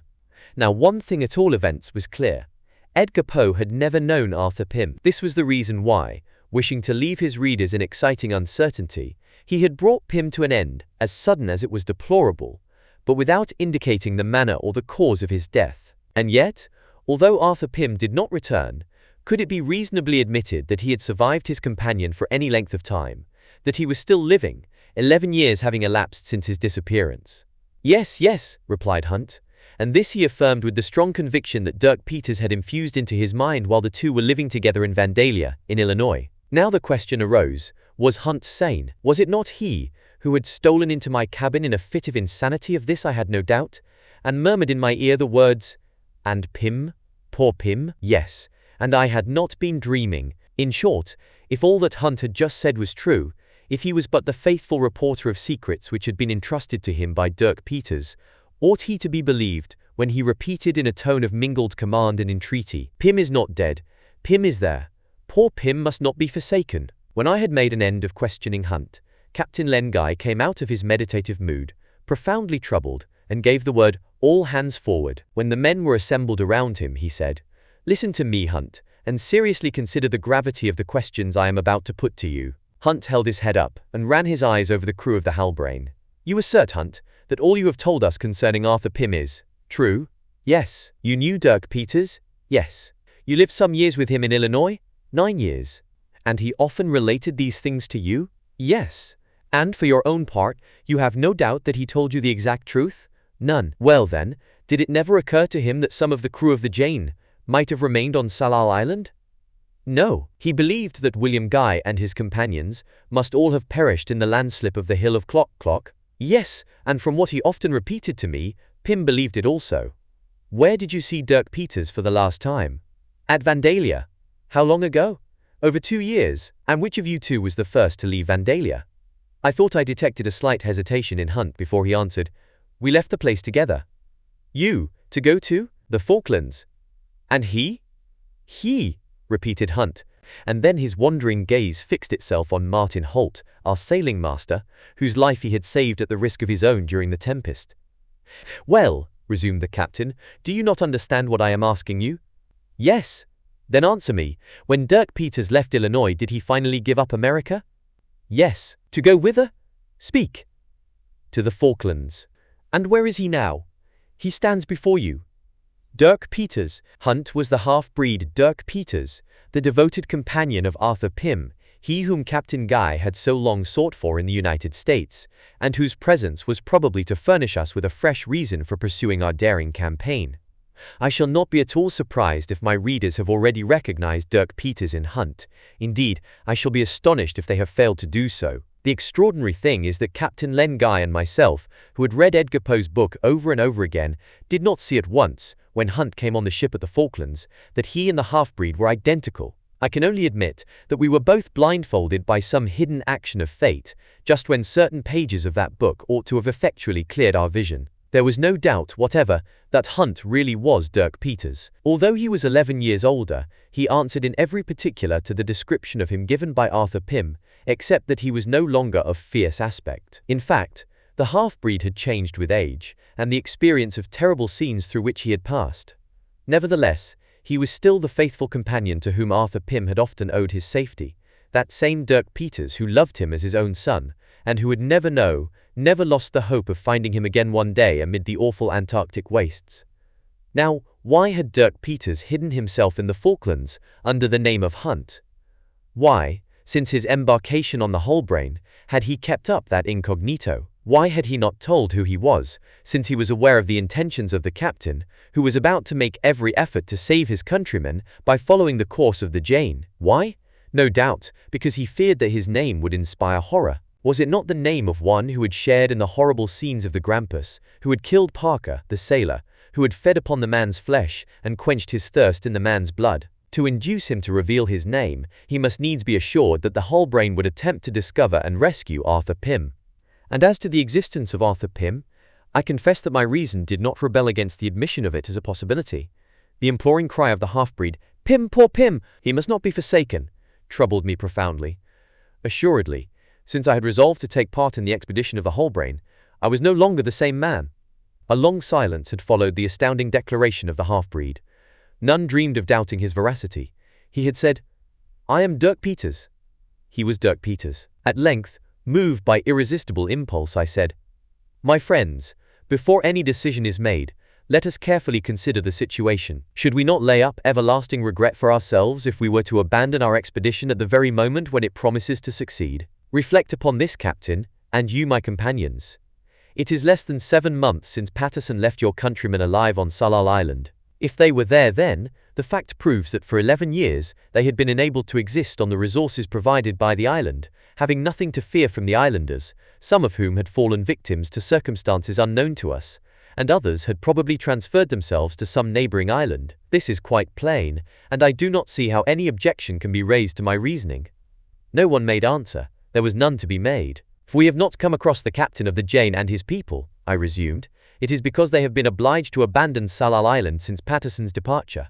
Why? In my belief, it was because the earthquake had rendered the island uninhabitable. Now, they would only have required a native boat to gain either another island or some point of the Antarctic continent by the aid of the southern current. I hardly hesitate to assert that all this has occurred, but in any case, I know and I repeat that we shall have done nothing if we do not persevere in the search on which the safety of your countrymen depends."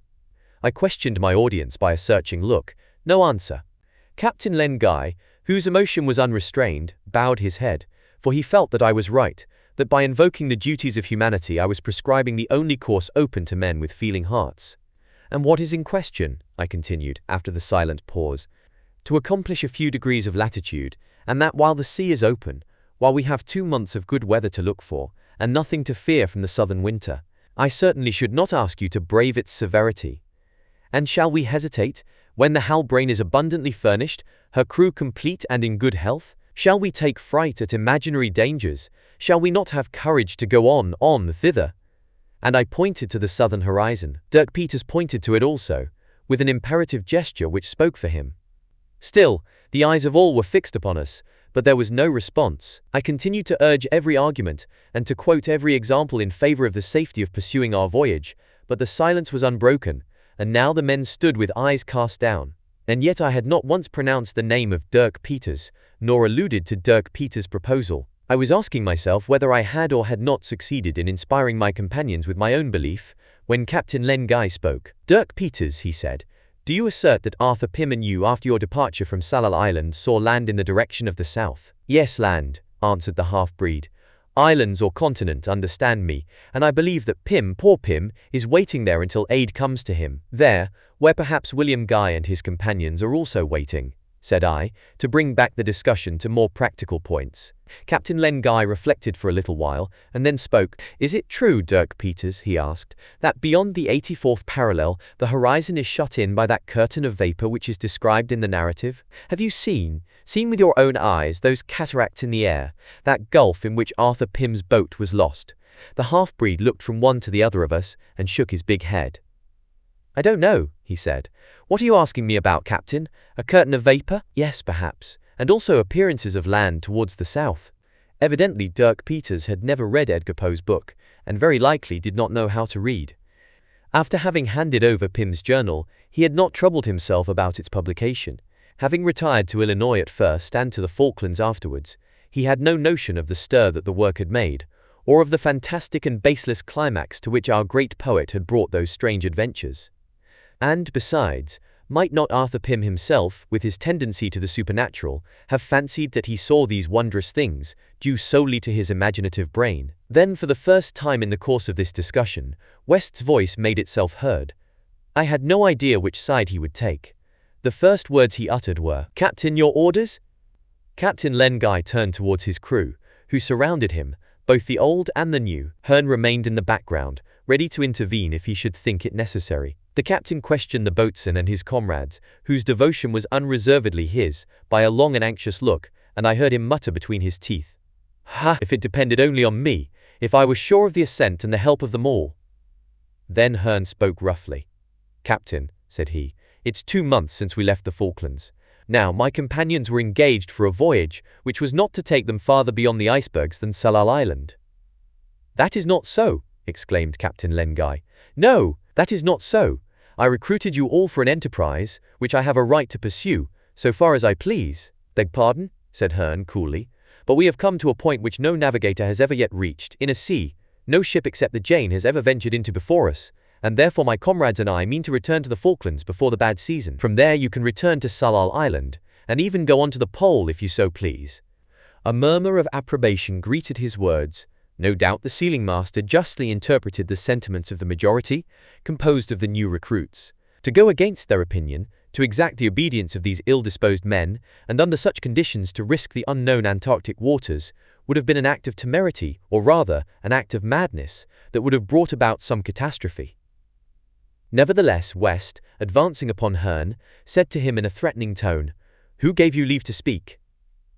"The captain questioned us," replied Hearn. "I had a right to reply." The man uttered these words with such insolence that West, who was generally so self-restrained, was about to give free vent to his wrath, when Captain Len Guy, stopping him by a motion of his hand, said quietly, "Be calm, Jem. Nothing can be done unless we are all agreed. What is your opinion, Hurliguerly?" "It is very clear, Captain," replied the boatswain. "I will obey your orders, whatever they may be. It is our duty not to forsake William Guy and the others, so long as any chance of saving them remains."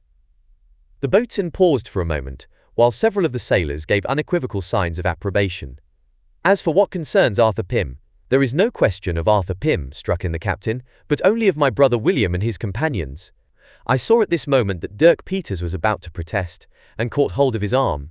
He shook with anger, but kept silence. The captain continued his questioning of the men, desiring to know by name all those upon whom he might reckon.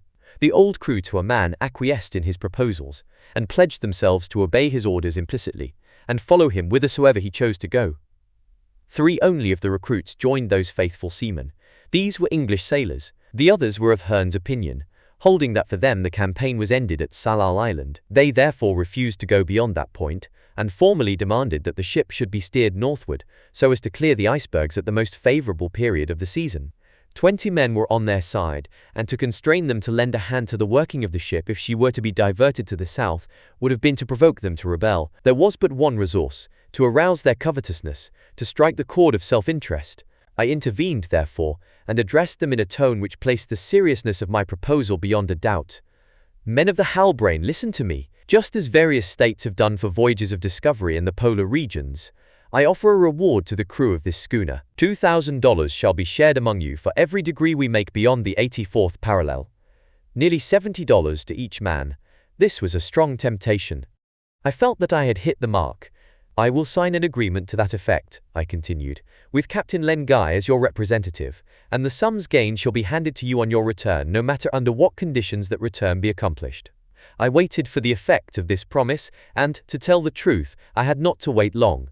"Hurrah!" cried the boatswain, acting as fugleman to his comrades, who almost unanimously added their cheers to his. Hearn offered no farther opposition. It would always be in his power to put in his word when the circumstances should be more propitious. Thus the bargain was made, and to gain my ends, I would have made a heavier sacrifice. It is true we were within 7 degrees of the South Pole, and, if the Halbrane should indeed reach that spot, it would never cost me more than $14,000. Early in the morning of the 27th of December, the Halbrane put out to sea, heading southwest. After the scene of the preceding evening, Captain Len Guy had taken a few hours' rest.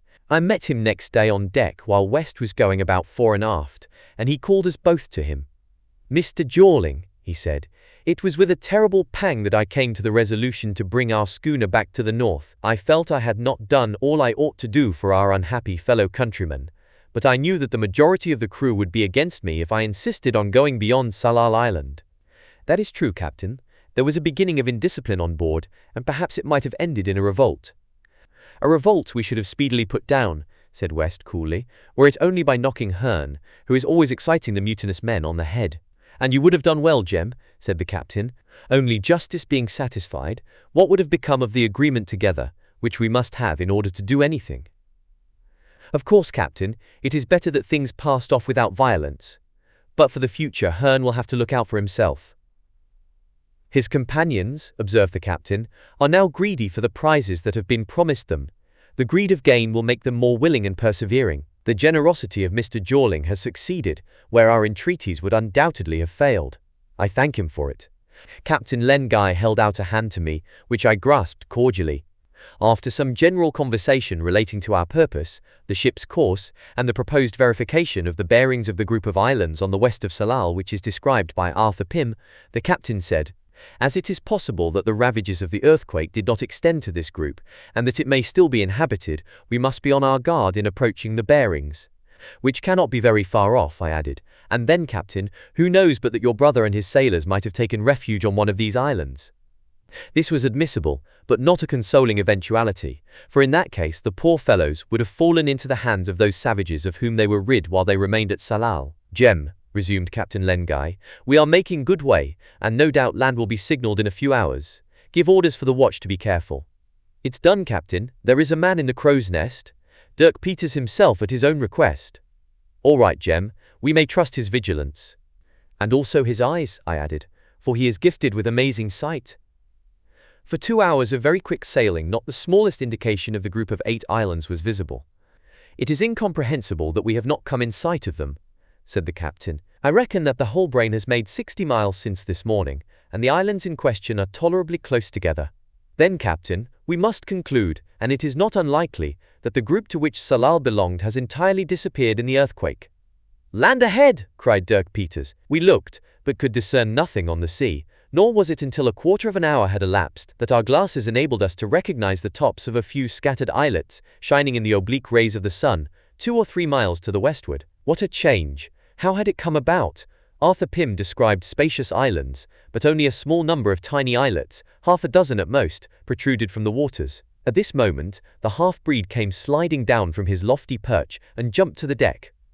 "Well, Dirk Peters, have you recognized the group?" asked the captain. "The group?" replied the half-breed, shaking his head. "No, I have only seen the tops of 5 or 6 islets. There is nothing but stone heaps there, not a single island." As the schooner approached, we easily recognized these fragments of the group, which had been almost entirely destroyed on its western side. The scattered remains formed dangerous reefs, which might seriously injure the keel or the sides of the Halbrane, and there was no intention of risking the ship's safety among them. We accordingly cast anchor at a safe distance, and a boat was lowered for the reception of Captain Len Guy, the boatswain, Dirk Peters, Holt, 2 men and myself. The still, transparent water, as Peters steered us skillfully between the projecting edges of the little reefs, allowed us to see, not a bed of sand strewn with shells, but blackish heaps, which were overgrown by land vegetation, tufts of plants not belonging to the marine flora that floated on the surface of the sea. Presently, we landed on one of the larger islets, which rose to about 30 feet above the sea. "Do the tides rise sometimes to that height?" I inquired of the captain. "Never," he replied. "And perhaps we shall discover some remains of the vegetable kingdom, of habitations, or of an encampment." "The best thing we can do," said the boatswain, "is to follow Dirk Peters, who has already distanced us. The half-breed's lynx eyes will see what we can't."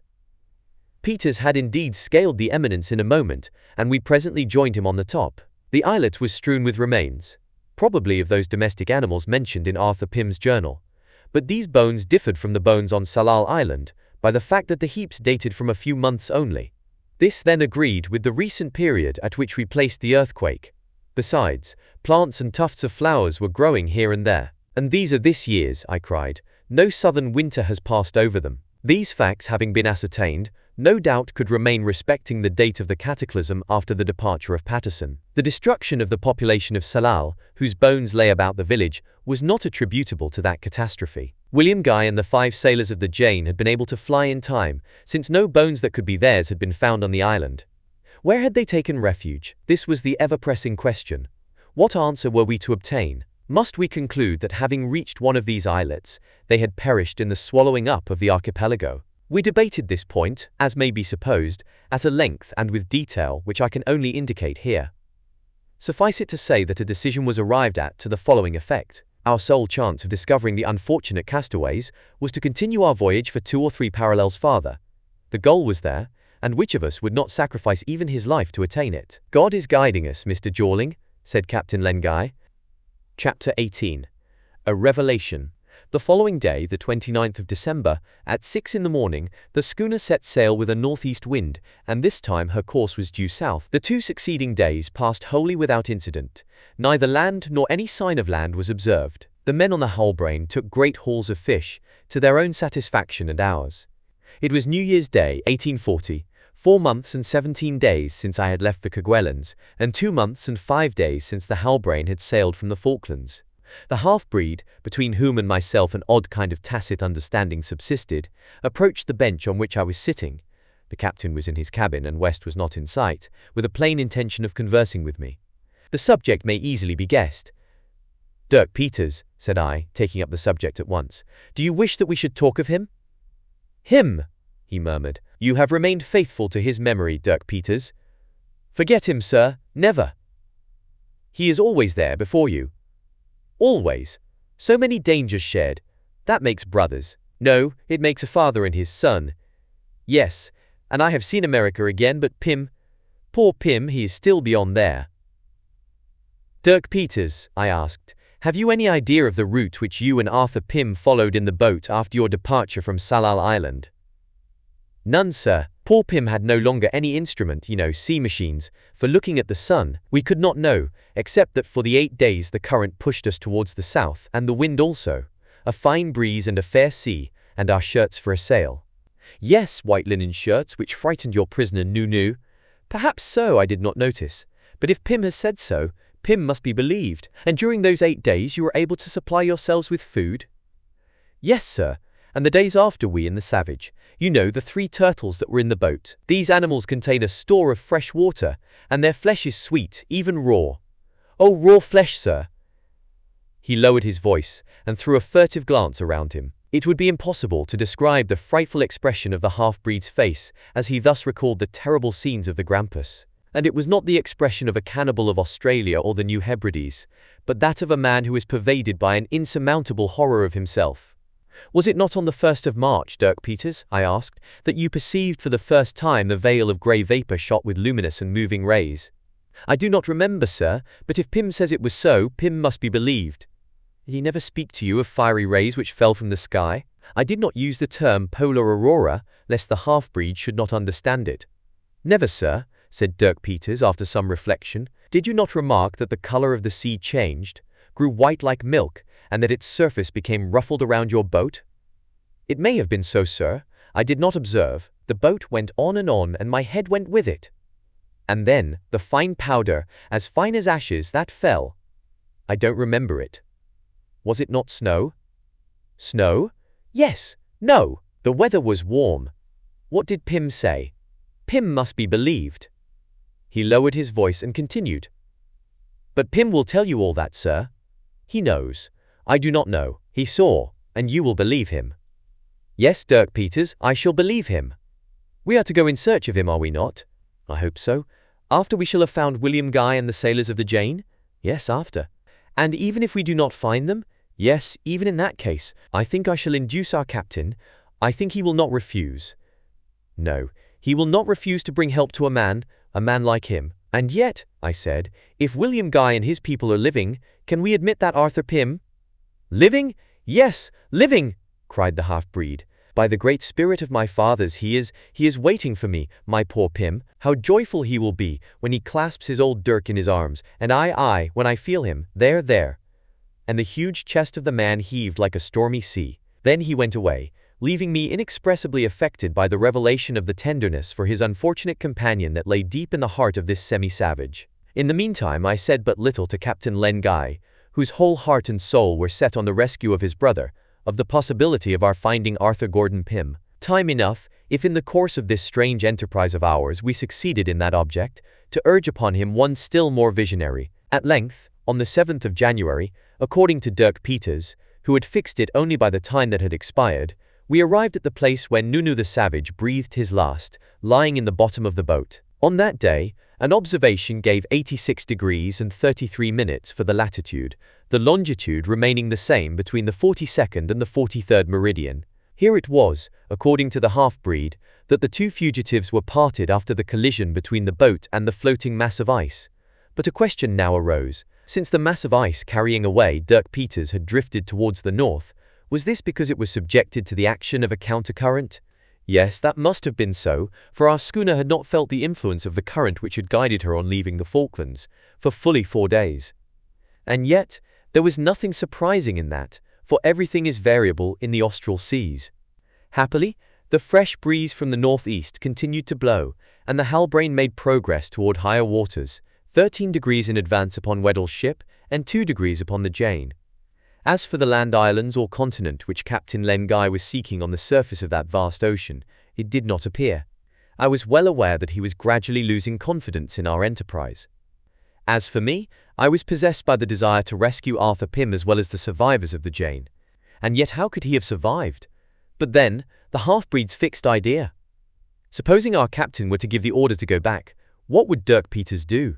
Throw himself into the sea, rather than return northwards? This it was which made me dread some act of violence on his part, when he heard the greater number of the sailors protesting against this insensate voyage, and talking of putting the ship about, especially towards Hearn, who was stealthily inciting his comrades of the Falklands to insubordination. It was absolutely necessary not to allow discipline to decline, or discouragement to grow among the crew, so that, on the 7th of January, Captain Len Guy at my request assembled the men, and addressed them in the following words.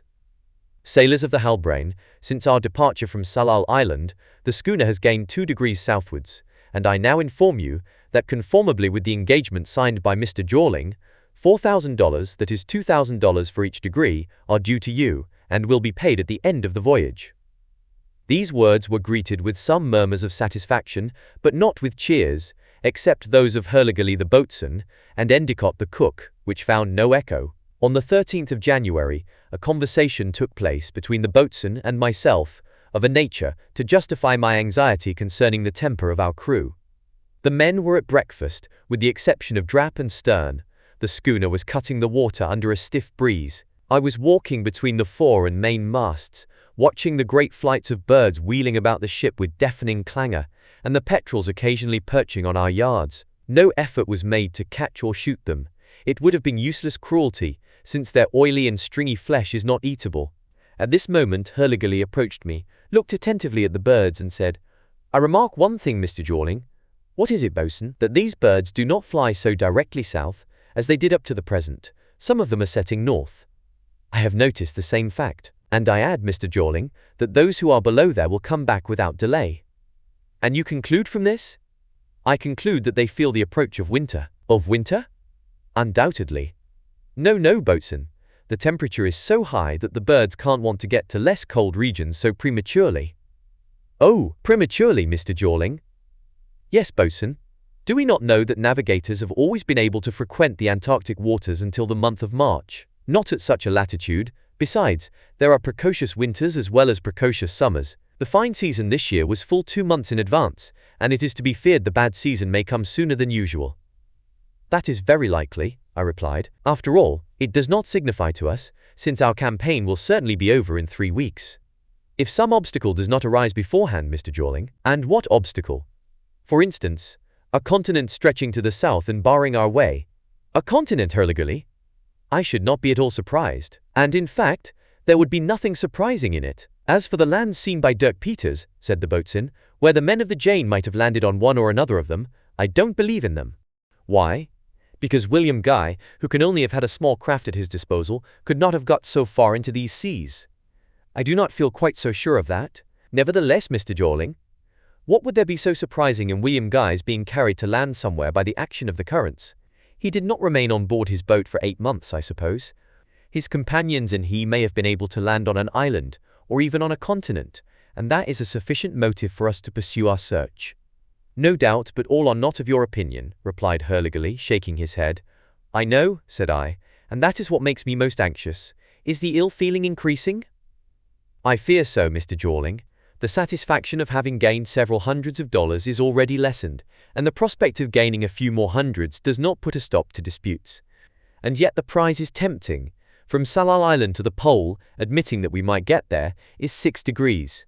Now 6 degrees at $2,000 each makes $12,000 for 30 men. That is $400 a head. A nice little sum to slip into one's pocket on the return of the Halbrane, but, notwithstanding, that fellow Hearn works so wickedly upon his comrades that I believe they are ready to bout ship in spite of anybody. I can believe that of the recruits, boatswain, but the old crew. There are 3 or 4 of those who are beginning to reflect, and they are not easy in their minds about the prolongation of the voyage. I fancy Captain Len Guy and his lieutenant will know how to get themselves obeyed. We shall see, Mr. Jorling. But may it not be that our captain himself will get disheartened, that the sense of his responsibility will prevail, and that he will renounce his enterprise?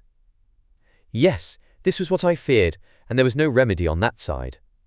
As for my friend Endicott, Mr. Jorling, I answer for him as for myself. We would go to the end of the world, if the world has an end, did the captain want to go there.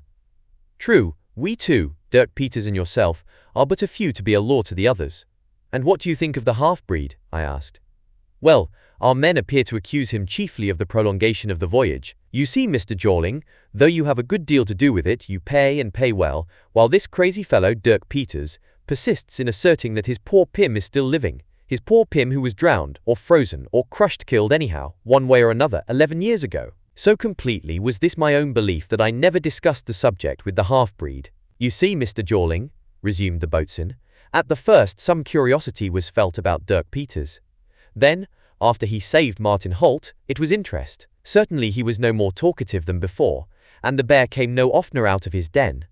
But now we know what he is, and no one likes him the better for that. At all events it was he who induced our captain, by talking of land to the south of Tsalal Island, to make this voyage, and it is owing to him that he has reached the 86th degree of latitude. That is quite true, boatswain. And so, Mr. Jorling, I am always afraid that one of these days somebody will do Peters an ill turn. Dirk Peters would defend himself, and I should pity the man who laid a finger on him.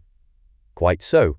It would not be good for anybody to be in his hands, for they could bend iron, but then, all being against him, he would be forced into the hold. Well, we have not yet come to that, I hope, and I count on you, Hurliguerly, to prevent any attempt against Dirk Peters. Reason with your men, make them understand that we have time to return to the Falklands before the end of the fine season.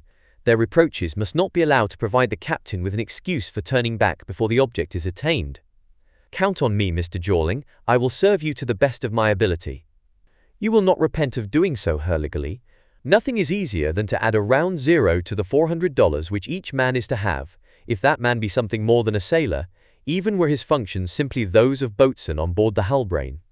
Nothing important occurred on the 13th and 14th, but a fresh fall in the temperature took place. Captain Len Guy called my attention to this, pointing out the flocks of birds continuously flying north. While he was speaking to me I felt that his last hopes were fading. And who could wonder? Of the land indicated by the half-breed nothing was seen, and we were already more than 180 miles from Tsalal Island. At every point of the compass was the sea, nothing but the vast sea with its desert horizon, which the sun's disk had been nearing since the 21st of December, and would touch on the 21st of March, prior to disappearing during the 6 months of the austral night. Honestly, was it possible to admit that William Guy and his 5 companions could have accomplished such a distance on a frail craft, and was there one chance in 100 that they could ever be recovered? On the 15th of January, an observation most carefully taken gave 43 degrees and 13 minutes longitude, and 88 degrees and 17 minutes latitude. The Halbrane was less than 2 degrees from the pole. Captain Len Guy did not seek to conceal the result of this observation, and the sailors knew enough of nautical calculation to understand it. Besides, if the consequences had to be explained to them, were not Holt and Hardy there to do this, and Hearn to exaggerate them to the utmost? During the afternoon I had indubitable proof that the sealing master had been working on the minds of the crew. The men, emerging at the foot of the mainmast, talked in whispers and cast evil glances at us. 2 or 3 sailors made threatening gestures undisguisedly. Then arose such angry mutterings that West could not be deaf to them. He strode forward and called out, "Silence there! The first man who speaks will have to reckon with me." Captain Lengai was shut up in his cabin, but every moment I expected to see him come out, give one last look around the waste of waters, and then order the ship's course to be reversed. Nevertheless, on the next day the schooner was sailing in the same direction. Unfortunately, for the circumstance had some gravity, a mist was beginning to come down on us. I could not keep still, I confess. My apprehensions were redoubled. It was evident that West was only awaiting the order to change the helm. What mortal anguish soever the captain's must be, I understood too well that he would not give that order without hesitation. For several days past I had not seen the half-breed, or at least I had not exchanged a word with him. He was boycotted by the whole crew, with the exception of the boatswain, who was careful to address him, although he rarely got a word in return. Dirk Peters took not the faintest notice of this state of things. He remained completely absorbed in his own thoughts, yet, had he heard West give the word to steer north, I know not to what acts of violence he might have been driven. He seemed to avoid me. Was this from a desire not to compromise me? On the 17th in the afternoon, however, Dirk Peters manifested an intention of speaking to me, and never, no never, could I have imagined what I was to learn in that interview. It was about 2:30, and not feeling well, I had gone to my cabin, where the side window was open, while that at the back was closed. I heard a knock at the door, and asked who was there.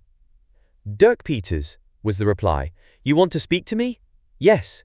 I am coming out. If you please, I should prefer. May I come into your cabin?" "Come in." He entered, and shut the door behind him. Without rising, I signed to him to seat himself in the armchair, but he remained standing. "What do you want of me, Dirk Peters?" I asked at length, as he seemed unable to make up his mind to speak. "I want to tell you something, because it seems well that you should know it, and you only. In the crew, they must never know it. If it is a grave matter, and you fear any indiscretion, Dirk Peters, why do you speak to me?" "If I must. Ah, yes, I must. It is impossible to keep it there. It weighs on me like a stone." And Dirk Peters struck his breast violently. Then he resumed, "Yes, I am always afraid it may escape me during my sleep, and that someone will hear it, for I dream of it, and in dreaming—" "You dream," I replied, "and of what?" Of him. Therefore it is that I sleep in corners, all alone, for fear that his true name should be discovered." Then it struck me that the half-breed was perhaps about to respond to an inquiry which I had not yet made. Why he had gone to live at the Falklands under the name of Hunt after leaving Illinois. I put the question to him, and he replied, "It is not that. No, it is not that I wish. I insist, Dirk Peters, and I desire to know in the first place for what reason you did not remain in America, for what reason you chose the Falklands." "For what reason, sir?" "Because I wanted to get near Pym, my poor Pym. Because I hoped to find an opportunity at the Falklands of embarking on a whaling ship bound for the Southern Sea. But that name of Hunt. I would not bear my own name any longer on account of the affair of the Grampus." The half-breed was alluding to the scene of the short straw, or lot drawing, on board the American brig, when it was decided between Augustus Barnard, Arthur Pym, Dirk Peters, and Parker the sailor, that one of the 4 should be sacrificed as food for the 3 others. I remembered the obstinate resistance of Arthur Pym, and how it was impossible for him to refuse to take his part in the tragedy about to be performed. He says this himself, and the horrible act whose remembrance must poison the existence of all those who had survived it. Oh, that lot drawing! The short straws were little splinters of wood of uneven length, which Arthur Pym held in his hand. The shortest was to designate him who should be immolated, and he speaks of the sort of involuntary fierce desire to deceive his companions that he felt. To cheat is the word he uses, but he did not cheat, and he asks pardon for having had the idea. Let us try to put ourselves in his place. He made up his mind, and held out his hand, closed on the 4 slips. Dirk Peters drew the first. Fate had favored him. He had nothing more to fear. Arthur Pym calculated that one more chance was against him. Augustus Barnard drew in his turn. Saved too he, and now Arthur Pym reckoned up the exact chances between Parker and himself. At that moment all the ferocity of the tiger entered into his soul. He conceived an intense and devilish hatred of his poor comrade, his fellow man. 5 minutes elapsed before Parker dared to draw. At length Arthur Pym, standing with closed eyes, not knowing whether the lot was for or against him, felt a hand seize his own. It was the hand of Dirk Peters. Arthur Pym had escaped death. And then the half-breed rushed upon Parker and stabbed him in the back. The frightful repast followed immediately, and words are not sufficient to convey to the mind the horror of the reality. Yes, I knew that hideous story, not a fable, as I had long believed. This was what had happened on board the Grampus, on the 16th of July, 1827, and vainly did I try to understand Dirk Peters' reason for recalling it to my recollection. "Well, Dirk Peters," I said, "I will ask you, since you were anxious to hide your name, what it was that induced you to reveal it, when the Halbrane was moored off Salal Island, why you did not keep to the name of Hunt." "Sir, understand me, there was hesitation about going farther. They wanted to turn back. This was decided, and then I thought that by telling who I was, Dirk Peters of the Grampus, poor Pym's companion, I should be heard. They would believe with me that he was still living. They would go in search of him. And yet it was a serious thing to do, to acknowledge that I was Dirk Peters, he who had killed Parker. But hunger, devouring hunger. "Come, come, Dirk Peters," said I, "you exaggerate. If the lot had fallen to you, you would have incurred the fate of Parker. You cannot be charged with a crime." "Sir, would Parker's family speak of it as you do?" "His family? Had he then relations?" "Yes, and that is why Pym changed his name in the narrative. Parker's name was not Parker, it was." "Arthur Pym was right," I said, interrupting him quickly. "And as for me, I do not wish to know Parker's real name. Keep this secret." "No, I will tell it to you. It weighs too heavily on me, and I shall be relieved, perhaps, when I have told you, Mr. Jorling." "No, Dirk Peters, no. His name was Holt, Ned Holt." "Holt!" I exclaimed. "The same name as our sailing master's." "Who is his own brother, sir?" "Martin Holt?" "Yes, understand me, his brother. But he believes that Ned Holt perished in the wreck of the Grampus, with the rest." It was not so, and if he learned that just at that instant a violent shock flung me out of my bunk. The schooner had made such a lurch to the port side that she was near foundering. I heard an angry voice cry out, "What dog is that at the helm?" It was the voice of West, and the person he addressed was Hearn. I rushed out of my cabin. "Have you let the wheel go?" repeated West, who had seized Hearn by the collar of his jersey. "Lieutenant, I don't know." "Yes, I tell you, you have let it go. A little more, and the schooner would have capsized under full sail." "Gratian," cried West, calling one of the sailors, "take the helm, and you, Hearn, go down into the hold." On a sudden the cry of "Land!" resounded, and every eye was turned southwards. Chapter 19. Land? Land is the only word to be found at the beginning of the 19th chapter of Edgar Poe's book. I thought it would be a good idea placing after it a note of interrogation to put it as a heading to this portion of our narrative. Did that word, dropped from our foremast-head, indicate an island or a continent? And, whether a continent or an island, did not a disappointment await us? Could they be there whom we had come to seek? And Arthur Pym, who was dead, unquestionably dead, in spite of Dirk Peters' assertions, had he ever set foot on this land? When the welcome word resounded on board the Jane on the 17th of January 1828, a day full of incidents according to Arthur Pym's diary, it was succeeded by "Land on the starboard bow." Such might have been the signal from the masthead of the Halbrane. The outlines of land lightly drawn above the skyline were visible on this side. The land announced to the sailors of the Jane was the wild and barren Bennet Islet. Less than 1 degree south of it lay Salal Island, then fertile, habitable and inhabited, and on which Captain Len Guy had hoped to meet his fellow countrymen. But what would this unknown island, 5 degrees farther off in the depths of the southern sea, be for our schooner? Was it the goal so ardently desired and so earnestly sought for? Were the two brothers, William and Len Guy, to meet at this place? Would the Halbrane come there to the end of a voyage whose success would be definitely secured by the restoration of the survivors of the Jane to their country? I repeat that I was just like the half-breed. Our aim was not merely to discover the survivors, nor was success in this matter the only success we looked for. However, since land was before our eyes, we must get nearer to it first. That cry of land caused an immediate diversion of our thoughts. I no longer dwelt upon the secret Dirk Peters had just told me, and perhaps the half-breed forgot it also, for he rushed to the bow and fixed his eyes immovably on the horizon. As for West, whom nothing could divert from his duty, he repeated his commands. Gratian came to take the helm, and Hearn was shut up in the hold. On the whole, this was a just punishment, and none of the old crew protested against it, for Hearn's inattention or awkwardness had really endangered the schooner, though for a short time only. 5 or 6 of the Falkland sailors did, however, murmur a little.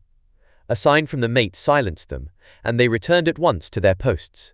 Needless to say, Captain Len Guy, upon hearing the cry of the lookout man, had tumbled up from his cabin and eagerly examined this land at 10 or 12 miles distance. As I have said, I was no longer thinking about the secret Dirk Peters had confided to me. Besides, so long as the secret remained between us two, and neither would betray it, there would be nothing to fear. But if ever an unlucky accident were to reveal to Martin Holt that his brother's name had been changed to Parker, that the unfortunate man had not perished in the shipwreck of the Grampus, but had been sacrificed to save his companions from perishing of hunger, that Dirk Peters, to whom Martin Holt himself owed his life, had killed him with his own hand, what might not happen then? This was the reason why the half-breed shrank from any expression of thanks from Martin Holt, why he avoided Martin Holt, the victim's brother. The boatswain had just struck 6 bells. The schooner was sailing with the caution demanded by navigation in unknown seas. There might be shoals or reefs, barely hidden under the surface, on which she might run aground or be wrecked. As things stood with the Halbrane, and even admitting that she could be floated again, an accident would have rendered her return impossible before the winter set in. We had urgent need that every chance should be in our favor, and not one against us.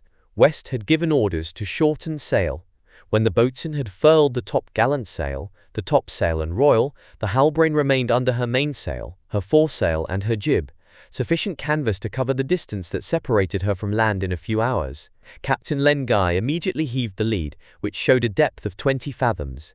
Several other soundings showed that the coast, which was very steep, was probably prolonged like a wall under the water. Nevertheless, as the bottom might happen to rise sharply instead of following the slope of the coast, we did not venture to proceed without the sounding line in hand. The weather was still beautiful, although the sky was overcast by a mist from southeast to southwest. Owing to this, there was some difficulty in identifying the vague outlines which stood out like floating vapor in the sky, disappearing and then reappearing between the breaks of the mist. However, we all agreed to regard this land as being from 25 to 30 fathoms in height, at least at its highest part. No, we would not admit that we were the victims of a delusion, and yet our uneasy minds feared that it might be so. Is it not natural, after all, for the heart to be assailed by 1,000 apprehensions as we near the end of any enterprise? At this thought my mind became confused and dreamy. The Halbrane seemed to be reduced to the dimensions of a small boat lost in this boundless space, the contrary of that limitless sea of which Edgar Poe speaks, where, like a living body, the ship grows larger. When we have charts, or even sailing directions to instruct us concerning the hydrography of the coasts, the nature of the landfalls, the bays and the creeks, we may sail along boldly. In every other region, the master of a ship must not defer the order to cast anchor near the shore until the morrow. But, where we were, what an amount of prudence was necessary, and yet no manifest obstacle was before us. Moreover, we had no cause to fear that the light would fail us during the sunny hours of the night. At this season the sun did not set so soon under the western horizon, and its rays bathed the vast Antarctic zone in unabated light. From that day forward the ship's log recorded that the temperature fell continuously. The thermometer in the air, and in the shade, did not mark more than 32 degrees, 0 degrees Celsius, and when plunged into water, it only indicated 26 degrees, 3 degrees Celsius below zero. What could be the cause of this fall, since we were at the height of the southern summer? The crew were obliged to resume their woolen clothing, which they had left off a month previously. The schooner, however, was sailing before the wind, and these first cold blasts were less keenly felt, yet we recognized the necessity of reaching our goal as soon as possible. To linger in this region or to expose ourselves to the danger of wintering out would be to tempt Providence. Captain Len Guy tested the direction of the current repeatedly by heavy lead lines, and discovered that it was beginning to deviate from its former course. Whether it is a continent, said he, that lies before us, or whether it is an island, we have at present no means of determining. If it be a continent, we must conclude that the current has an issue towards the southeast. And it is quite possible, I replied, that the solid part of the Antarctic region may be reduced to a mere polar mound. In any case, it is well to note any of those observations which are likely to be accurate. That is just what I am doing, Mr. Jawling, and we shall bring back a mass of information about this portion of the Southern Sea, which will prove useful to navigators. If ever any venture to come so far south, Captain, we have penetrated so far, thanks to the help of particular circumstances, the earliness of the summer season, an abnormal temperature, and a rapid thaw. Such conditions may only occur once in 20 or 50 years. Wherefore, Mr. Jorling, I thank Providence for this, and hope revives in me to some extent. As the weather has been constantly fine, what is there to make it impossible for my brother and my fellow countrymen to have landed on this coast, whither the wind and the tide bore them? What our schooner has done, their boat may have done. They surely did not start on a voyage which might be prolonged to an indefinite time without a proper supply of provisions. Why should they not have found the resources, as those afforded to them by the island of Salal during many long years? They had ammunition and arms elsewhere. Fish abound in these waters, waterfowl also. Oh yes, my heart is full of hope, and I wish I were a few hours older. Without being quite so sanguine as Len Guy, I was glad to see he had regained his hopeful mood. Perhaps, if his investigations were successful, I might be able to have them continued in Arthur Pym's interest, even into the heart of this strange land which we were approaching. The Halbrane was going along slowly on these clear waters, which swarmed with fish belonging to the same species as we had already met. The seabirds were more numerous, and were evidently not frightened, for they kept flying round the mast or perching in the yards. Several whitish ropes about 5 or 6 feet long were brought on board. They were chaplets formed of millions of pearly shellfish. Whales, spouting jets of feathery water from their blowholes, appeared at a distance, and I remarked that all of them took a southerly direction. There was therefore reason to believe that the sea extended far and wide in that direction. The schooner covered 2 or 3 miles of her course without any increase of speed. This coast evidently stretched from northwest to southeast. Nevertheless, the telescopes revealed no distinctive features, even after 3 hours' navigation. The crew, gathered together on the forecastle, were looking on without revealing their impressions. West, after going aloft to the forecross trees, where he had remained 10 minutes, had reported nothing precise. Stationed at the port side, leaning my elbows on the bulwarks, I closely watched the skyline, broken only towards the east. At this moment the boatswain rejoined me, and without preface said, "Will you allow me to give you my opinion, Mr. Jorling?" "Give it, boatswain," I replied, "at the risk of my not adopting it if I don't agree with it. It is correct, and according as we get nearer, one must really be blind not to adopt it." "And what idea have you got?" "That it is not land which lies before us, Mr. Jorling." "What is it you are saying? Look attentively, putting one finger before your eyes. Look there out to starboard." I did as Hurligally directed. "Do you see?" he began again. "May I lose my liking for my grog if these heights do not change place, not with regard to the schooner, but with regard to themselves. And what do you conclude from this? That they are moving icebergs." "Icebergs?" "Sure enough, Mr. Jorling. Was not the boatswain mistaken? Were we in for a disappointment? Were there only drifting ice mountains in the distance instead of a shore?" Presently, there was no doubt on the subject. For some time past the crew had no longer believed in the existence of land in that direction. 10 minutes afterwards, the man in the crow's nest announced that several icebergs were coming from the northwest in an oblique direction, into the course of the Halbrane. This news produced a great sensation on board. Our last hope was suddenly extinguished. And what a blow to Captain Len Guy! We should have to seek this land of the austral zone under higher latitudes without being sure of ever coming across it. And then the cry, "Back ship! Back ship!" resounded almost unanimously on board the Halbrane. Yes, indeed, the recruits from the Falklands were demanding that we should turn back, although Hearn was not there to fan the flame of insubordination, and I must acknowledge that the greater part of the old tars seemed to agree with them. West awaited his chief's orders, not daring to impose silence.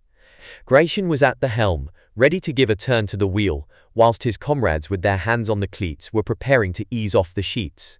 Dirk Peters remained immovable, leaning against the foremast, his head down, his body bent, and his mouth set firm. Not a word passed his lips, but now he turned towards me, and what a look of mingled wrath and entreaty he gave me. I don't know what irresistible motive induced me to interfere personally, and once again to protest. A final argument had just crossed my mind, an argument whose weight could not be disputed, so I began to speak, and I did so with such conviction that none tried to interrupt me. The substance of what I said was as follows. No, all hope must not be abandoned. Land cannot be far off. The icebergs which are formed in the open sea, by the accumulation of ice, are not before us. These icebergs must have broken off from the solid base of a continent or an island. Now, since the thaw begins at this season of the year, the drift will last for only a short time. Behind them we must meet the coast on which they were formed. In another 24 hours, or 48 at the most, if the land does not appear, Captain Len Guy will steer to the north again. Had I convinced the crew, or ought I to take advantage of Hearn's absence, and of the fact that he could not communicate with them to make them understand that they were being deceived, and to repeat to them that it would endanger the schooner if our course were now to be reversed? The boatswain came to my help, and in a good-humoured voice exclaimed, "Very well reasoned, and for my part one accept Mr. Jawling's opinion. Assuredly, land is near. If we seek it beyond those icebergs, we shall discover it without much hard work, or great danger. What is 1 degree farther south, when it is a question of putting $100 additional into one's pocket?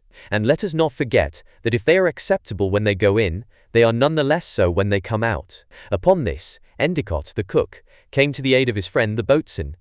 "Yes, very good things indeed are dollars," cried he, showing 2 rows of shining white teeth. Did the crew intend to yield to Hurliguerly's argument, or would they try to resist if the Halbrane went on in the direction of the icebergs? Captain Len Guy took up his telescope again, and turned it upon these moving masses. He observed them with much attention and cried out in a loud voice, "Steer south-southwest." West gave orders to execute the maneuvers. The sailors hesitated an instant. Then, recalled to obedience, they began to brace the yards and slack the sheets, and the schooner increased her speed. When the operation was over, I went up to Hurliguerly, and drawing him aside, I said, "Thank you, boatswain." "Ah, Mr. Jawling," he replied, shaking his head, "it is all very fine for this time, but you must not do it again. Everyone would turn against me, even Endicott perhaps." "I have urged nothing which is not at least probable," I answered sharply. "I don't deny that fact, Mr. Jawling." "Yes, Hurliguerly, yes. I believe what I have said, and I have no doubt but that we shall really see the land beyond the icebergs." "Just possible, Mr. Jawling, quite possible. But it must appear before 2 days, or on the word of a boatswain nothing can prevent us from putting about." During the next 24 hours, the Halbrane took a south-southwesterly course. Nevertheless, her direction must have been frequently changed, and her speed decreased in avoiding the ice. The navigation became very difficult so soon as the schooner headed towards the line of the bergs, which it had to cut obliquely. However, there were none of the packs which blocked up all access to the iceberg on the 67th parallel.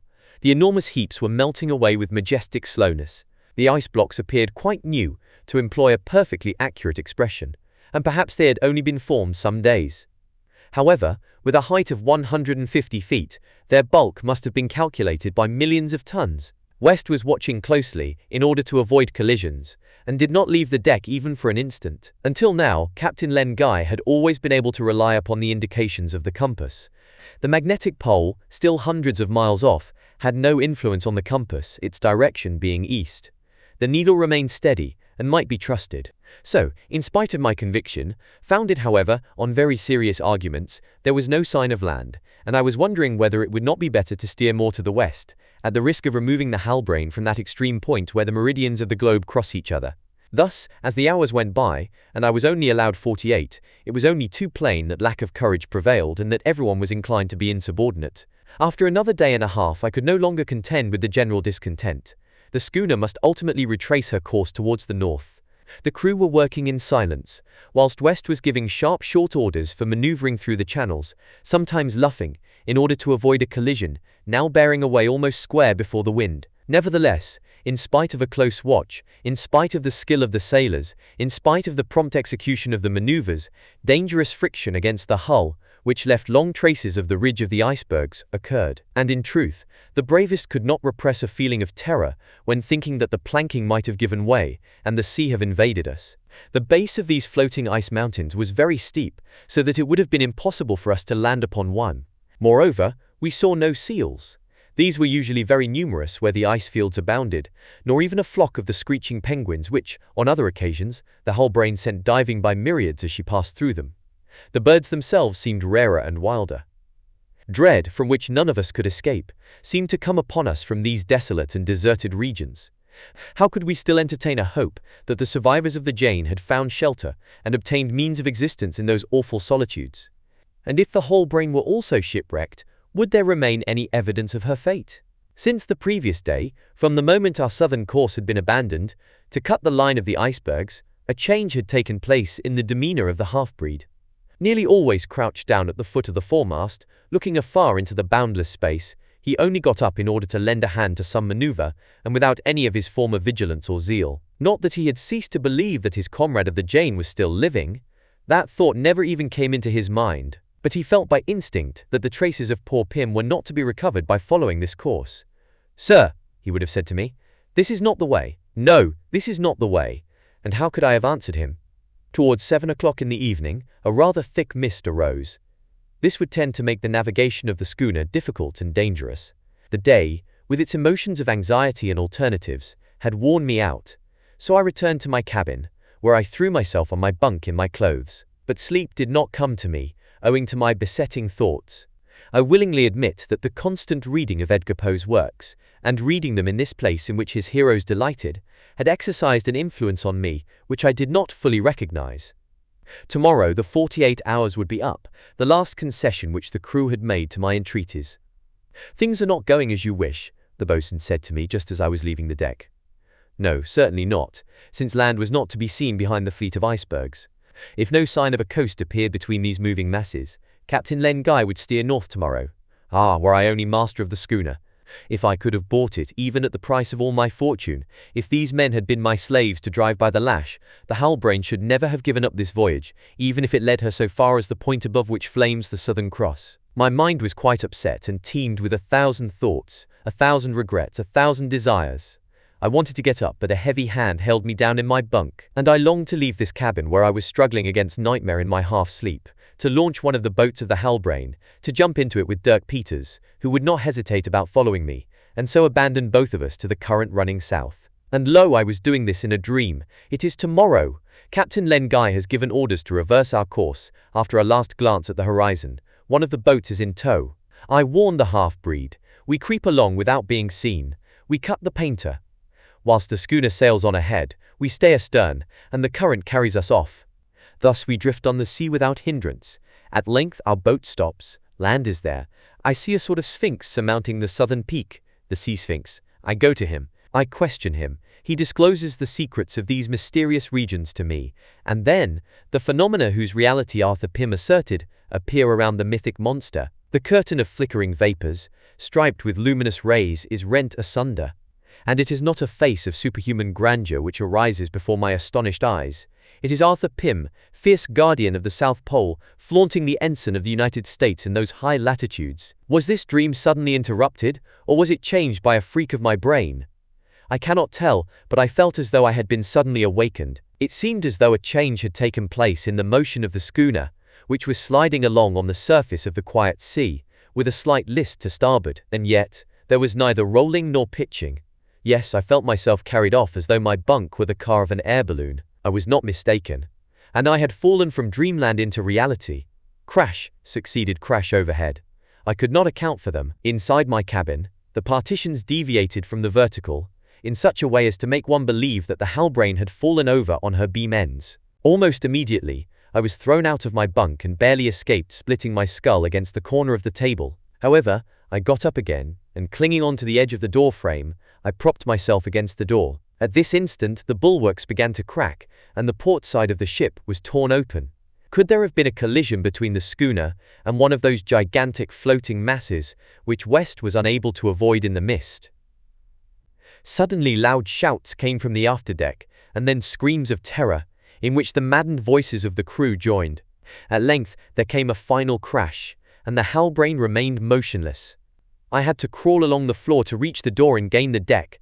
Captain Len Guy, having already left his cabin, dragged himself on his knees, so great was the list to port, and caught on as best he could. In the forepart of the ship, between the forecastle and the foremast, many heads appeared. Dirk Peters, Hardy, Martin Holt and Endicott, the latter with his black face quite vacant, were clinging to the starboard shrouds. A man came creeping up to me, because the slope of the deck prevented him from holding himself upright. It was Hurliguerly, working himself along with his hands like a topman on a yard. Stretched out at full length, my feet propped up against the jamb of the door, I held out my hand to the boatswain, and helped him, not without difficulty, to hoist himself up near me. "What is wrong?" I asked. "A stranding, Mr. Jorling. We are ashore." "Ashore presupposes land," replied the boatswain ironically, "and so far as land goes, there was never any except in that rascal Dirk Peters' imagination. But tell me, what has happened?" "We came upon an iceberg in the middle of the fog, and were unable to keep clear of it." "An iceberg, boatswain?" "Yes, an iceberg, which has chosen just now to turn head over heels. In turning, it struck the hull-brain and carried it off just as a battledore catches a shuttlecock, and now here we are, stranded at certainly 100 feet above the level of the Antarctic Sea. Could one have imagined a more terrible conclusion to the adventurous voyage of the hull-brain? In the middle of these remote regions, our only means of transport had just been snatched from its natural element and carried off by the turn of an iceberg to a height of more than 100 feet. What a conclusion! To be swallowed up in a polar tempest, to be destroyed in a fight with savages, to be crushed in the ice, such are the dangers to which any ship engaged in the polar seas is exposed. But to think that the hull-brain had been lifted by a floating mountain just as that mountain was turning over, was stranded and almost at its summit. No, such a thing seemed quite impossible. I did not know whether we could succeed in letting down the schooner from this height with the means we had at our disposal, but I did know that Captain Len Guy, the mate and the older members of the crew, when they had recovered from their first fright, would not give up in despair, no matter how terrible the situation might be. Of that I had no doubt whatsoever. They would all look to the general safety. As for the measures to be taken, no one yet knew anything. A foggy veil, a sort of greyish mist, still hung over the iceberg. Nothing could be seen of its enormous mass except the narrow craggy cleft in which the schooner was wedged, nor even what place it occupied in the middle of the ice fleet, drifting towards the southeast. Common prudence demanded that we should quit the hull-brain, which might slide down at a sharp shake of the iceberg. Were we even certain that the latter had regained its position on the surface of the sea? Was her stability secure? Should we not be on the lookout for a fresh upheaval? And if the schooner were to fall into the abyss, which of us could extricate himself safe and sound from such a fall, and then from the final plunge into the depths of the ocean? In a few minutes the crew had abandoned the hull-brain. Each man sought for refuge on the ice slopes, awaiting the time when the iceberg should be freed from mist. The oblique rays from the sun did not succeed in piercing it, and the red disk could hardly be perceived through the opaque mass. However, we could distinguish each other at about 12 feet apart. As for the hull-brain, she looked like a confused blackish mass, standing out sharply against the whiteness of the ice. We had now to ascertain whether any of those who were on the deck at the time of the catastrophe had been thrown over the bulwarks and precipitated into the sea. By Captain Len Guy's orders, all the sailors then present joined the group in which I stood with the mate, the boatswain, Hardy and Martin Holt. So far this catastrophe had cost us 5 men. These were the first since our departure from Kerguelen, but were they to be the last? There was no doubt that these unfortunate fellows had perished, because we called them in vain, and in vain we sought for them, when the fog abated, along the sides of the iceberg, at every place where they might have been able to catch on to a projection. When the disappearance of the 5 men had been ascertained, we fell into despair. Then we felt more keenly than before the dangers which threaten every expedition to the Antarctic zone. "What about Hearn?" said a voice. Martin Holt pronounced the name at a moment when there was general silence. Had the sealing master been crushed to death in the narrow part of the hold where he was shut up? West rushed towards the schooner, hoisted himself on board by means of a rope hanging over the bows, and gained the hatch which gives access to that part of the hold. We waited silent and motionless to learn the fate of Hearn, although the evil spirit of the crew was but little worthy of our pity. And yet how many of us were then thinking that if we had heeded his advice, and if the schooner had taken the northern course, a whole crew would not have been reduced to take refuge on a drifting ice mountain. I scarcely dared to calculate my own share of the vast responsibility, I, who had so vehemently insisted on the prolongation of the voyage. At length, the mate reappeared on deck, and Hearn followed him. By a miracle, neither the bulkheads, nor the ribs, nor the planking had yielded at the place where the sealing master was confined.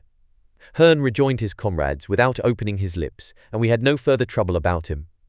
Towards 6 o'clock in the morning the fog cleared off, owing to a marked fall in the temperature.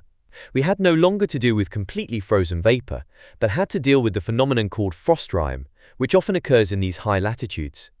Captain Len Guy recognized it by the quantity of prismatic threads, the point following the wind which roughened the light ice crust deposited on the sides of the iceberg. Navigators know better than to confound this frost rime with the hoar frost of the temperate zones, which only freezes when it has been deposited on the surface of the soil. We were now enabled to estimate the size of the solid mass on which we clustered like flies on a sugarloaf, and the schooner, seen from below, looked no bigger than the yawl of a trading vessel. This iceberg of between 300 and 400 fathoms in circumference measured from 130 to 140 feet high. According to all calculations, therefore, its depth would be 4 or 5 times greater, and it would consequently weigh millions of tons. This is what had happened. The iceberg, having been melted away at its base by contact with warmer waters, had risen little by little. Its center of gravity had become displaced, and its equilibrium could only be re-established by a sudden capsize, which had lifted up the part that had been underneath above the sea level. The hull brain, caught in this movement, was hoisted as by an enormous lever.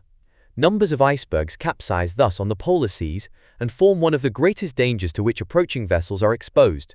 Our schooner was caught in a hollow on the west side of the iceberg.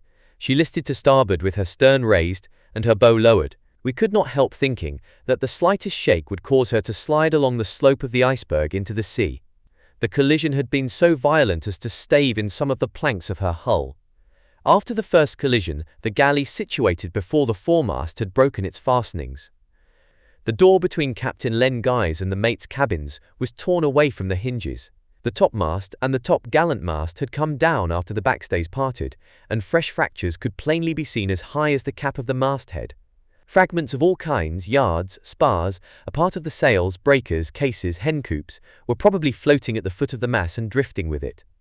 The most alarming part of our situation was the fact that of the two boats belonging to the Halbrane, one had been stove in when we grounded, and the other, the larger of the two, was still hanging on by its tackles to the starboard davits. Before anything else was done, this boat had to be put in a safe place, because it might prove our only means of escape. As a result of the first examination, we found that the lower masts had remained in their places, and might be of use if ever we succeeded in releasing the schooner. But how were we to release her from her bed in the ice, and restore her to her natural element? When I found myself with Captain Len Guy, the mate, and the boatswain, I questioned them on this subject.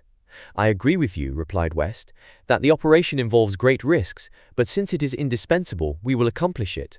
I think it will be necessary to dig out a sort of slide down to the base of the iceberg." "And without the delay of a single day," added Captain Len Guy. "Do you hear, boatswain?" said Jem West. "Work begins today." "I hear, and everyone will set himself to the task," replied Hurliguerly. "If you allow me, I shall just make one observation, Captain." "What is it?" "Before beginning the work, let us examine the hull and see what the damage is, and whether it can be repaired. For what use would it be to launch a ship stripped of her planks, which would go to the bottom at once?" We complied with the boatswain's just demand. The fog having cleared off, a bright sun then illumined the eastern side of the iceberg, whence the sea was visible round a large part of the horizon. Here the sides of the iceberg showed rugged projections, ledges, shoulders, and even flat instead of smooth surfaces, giving no foothold. However, caution would be necessary in order to avoid the falling of those unbalanced blocks, which a single shock might set loose. And as a matter of fact, during the morning, several of these blocks did roll into the sea with a frightful noise just like an avalanche. On the whole, the iceberg seemed to be very steady on its new base. So long as the center of gravity was below the level of the waterline, there was no fear of a fresh capsize. I had not yet had an opportunity of speaking to Dirk Peters since the catastrophe. As he had answered to his name, I knew he was not numbered among the victims. At this moment, I perceived him standing on a narrow projection. Needless to specify the direction in which his eyes were turned. Captain Len Guy, the mate, the boatswain, Hardy, and Martin Holt, whom I accompanied, went up again towards the schooner in order to make a minute investigation of the hull. On the starboard side, the operation would be easy enough, because the Halbrane had a list to the opposite side. On the port side, we would have to slide along to the keel as well as we could by scooping out the ice, in order to ensure the inspection of every part of the planking. After an examination which lasted 2 hours, it was discovered that the damage was of little importance, and could be repaired in a short time. 2 or 3 planks only were wrenched away by the collision. In the inside, the skin was intact, the ribs not having given way. Our vessel, constructed for the polar seas, had resisted where many others less solidly built would have been dashed to pieces. The rudder had indeed been unshipped, but that could easily be set right. Having finished our inspection inside and outside, we agreed that the damage was less considerable than we feared, and on that subject we became reassured. Reassured? Yes, if we could only succeed in getting the schooner afloat again. Chapter 20. Unmerciful Disaster. In the morning, after breakfast, it was decided that the men should begin to dig a sloping bed, which would allow the Halbrane to slide to the foot of the iceberg. Would that heaven might grant success to the operation, for who could contemplate without terror having to brave the severity of the austral winter, and to pass 6 months under such conditions as ours on a vast iceberg, dragged none could tell whither? Once the winter had set in, none of us could have escaped from that most terrible of fates, dying of cold. At this moment, Dirk Peters, who was observing the horizon from south to east at about 100 paces off, cried out in a rough voice, "Lying to! Lying to!" What could the half-breed mean by that, except that the floating mass had suddenly ceased to drift? As for the cause of this stoppage, it was neither the moment to investigate it, nor to ask ourselves what the consequences were likely to be. "It is true, however," cried the boatswain, "the iceberg is not stirring and perhaps has not stirred since it capsized." "How?" said I. "It no longer changes its place." "No," replied the mate, "and the proof is that the others, drifting on, are leaving it behind." And, in fact, whilst 5 or 6 icebergs were descending towards the south, ours was as motionless as though it had been stranded on a shoal. The simplest explanation was that the new base had encountered ground at the bottom of the sea to which it now adhered, and would continue to adhere, unless the submerged part rose in the water so as to cause a second capsize. This complicated matters seriously, because the dangers of positive immobility were such that the chances of drifting were preferable. At least in the latter case, there was some hope of coming across a continent or an island, or even, if the currents did not change, of crossing the boundaries of the austral region. Here we were then, after 3 months of this terrible voyage. Was there now any question of trying to save William Guy, his comrades on the Jane, and Arthur Pym? Was it not for our own safety that any means at our disposal should be employed? And could it be wondered at were the sailors of the Halbrane to rebel, were they to listen to Hearne's suggestions, and make their officers, or myself especially, responsible for the disasters of this expedition? Moreover, what was likely to take place, since, notwithstanding their losses, the followers of the sealing master were still a majority of the ship's company? This question, I could clearly see, was occupying the thoughts of Captain Len Guy and West. Again, although the recruits from the Falklands formed only a total of 14 men, as against the 12 of the old crew, was it not to be feared that some of the latter would take Hearne's side? What if Hearne's people, urged by despair, were already thinking of seizing the only boat we now possessed, setting off towards the north, and leaving us on this iceberg? It was, then, of great importance that our boat should be put in safety and closely watched. A marked change had taken place in Captain Len Guy since the recent occurrences. He seemed to be transformed upon finding himself face to face with the dangers which menaced us. Up to that time he had been solely occupied in searching for his fellow countrymen. He had handed over the command of the schooner to West, and he could not have given it to anyone more zealous and more capable. But from this date he resumed his position as master of the ship, and used it with the energy required by the circumstances. In a word, he again became sole master on board after God. At his command the crew were drawn up around him on a flat spot, a little to the left of the Halbrane. In that place the following were assembled. On the seniors' side, Martin Holt and Hardy, Rogers, Francis, Gratian, Berry, Stern, the cook, Endicott, and I may add Dirk Peters. On the side of the newcomers, Hearne and the 13 other Falkland sailors. The latter composed a distinct group. The sealing master was their spokesman, and exercised a baneful influence over them. Captain Len Guy cast a stern glance upon the men and said in a sharp tone, "Sailors of the Halbrane, I must first speak to you of our lost companions. 5 of us have just perished in this catastrophe. We are waiting to perish in our turn in these seas, where we have been dragged in spite of." "Be silent, Hearne," cried West, pale with anger. "Or if not—" "Hearne has said what he had to say," Captain Len Guy continued coldly. "Now it is said, and I advise him not to interrupt me a second time." The sealing master might possibly have ventured on an answer, for he felt that he was backed by the majority of the crew, but Martin Holt held him back, and he was silent. Captain Len Guy then took off his hat and pronounced the following words with an emotion that affected us to the bottom of our hearts. "We must pray for those who have died in this dangerous voyage, which was undertaken in the name of humanity. May God be pleased to take into consideration the fact that they devoted their lives to their fellow creatures, and may He not be insensible to our prayers. Kneel down, sailors of the Halbrane." They all knelt down on the icy surface, and the murmurs of prayer ascended towards heaven. We waited for Captain Len Guy to rise before we did so. "Now," he resumed, "after those who are dead come those who have survived. To them I say that they must obey me, whatever my orders may be, and even in our present situation I shall not tolerate any hesitation or opposition. The responsibility for the general safety is mine, and I will not yield any of it to anyone. I am master here, as on board." "On board when there is no longer a ship," muttered the sealing master. "You are mistaken, Hearne. The vessel is there, and we will put it back into the sea. Besides, if we had only a boat, I am the captain of it. Let him beware who forgets this. That day, Captain Len Guy, having taken the height of the sun by the sextant and fixed the hour by the chronometer, both of these instruments had escaped destruction in the collision, obtained the following position of his ship: south latitude, 88 degrees and 55 minutes. West longitude, 39 degrees and 12 minutes. The Halbrane was only at 1 degree and 5 minutes, about 65 miles from the South Pole. All hands to work, was the captain's order that afternoon, and everyone obeyed it with a will. There was not a moment to lose, as the question of time was more important than any other. So far as provisions were concerned, there was enough in the schooner for 18 months on full rations, so we were not threatened with hunger, nor with thirst either, notwithstanding that owing to the water casks having been burst in the collision, their contents had escaped through their staves. Luckily, the barrels of gin, whiskey, beer and wine, being placed in the least exposed part of the hold, were nearly all intact. Under this head, we had experienced no loss, and the iceberg would supply us with good drinking water. It is a well-known fact that ice, whether formed from fresh or salt water, contains no salt, owing to the chloride of sodium being eliminated in the change from the liquid to the solid state. The origin of the ice, therefore, is a matter of no importance. However, those blocks which are easily distinguished by their greenish color and their perfect transparency are preferable. They are solidified rain, and therefore much more suitable for drinking water. Without doubt, our captain would have recognized any blocks of this description, but none were to be found on the glacier, owing to its being that part of the berg which was originally submerged, and came to the top after the fall. The captain and West decided first to lighten the vessel by conveying everything on board to land. The masts were to be cleared of rigging, taken out, and placed on the plateau. It was necessary to lighten the vessel as much as possible, even to clear out the ballast, owing to the difficult and dangerous operation of launching.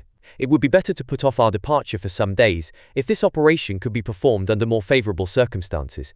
The loading might be afterwards accomplished without much difficulty. Besides this, another reason by no means less serious presented itself to us. It would have been an act of unpardonable rashness to leave the provisions in the storeroom of the Halbrane, her situation on the side of the iceberg being very precarious. One shake would suffice to detach the ship, and with her would have disappeared the supplies on which our lives depended. On this account, we passed the day in removing casks of half-salted meat, dried vegetables, flour, biscuits, tea, coffee, barrels of gin, whiskey, wine and beer from the hold and storeroom, and placing them in safety in the hammocks near the Halbrane. We also had to ensure our landing against any possible accident, and, I must add, against any plot on the part of Hearn and others to seize the boat in order to return to the ice barrier. We placed the longboat in a cavity which would be easy to watch, about 30 feet to the left of the schooner, along with its oars, rudder, compass, anchor, masts and sail. By day there was nothing to fear, and at night, or rather during the hours of sleep, the boatswain and one of the superiors would keep guard near the cavity, and we might rest assured that no evil could befall. The 19th, 20th and 21st of January were passed in working extra hard in the unshipping of the cargo and the dismantling of the Halbrane. We slung the lower masts by means of yards forming props. Later on, West would see to replacing the main and mizzen masts. In any case, we could do without them until we had reached the Falklands or some other winter port. Needless to say, we had set up a camp on the plateau of which I have spoken, not far from the Halbrane. Sufficient shelter against the inclemency of the weather, not unfrequent at this time of the year, was to be found under tents, constructed of sails placed on spars and fastened down by pegs. The glass remained set fair, the wind was northeast, the temperature having risen to 46 degrees, 2 degrees Celsius. Endicott's kitchen was fitted up at the end of the plain, near a steep projection by which we could climb to the very top of the berg. It is only fair to state that during these 3 days of hard work, no fault was to be found with Hearn. The sealing master knew he was being closely watched, and he was well aware that Captain Len Guy would not spare him if he tried to get up insubordination amongst his comrades. It was a pity that his bad instincts had induced him to play such a part, for his strength, skill and cleverness made him a very valuable man, and he had never proved more useful than under these circumstances. Was he changed for the better? Did he understand that general good feeling was necessary for the safety of all? I know not, but I had no confidence in him, neither had Hurliguerly. I need not dwell on the ardour with which the half-breed did the rough work, always first to begin and the last to leave off, doing as much as 4 men and scarcely sleeping, only resting during meals which he took apart from the others. He had hardly spoken to me at all since the schooner had met with this terrible accident. Prisser. What indeed could he say to me? Did I not know as well as he that it would be necessary to renounce every hope of pursuing our intended voyage? Now and again I noticed Martin Holt and the half-breed near each other while some difficult piece of work was in progress. Our sailing master did not miss a chance of getting near Dirk Peters, who always tried his best to escape from him, for reasons well known to me. And whenever I thought of the secret of the fate of the so-called Parker, Martin Holt's brother, which had been entrusted to me, that dreadful scene of the Grampus filled me with horror. I was certain that if this secret were made known, the half-breed would become an object of terror. He would no longer be looked upon as the rescuer of the sailing master, and the latter, learning that his brother— Luckily, Dirk Peters and myself were the only two acquainted with the fact. While the Halbrane was being unloaded, Captain Lengai and the mate were considering how the vessel might be launched. They had to allow for a drop of 100 feet between the cavity in which the ship lay and the sea. This, to be effected by means of an inclined bed hollowed in an oblique line along the west side of the iceberg, and to measure 200 or 300 perches in length. So while the first lot of men, commanded by the boatswain, was unloading the schooner, a second batch under West's orders began to cut the trench between the blocks which covered the side of the floating mountain. Floating?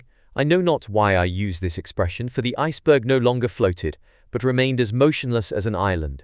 There was nothing to indicate that it would ever move again. Other icebergs drifted along and past us, going southeast, whilst ours, to use Dirk Peters' expression, was lying to. Would its base be sufficiently undermined to allow it to detach itself? Perhaps some heavy mass of ice might strike it and set it free by the shock. No one could predict such an event, and we had only the Halbrane to rely upon for getting us out of these regions. We were engaged in these various tasks until the 24th of January. The atmosphere was clear, the temperature was even, and the thermometer had indeed gone up to 2 or 3 degrees above freezing point. The number of icebergs coming from the northwest was therefore increasing. There were now 100 of them, and the collision with any of these might have a most disastrous result. Hardy, the caulker, hastened first of all to mend the hull.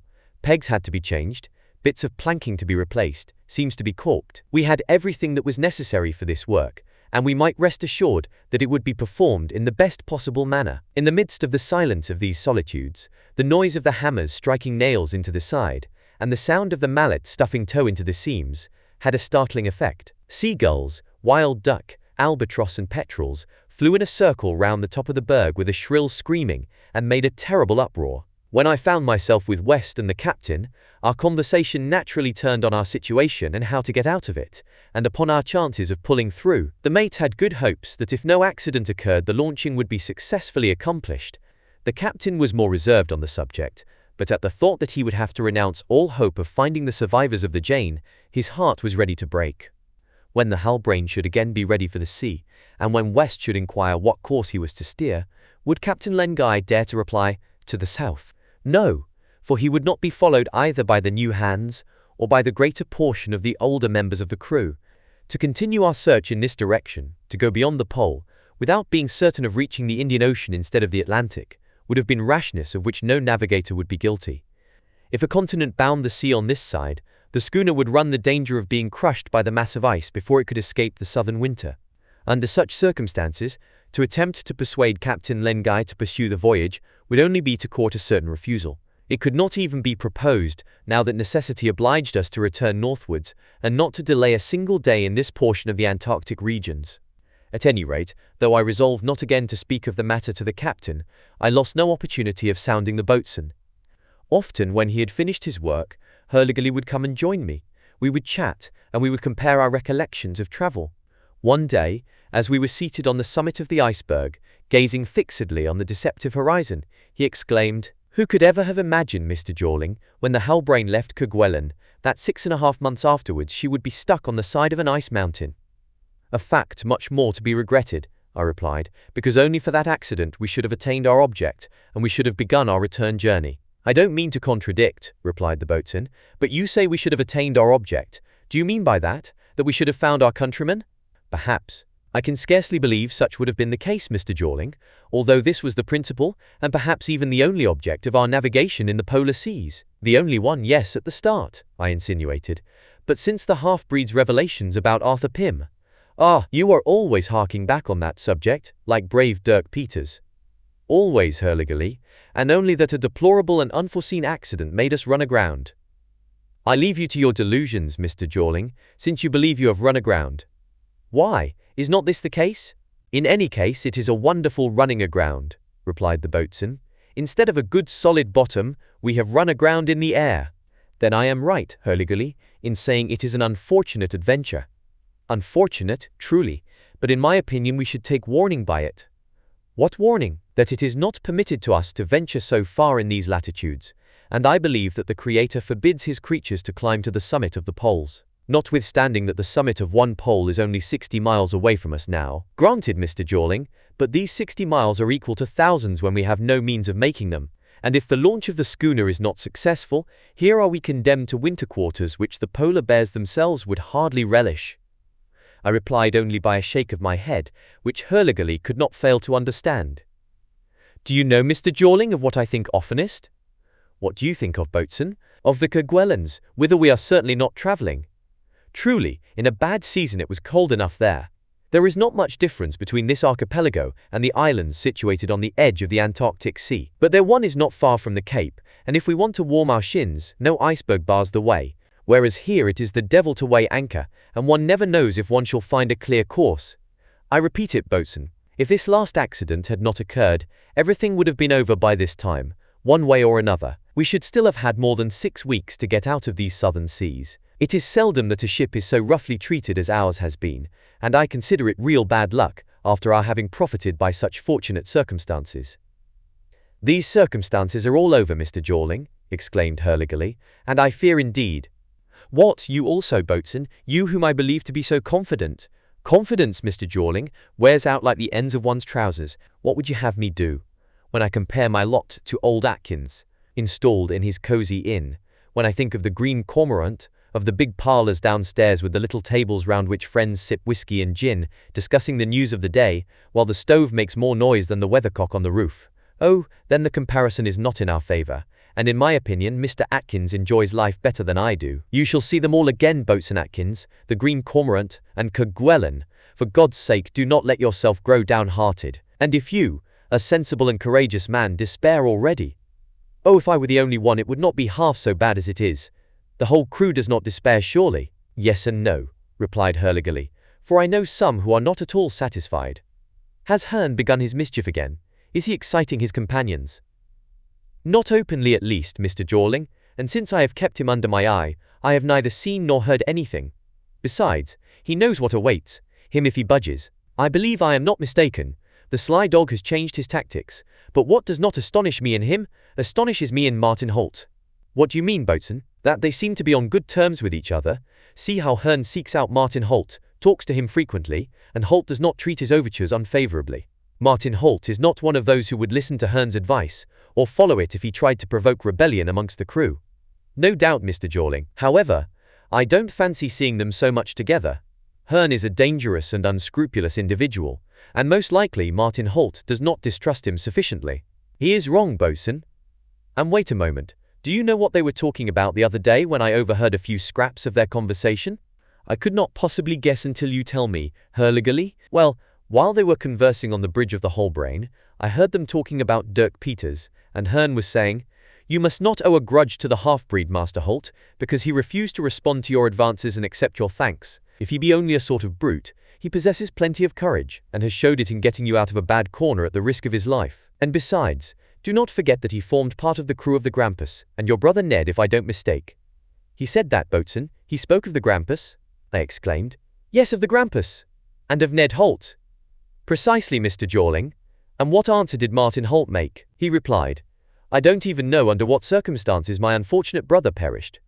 Was it during a revolt on board? Brave man that he was, he would not betray his captain, and perhaps he was massacred." "Did Hearn dwell on this, boatswain?" "Yes, but he added, 'It is very sad for you, Master Holt. The captain of the Grampus, according to what I have been told, was abandoned, being placed in a small boat with 1 or 2 of his men. And who knows if your brother was not along with him? And what next? Then, Mr. Jorling," he added, "did it never occur to you to ask Dirk Peters to enlighten you on the subject?" "Yes, once," replied Martin Holt. "I questioned the half-breed about it, and never did I see a man so overcome," he replied in so low a voice that I could scarcely understand him. I know not, and he ran away with his face buried in his hands. Was that all you heard of the conversation, boatswain?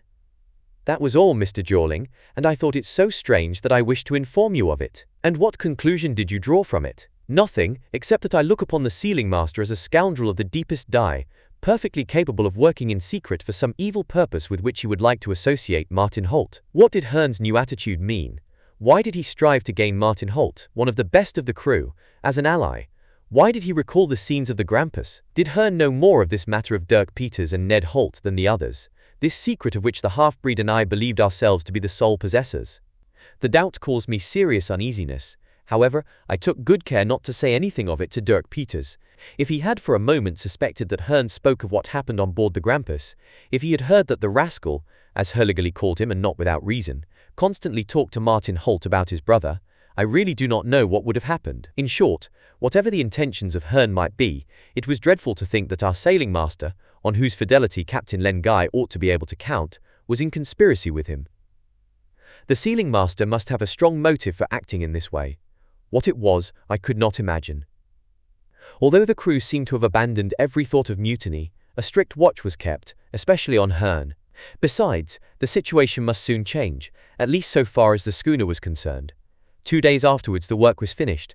The caulking operations were completed, and also the slide for lowering the vessel to the base of our floating mountain. Just now the upper portion of the ice had been slightly softened, so that this last work did not entail much labour for pickaxe or spade. The course ran obliquely round the west side of the berg, so that the incline should not be too great at any point. With cables properly fixed, the launch, it seemed, might be effected without any mishap.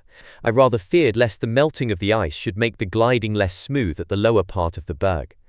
Needless to say, the cargo, masting, anchors, chains and sea had not been put on board. The hull was quite heavy enough, and not easily moved, so it was necessary to lighten it as much as possible. When the schooner was again in its element, the loading could be effected in a few days. On the afternoon of the 28th, the finishing touches were given. It was necessary to put supports for the sides of the slide in some places where the ice had melted quickly. Then everyone was allowed to rest from 4 o'clock p.m. The captain had double rations served out to all hands, and well they merited this extra supply of spirits. They had indeed worked hard during the week. I repeat that every sign of mutiny had disappeared. The crew thought of nothing except this great operation of the launching. The Halbrane in the sea would mean departure. It would also mean return.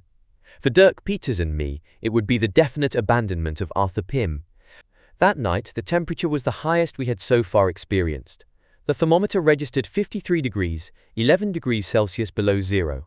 So although the sun was nearing the horizon, the ice was melting, and thousands of small streams flowed in every direction. The early birds awoke at 4 o'clock, and I was one of their number. I had scarcely slept, and I fancy that Dirk Peters did not sleep much, haunted as he was by the sad thought of having to turn back. The launch was to take place at 10 o'clock, taking every possible difficulty into account, and allowing for the minutest precautions. The captain hoped that it would be completed before the close of the day. Everyone believed that by evening the schooner would be at the foot of the berg. Of course we had all to lend a hand to this difficult task. To each man a special duty was assigned. Some were employed to facilitate the sliding with wooden rollers if necessary. Others to moderate the speed of the hull, in case it became too great, by means of hawsers and cables. We breakfasted at 9 o'clock in the tents. Our sailors were perfectly confident, and could not refrain from drinking success to the event, and although this was a little premature, we added our hurrahs to theirs. Success seemed very nearly assured, as the captain and the mate had worked out the matter so carefully and skillfully. At last we were about to leave our encampment and take up our stations. Some of the sailors were there already, when cries of amazement and fear were raised.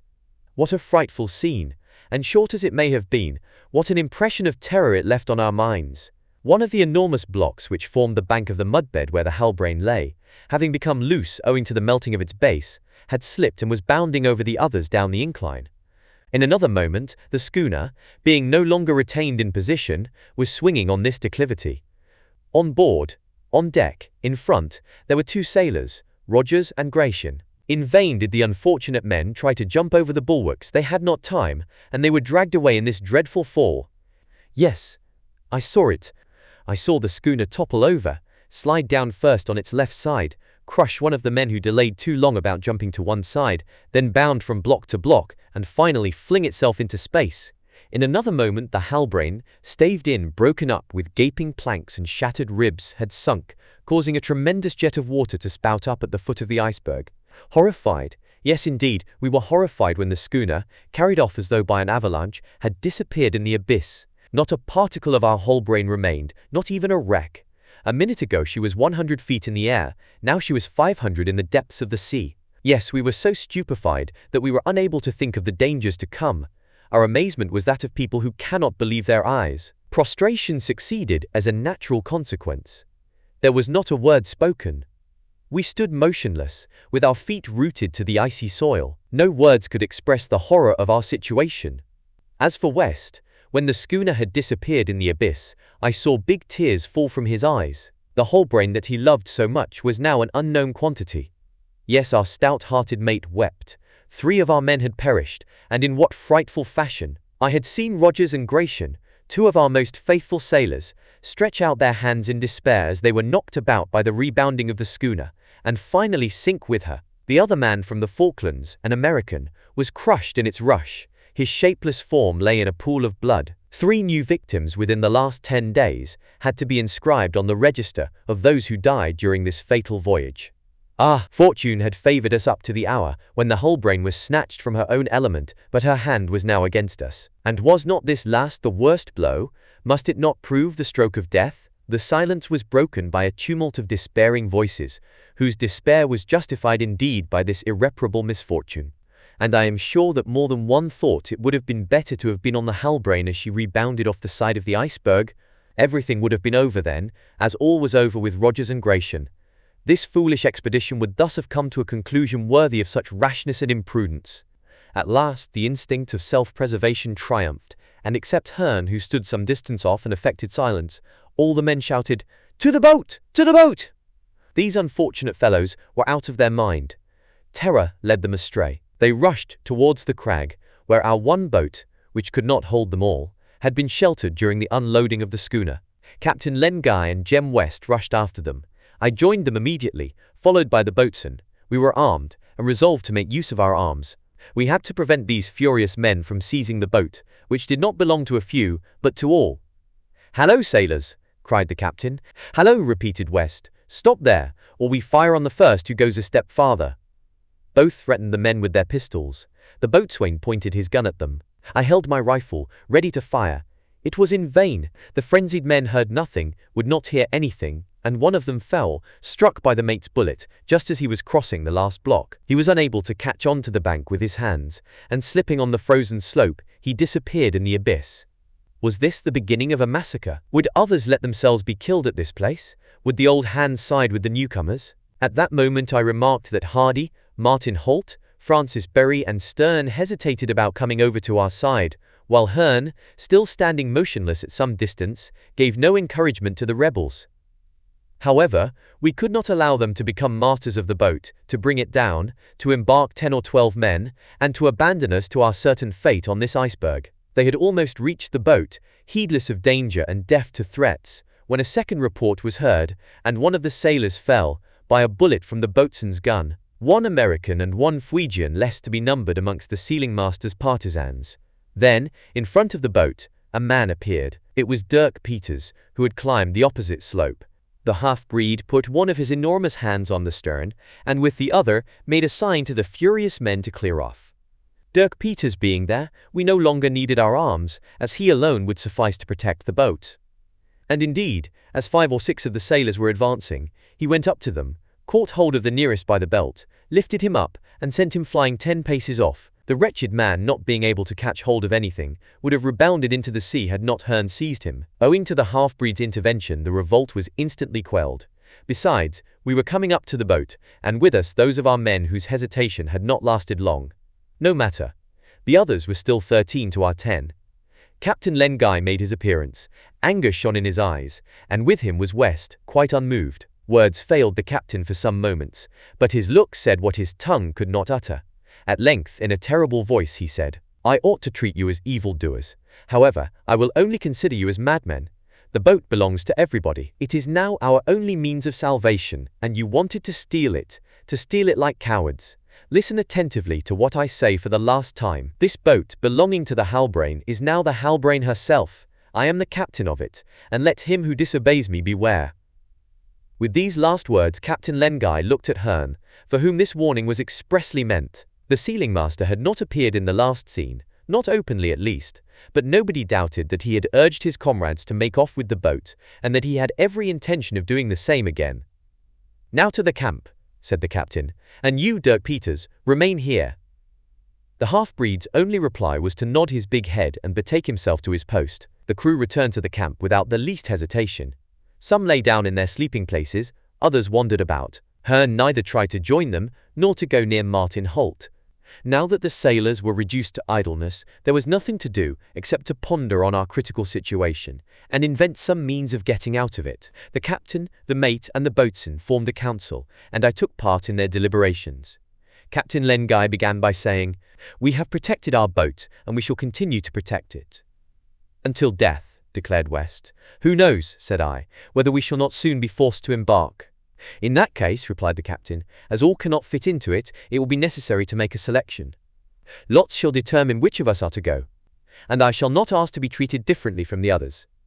"We have not come to that, luckily," replied the boatswain. "The iceberg is solid, and there is no fear of its melting before winter." "No," assented West, "that is not to be feared. What it behooves us to do is, while watching the boat, to keep an eye on the provisions." "We are lucky," added Hurliguerly, "to have put our cargo in safety. Poor dear Halbrane, she will remain in these seas, like the Jane, her elder sister." "Yes, without doubt, and I thought so for many reasons, the one destroyed by the savages of Salal, the other by one of these catastrophes that no human power can prevent." "You are right," replied the captain, "and we must prevent our men from plundering. We are sure of enough provisions for 1 year, without counting what we may get by fishing. And it is so much the more necessary, Captain, to keep a close watch, because I have seen some hovering about the spirit casks." "I will see to that," replied West. "But," I then asked, "had we not better prepare ourselves for the fact that we may be compelled to winter on this iceberg?" "May heaven avert such a terrible probability," replied the captain. "After all, if it were necessary, we could get through it, Mr. Jawling," said the boatswain. "We could hollow out sheltering places in the ice, so as to be able to bear the extreme cold of the pole, and so long as we had sufficient to appease our hunger." At this moment, the horrid recollection of the Grampus came to my mind. The scenes in which Dirk Peters killed Ned Holt, the brother of our sailing master. Should we ever be in such extremity?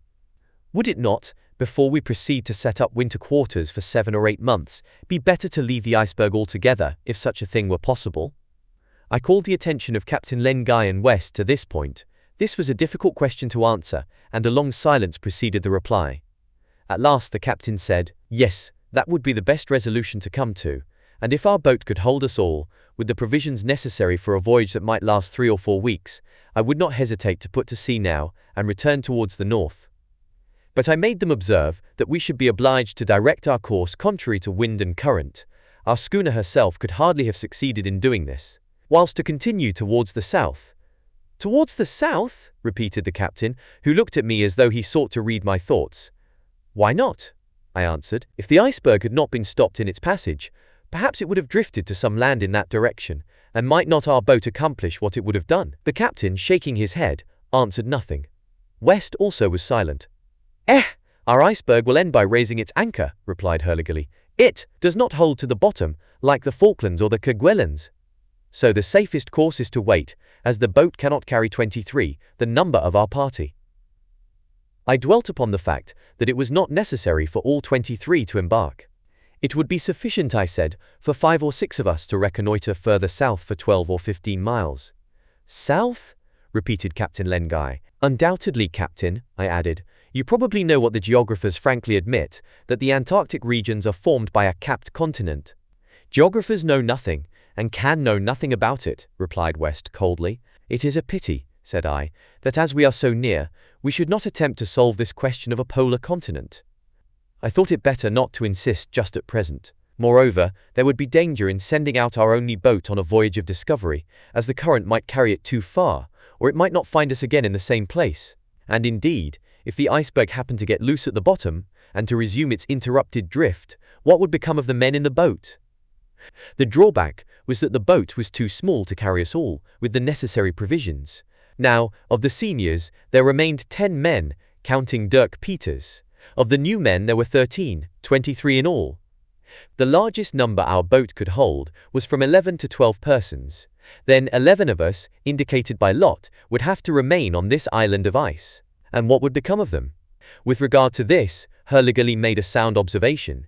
After all, he said, I don't know that those who would embark would be better off than those who remained. I am so doubtful of the result that I would willingly give up my place to anyone who wanted it.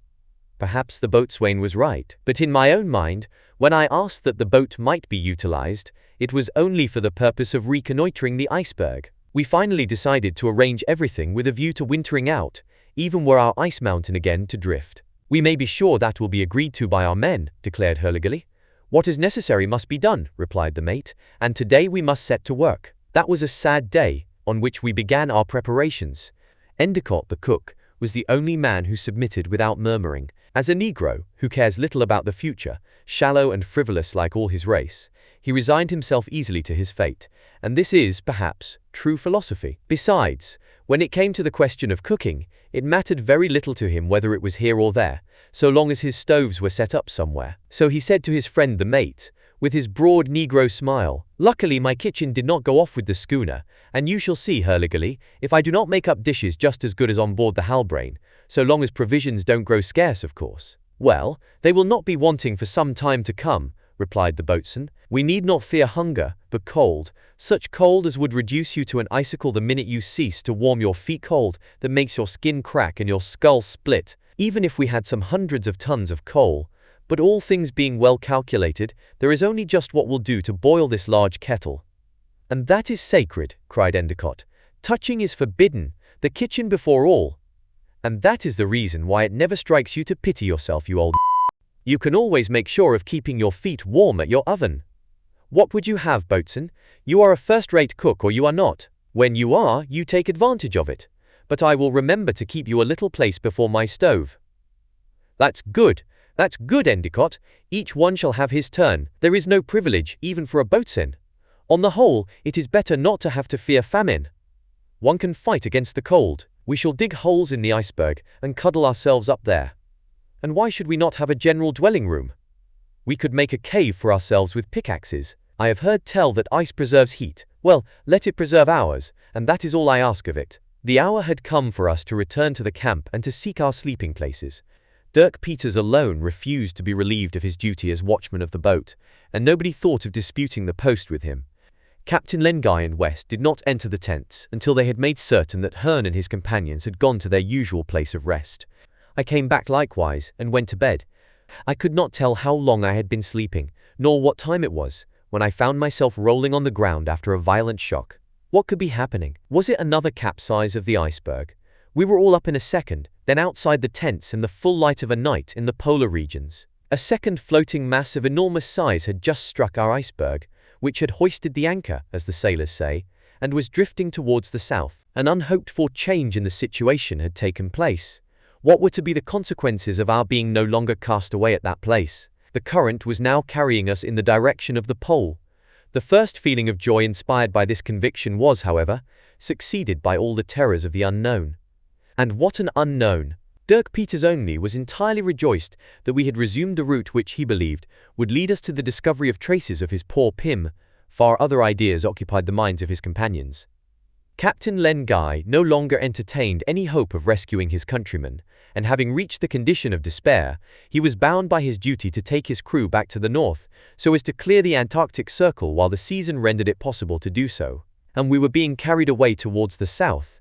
Naturally enough, we were all deeply impressed by the fearfulness of our position, which may be summed up in a few words. We were no longer cast away, with a possible ship, but the tenants of a floating iceberg, with no hope but that our monster tenement might encounter one of the whaling ships, whose business in the deep waters lies between the Orkneys, New Georgia, and the Sandwich Islands. A quantity of things had been thrown into the ice by the collision which had set our iceberg afloat, but these were chiefly articles belonging to the Halbrane. Owing to the precaution that had been taken on the previous day, when the cargo was stowed away in the clefts, it had been only slightly damaged. What would have become of us, had all our reserves been swallowed up in that grim encounter? Now the two icebergs formed but one, which was traveling south at the rate of 2 miles an hour. At this rate, 30 hours would suffice to bring us to the point of the axis at which the terrestrial meridians unite. Did the current which was carrying us along pass on to the pole itself, or was there any land which might arrest our progress? This was another question, and I discussed it with the boatswain. "Nobody knows, Mr. Jorling," was Hurliguerly's reply. "If the current goes to the pole, we shall go there, and if it doesn't, we shan't. An iceberg isn't a ship, and as it has neither sails nor helm, it goes as the drift takes it." "That's true, boatswain, and therefore I had the idea that if 2 or 3 of us were to embark in the boat—" "Ah, you still hold to your notion of the boat?" "Certainly, for if there is land somewhere, is it not possible that the people of the Jane have come upon it, Mr. Jorling, at 4,000 miles from Tsalal Island?" "Who knows, boatswain? That may be, but allow me to say that your argument will be reasonable when the land comes in sight, if it ever does so. Our captain will see what ought to be done, and he will remember that time presses. We cannot delay in these waters, and after all, the one thing of real importance to us is to get out of the polar circle before the winter makes it impassable." There was good sense in Hurliguerly's words. I could not deny the fact. During that day, the greater part of the cargo was placed in the interior of a vast cave-like fissure in the side of the iceberg, where, even in case of a second collision, casks and barrels would be in safety. Our men then assisted Endicott to set up his cooking stove between 2 blocks, so that it was firmly fixed, and they heaped up a great mass of coals close to it. No murmurs, no recrimination disturbed these labors. It was evident that silence was deliberately maintained. The crew obeyed the captain and West, because they gave no orders but such as were of urgent necessity. But afterwards, would these men allow the authority of their leaders to be uncontested? How long would the recruits from the Falklands, who were already exasperated by the disasters of our enterprise, resist their desire to seize upon the boat and escape? I did not think they would make the attempt, however, so long as our iceberg should continue to drift, for the boat could not outstrip its progress. But, if it were to run aground once more, to strike upon the coast of an island or a continent, what would not these unfortunate creatures do to escape the horrors of wintering under such conditions? In the afternoon, during the hour of rest allowed to the crew, I had a second conversation with Dirk Peters. I had taken my customary seat at the top of the iceberg, and had occupied it for half an hour, being, as may be supposed, deep in thought, when I saw the half-breed coming quickly up the slope. We had exchanged hardly a dozen words since the iceberg had begun to move again. When Dirk Peters came up to me, he did not address me at first, and was so intent on his thoughts that I was not quite sure he saw me. At length he leaned back against an ice block, and spoke. "Mr. Jorling," he said, "you remember, in your cabin in the Halbrane I told you the affair of the Grampus." I remembered well. "I told you that Parker's name was not Parker, that it was Holt, and that he was Ned Holt's brother." "I know, Dirk Peters," I replied, "but why do you refer to that sad story again?" "Why, Mr. Jorling? Have you never said anything about it to anybody?" "Not to anybody," I protested. "How could you suppose I should be so ill-advised, so imprudent, as to divulge your secret, a secret which ought never to pass our lips, a dead secret?" "Dead, yes, dead. And yet, understand me, it seems to me that, among the crew, something is known." I instantly recalled to mind what the boatswain had told me concerning a certain conversation in which he had overheard Hearn, prompting Martin Holt, to ask the half-breed what were the circumstances of his brother's death on board the Grampus. Had a portion of the secret got out, or was this apprehension on the part of Dirk Peters purely imaginary? "Explain yourself," I said. "Understand me, Mr. Jorling, I am a bad hand at explaining. Yes, yesterday, I have thought of nothing else since Martin Holt took me aside, far from the others, and told me that he wished to speak to me." "Of the Grampus?" "Of the Grampus, yes, and of his brother Ned Holt. For the first time he uttered that name before me, and yet we have sailed together for nearly 3 months. The half-breed's voice was so changed that I could hardly hear him. "It seemed to me," he resumed, "that in Martin Holt's mind— no, I was not mistaken, there was something like a suspicion." "But tell me what he said. Tell me exactly what he asked you. What is it?" I felt sure that the question put by Martin Holt, whatsoever its bearing, had been inspired by Hearn. Nevertheless, as I considered it well, that the half-breed should know nothing of the sealing master's disquieting and inexplicable intervention in this tragic affair, I decided upon concealing it from him. "He asked me," replied Dirk Peters, "did I not remember Ned Holt of the Grampus, and whether he had perished in the fight with the mutineers or in the shipwreck, whether he was one of the men who had been abandoned with Captain Barnard. In short, he asked me if I could tell him how his brother died." "Ah, how?" No idea could be conveyed of the horror with which the half-breed uttered words which revealed a profound loathing of himself. "And what answer did you make to Martin Holt?" "None, none! You should have said that Ned Holt perished in the wreck of the brig." I could not understand me. I could not. The two brothers are so like each other. In Martin Holt I seemed to see Ned Holt. I was afraid I got hauled away from him. The half-breed drew himself up with a sudden movement, and I sat thinking, leaning my head on my hands. These tardy questions of Holt's respecting his brother were put, I had no doubt whatsoever, at the instigation of Hearn. But what was his motive, and was it at the Falklands that he had discovered the secret of Dirk Peters? I had not breathed a word on the subject to anyone. To the second question no answer suggested itself. The first involved a serious issue.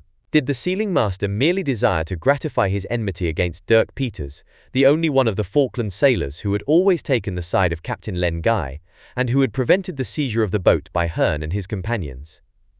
Did he hope, by arousing the wrath and vengeance of Martin Holt, to detach the sailing master from his allegiance, and induce him to become an accomplice in Hearn's own designs? And, in fact, when it was a question of sailing the boat in these seas, had he not imperative need of Martin Holt, one of the best seamen of the Halbrane, a man who would succeed where Hearn and his companions would fail, if they had only themselves to depend on?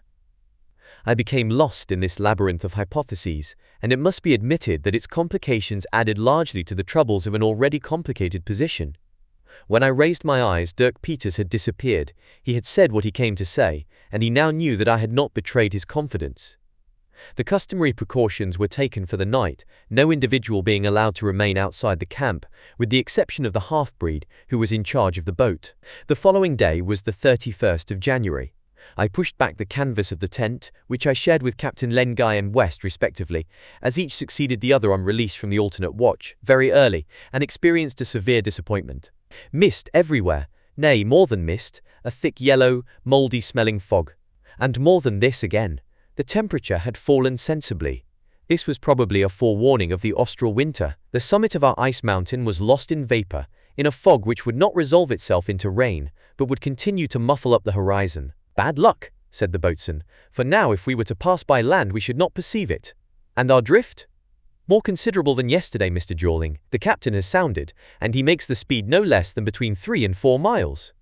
"And what do you conclude from this?"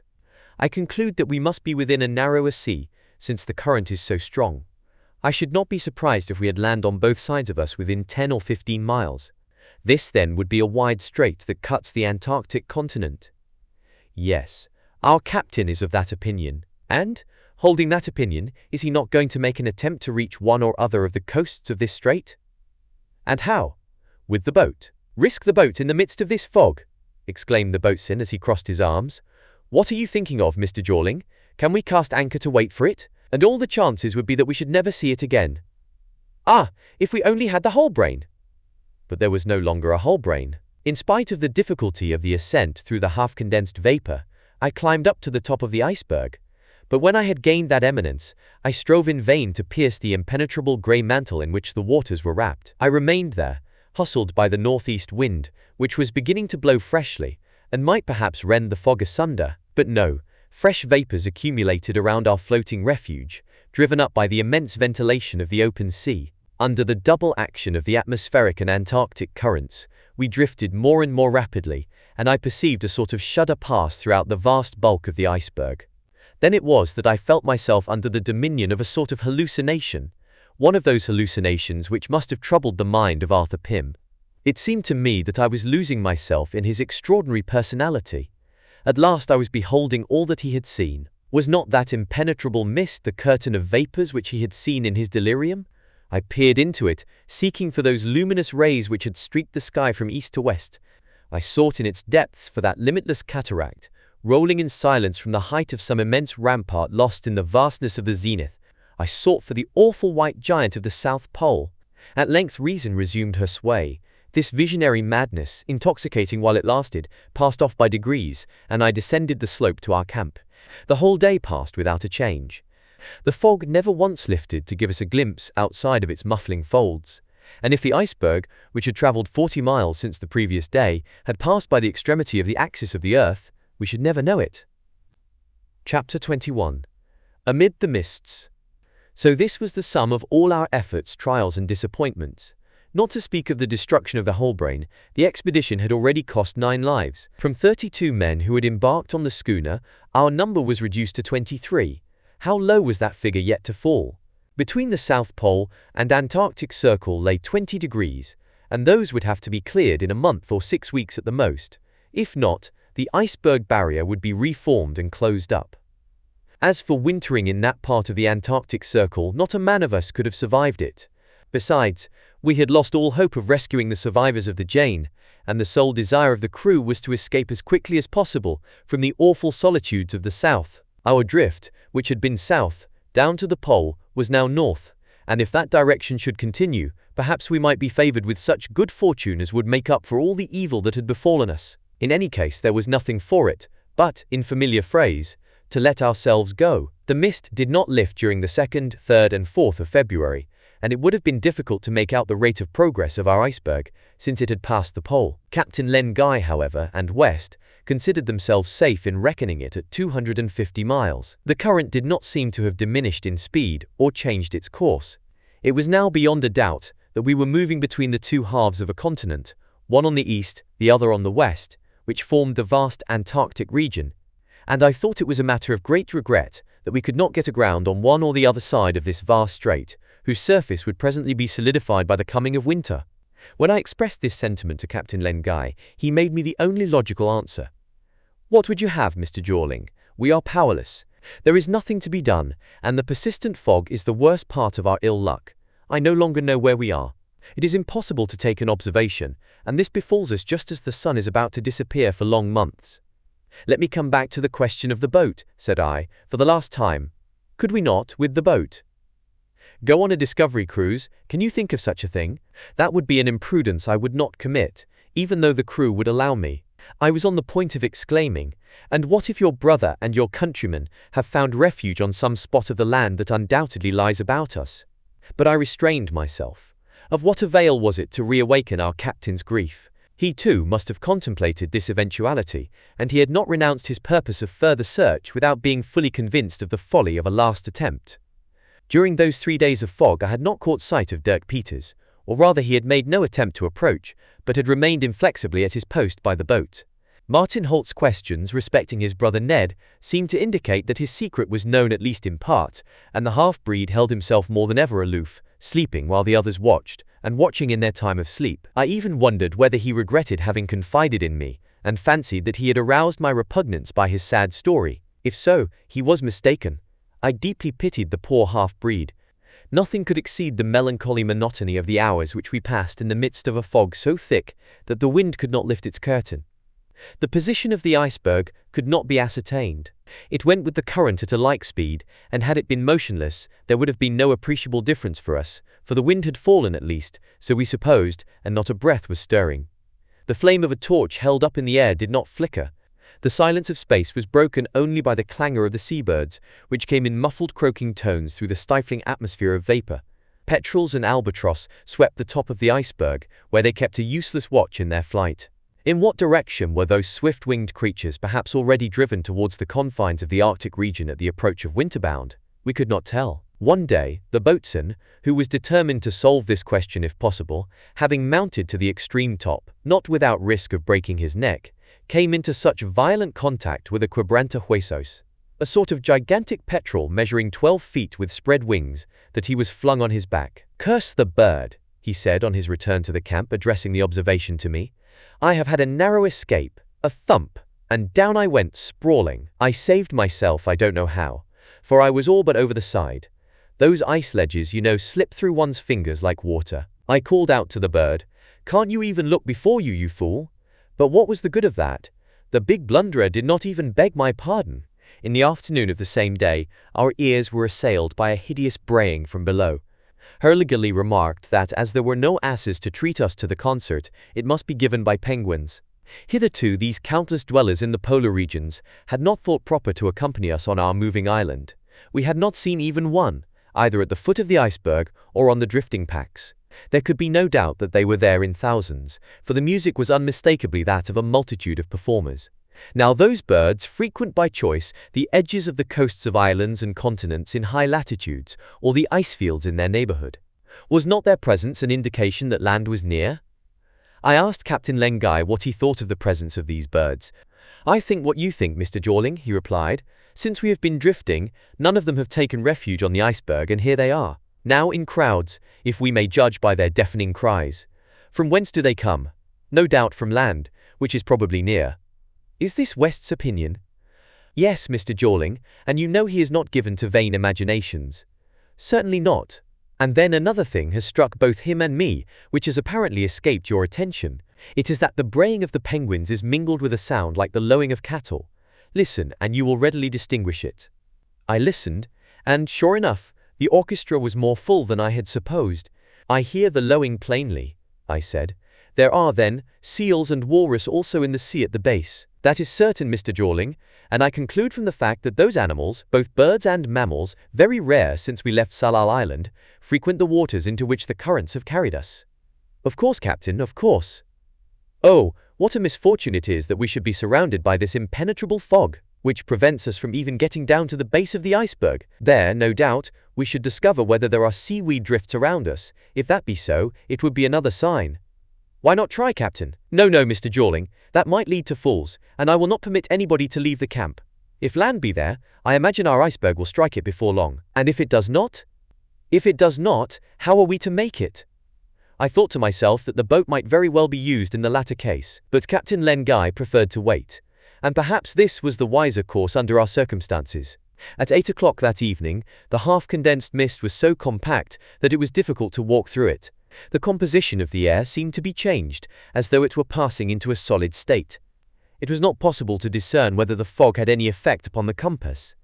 I knew the matter had been studied by meteorologists, and that they believe they may safely affirm that the needle is not affected by this condition of the atmosphere. I will add here that since we had left the South Pole behind, no confidence could be placed in the indications of the compass. It had gone wild at the approach to the magnetic pole, to which we were no doubt on the way. Nothing could be known, therefore, concerning the course of the iceberg. The sun did not set quite below the horizon at this period, yet the waters were wrapped in tolerably deep darkness at 9 o'clock in the evening, when the muster of the crew took place. On this occasion, each man as usual answered to his name except Dirk Peters. The call was repeated in the loudest of Hurligerly's stentorian tones. No reply. "Has nobody seen Dirk Peters during the day?" inquired the captain. "Nobody," answered the boatswain. "Can anything have happened to him?" "Don't be afraid," cried the boatswain. "Dirk Peters is in his element, and as much at his ease in the fog as a polar bear. He has got out of one bad scrape, he will get out of a second." I let Hurligerly have his say, knowing well why the half-breed kept out of the way. That night, none of us, I am sure, could sleep. We were smothered in the tents, for lack of oxygen, and we were all more or less under the influence of a strange sort of presentiment, as though our fate were about to change, for better or worse, if indeed it could be worse. The night wore on without any alarm, and at 6 o'clock in the morning each of us came out to breathe a more wholesome air. The state of things was unchanged. The density of the fog was extraordinary. It was, however, found that the barometer had risen, too quickly it is true, for the rise to be serious. Presently, other signs of change became evident. The wind, which was growing colder, a south wind, since we had passed beyond the South Pole, began to blow a full gale, and the noises from below were heard more distinctly through the space swept by the atmospheric currents. At 9 o'clock the iceberg doffed its cap of vapor quite suddenly, producing an indescribable transformation scene which no fairy's wand could have accomplished in less time or with greater success. In a few moments, the sky was clear to the extreme verge of the horizon, and the sea reappeared, illumined by the oblique rays of the sun, which now rose only a few degrees above it. A rolling swell of the waves bathed the base of our iceberg in white foam as it drifted, together with a great multitude of floating mountains under the double action of wind and current, on a course inclining to the north-northeast. "Land!" This cry came from the summit of the moving mountain, and Dirk Peters was revealed to our sight, standing on the outermost block, his hand stretched towards the north. The half-breed was not mistaken. The land this time, yes, it was land. Its distant heights of a blackish hue rose within 3 or 4 miles of us.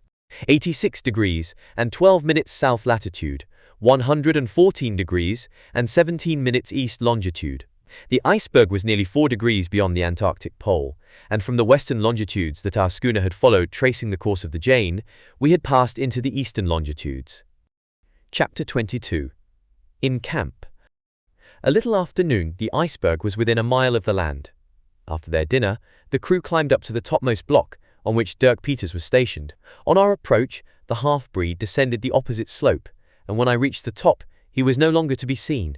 The land on the north evidently formed a continent or island of considerable extent. On the west, there was a sharply projecting cape, surmounted by a sloping height which resembled an enormous seal's head on the side view. Then beyond that was a wide stretch of sea. On the east, the land was prolonged out of sight. Each one of us took in the position. It depended on the current whether it would carry the iceberg into an eddy, which might drive it on the coast, or continue to drift it towards the north, which was the more admissible hypothesis. Captain Len Guy, West, Hurley and I talked over the matter, while the crew discussed it among themselves. Finally, it was agreed that the current tended rather to carry the iceberg towards the northern point of land. After all, said Captain Len Guy, if it is habitable during the months of the summer season, it does not look like being inhabited, since we cannot descry a human being on the shore. Let us bear in mind, Captain, said I, that the iceberg is not calculated to attract attention as the whole brain would have done. Evidently, Mr. Jawling, and the natives, if there were any, would have been collected on the beach to see the whole brain already. We must not conclude, Captain, because we do not see any natives. Certainly not, Mr. Jawling. But you will agree with me that the aspect of this land is very unlike that of Tsalal Island when the Jane reached it. There is nothing here but desolation and barrenness. I acknowledge that barrenness and desolation, that is all. Nevertheless, I want to ask you whether it is your intention to go ashore, Captain? With the boat? With the boat, should the current carry our iceberg away from the land. We have not an hour to lose, Mr. Jawling, and the delay of a few hours might condemn us to a cruel winter stay, if we arrive too late at the iceberg barrier. And considering the distance, we are not too soon, observed West. I grant it, I replied, still persisting, but to leave this land behind us, without ever having set foot on it, without having made sure that it does not preserve the traces of an encampment, if your brother, Captain, his companions. Captain Len Guy shook his head. How could the castaways have supported life in this desolate region for several months? Besides, the British flag was hoisted on the summit of the iceberg, and William Guy would have recognized it and come down to the shore had he been living. No one. No one. At this moment, West, who had been observing certain points of approach, said, "Let us wait a little before we come to a decision. In less than an hour we shall be able to decide. Our speed is slackening, it seems to me, and it is possible that an eddy may bring us back obliquely to the coast." "That is my opinion too," said the boatswain, "and if our floating machine is not stationary, it is nearly so. It seems to be turning round." West and Hurley were not mistaken. For some reason or other, the iceberg was getting out of the course which it had followed continuously. A gyratory movement had succeeded to that of drifting, owing to the action of an eddy which set towards the coast. Besides, several ice mountains in front of us had just run aground on the edge of the shore. It was, then, useless to discuss whether we should take to the boat or not. According as we approached, the desolation of the land became more and more apparent, and the prospect of enduring 6 months wintering there would have appalled the stoutest hearts. At 5 in the afternoon, the iceberg plunged into a deep rift in the coast, ending in a long point on the right, and there stuck fast. "We're inshore! On shore!" burst from every man like a single exclamation, and the men were already hurrying down the slope of the iceberg when West commanded, "Wait for orders!" Some hesitation was shown, especially on the part of Hearn and several of his comrades. Then the instinct of discipline prevailed, and finally the whole crew ranged themselves around Captain Len Guy. It was not necessary to lower the boat, the iceberg being in contact with the point. The captain, the boatswain, and myself, preceding the others, were the first to quit the camp.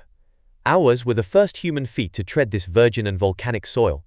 We walked for 20 minutes on rough land, strewn with rocks of igneous origin, solidified lava, dusty slag and grey ashes, but without enough clay to grow even the hardiest plants. With some risk and difficulty, Captain Len Guy, the boatswain, and I succeeded in climbing the hill. This exploit occupied a whole hour. Although evening had now come, it brought no darkness in its train. From the top of the hill we could see over an extent of from 30 to 40 miles, and this was what we saw. Behind us lay the open sea, laden with floating masses.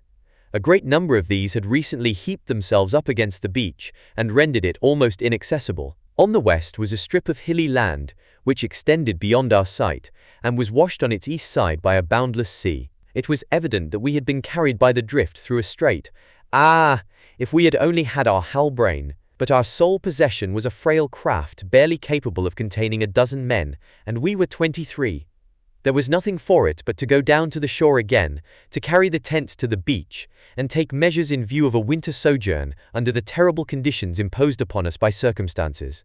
On our return to the coast, the boatswain discovered several caverns in the granitic cliffs, sufficiently spacious to house us all and afford storage for the cargo of the Halbrane. Whatever might be our ultimate decision, we could not do better than place our material and install ourselves in this opportune shelter. After we had reascended the slopes of the iceberg and reached our camp, Captain Len Guy had the men mustered. The only missing man was Dirk Peters, who had decidedly isolated himself from the crew. There was nothing to fear from him, however. He would be with the faithful against the mutinous, and under all circumstances we might count upon him. When the circle had been formed, Captain Len Guy spoke, without allowing any sign of discouragement to appear, and explained the position with the utmost frankness and lucidity, stating in the first place that it was absolutely necessary to lower the cargo to the coast and stow it away in one of the caverns. Concerning the vital question of food, he stated that the supply of flour, preserved meat and dried vegetables would suffice for the winter, however prolonged, and on that of fuel he was satisfied that we should not want for coal, provided it was not wasted, and it would be possible to economize it, as the hibernating waifs might brave the cold of the polar zone under a covering of snow and a roof of ice. Was the captain's tone of security feigned? I did not think so, especially as West approved of what he said. A third question raised by Hearn remained, and was well calculated to arouse jealousy and anger among the crew. It was the question of the use to be made of the only craft remaining to us. Ought the boat to be kept for the needs of our hibernation, or used to enable us to return to the iceberg barrier? Captain Len Guy would not pronounce upon this. He desired to postpone the decision for 24 or 48 hours. The boat, carrying the provisions necessary for such a voyage, could not accommodate more than 11, or, at the outside, 12 men. If the departure of the boat were agreed to, then its passengers must be selected by lot. The captain proceeded to state that neither West, the boatswain, I, nor he, would claim any privilege, but would submit to the fortune of the lot with all the others. Both Martin Holt and Hardy were perfectly capable of taking the boat to the fishing grounds, where the whalers would still be found. Then, those to whom the lot should fall were not to forget their comrades, left to winter on the 86th parallel, and were to send a ship to take them off at the return of summer. All this was said in a tone as calm as it was firm. I must do Captain Len Guy the justice to say that he rose to the occasion. When he had concluded without any interruption even from Hearn, no one made a remark. There was indeed none to be made since, in the given case, lots were to be drawn under conditions of perfect equality. The hour of rest having arrived, each man entered the camp, partook of the supper prepared by Endicott, and went to sleep for the last time under the tents. Dirk Peters had not reappeared, and I sought for him in vain. On the following day, the 7th of February, everybody set to work early with a will. The boat was let down with all due precaution to the base of the iceberg, and drawn up by the men on a little sandy beach out of reach of the water. It was in perfectly good condition, and thoroughly serviceable. The boatswain then set to work on the former contents of the Halbrane: furniture, bedding, sails, clothing, instruments and utensils. Stowed away in a cabin, these things would no longer be exposed to the knocking about and damage of the iceberg. The cases containing preserved food and the casks of spirits were rapidly carried ashore. I worked with the captain and West at this onerous task, and Dirk Peters also turned up and lent the valuable assistance of his great strength, but he did not utter a word to anyone. Our occupation continued on the 8th, 9th and the 10th of February, and our task was finished in the afternoon of the 10th. The cargo was safely stowed in the interior of a large grotto, with access to it by a narrow opening. We were to inhabit the adjoining grotto, and Endicott set up his kitchen in the latter, on the advice of the boatswain. Thus we should profit by the heat of the stove, which was to cook our food and warm the cavern during the long days, or rather the long nights of the austral winter. During the process of housing and storing, I observed nothing to arouse suspicion in the bearing of Hearn and the Falklands men. Nevertheless, the half-breed was kept on guard at the boat, which might easily have been seized upon the beach. Hurligly, who observed his comrades closely, appeared less anxious. On that same evening Captain Len Guy, having reassembled his people, stated that the question should be discussed on the morrow, adding that, if it were decided in the affirmative, lots should be drawn immediately. No reply was made. It was late and half dark outside, for at this date the sun was on the edge of the horizon and would very soon disappear below it. I had been asleep for some hours when I was awakened by a great shouting at a short distance. I sprang up instantly and darted out of the cavern, simultaneously with the captain and West, who had also been suddenly aroused from sleep. "The boat! The boat!" cried West. The boat was no longer in its place, that place so jealously guarded by Dirk Peters.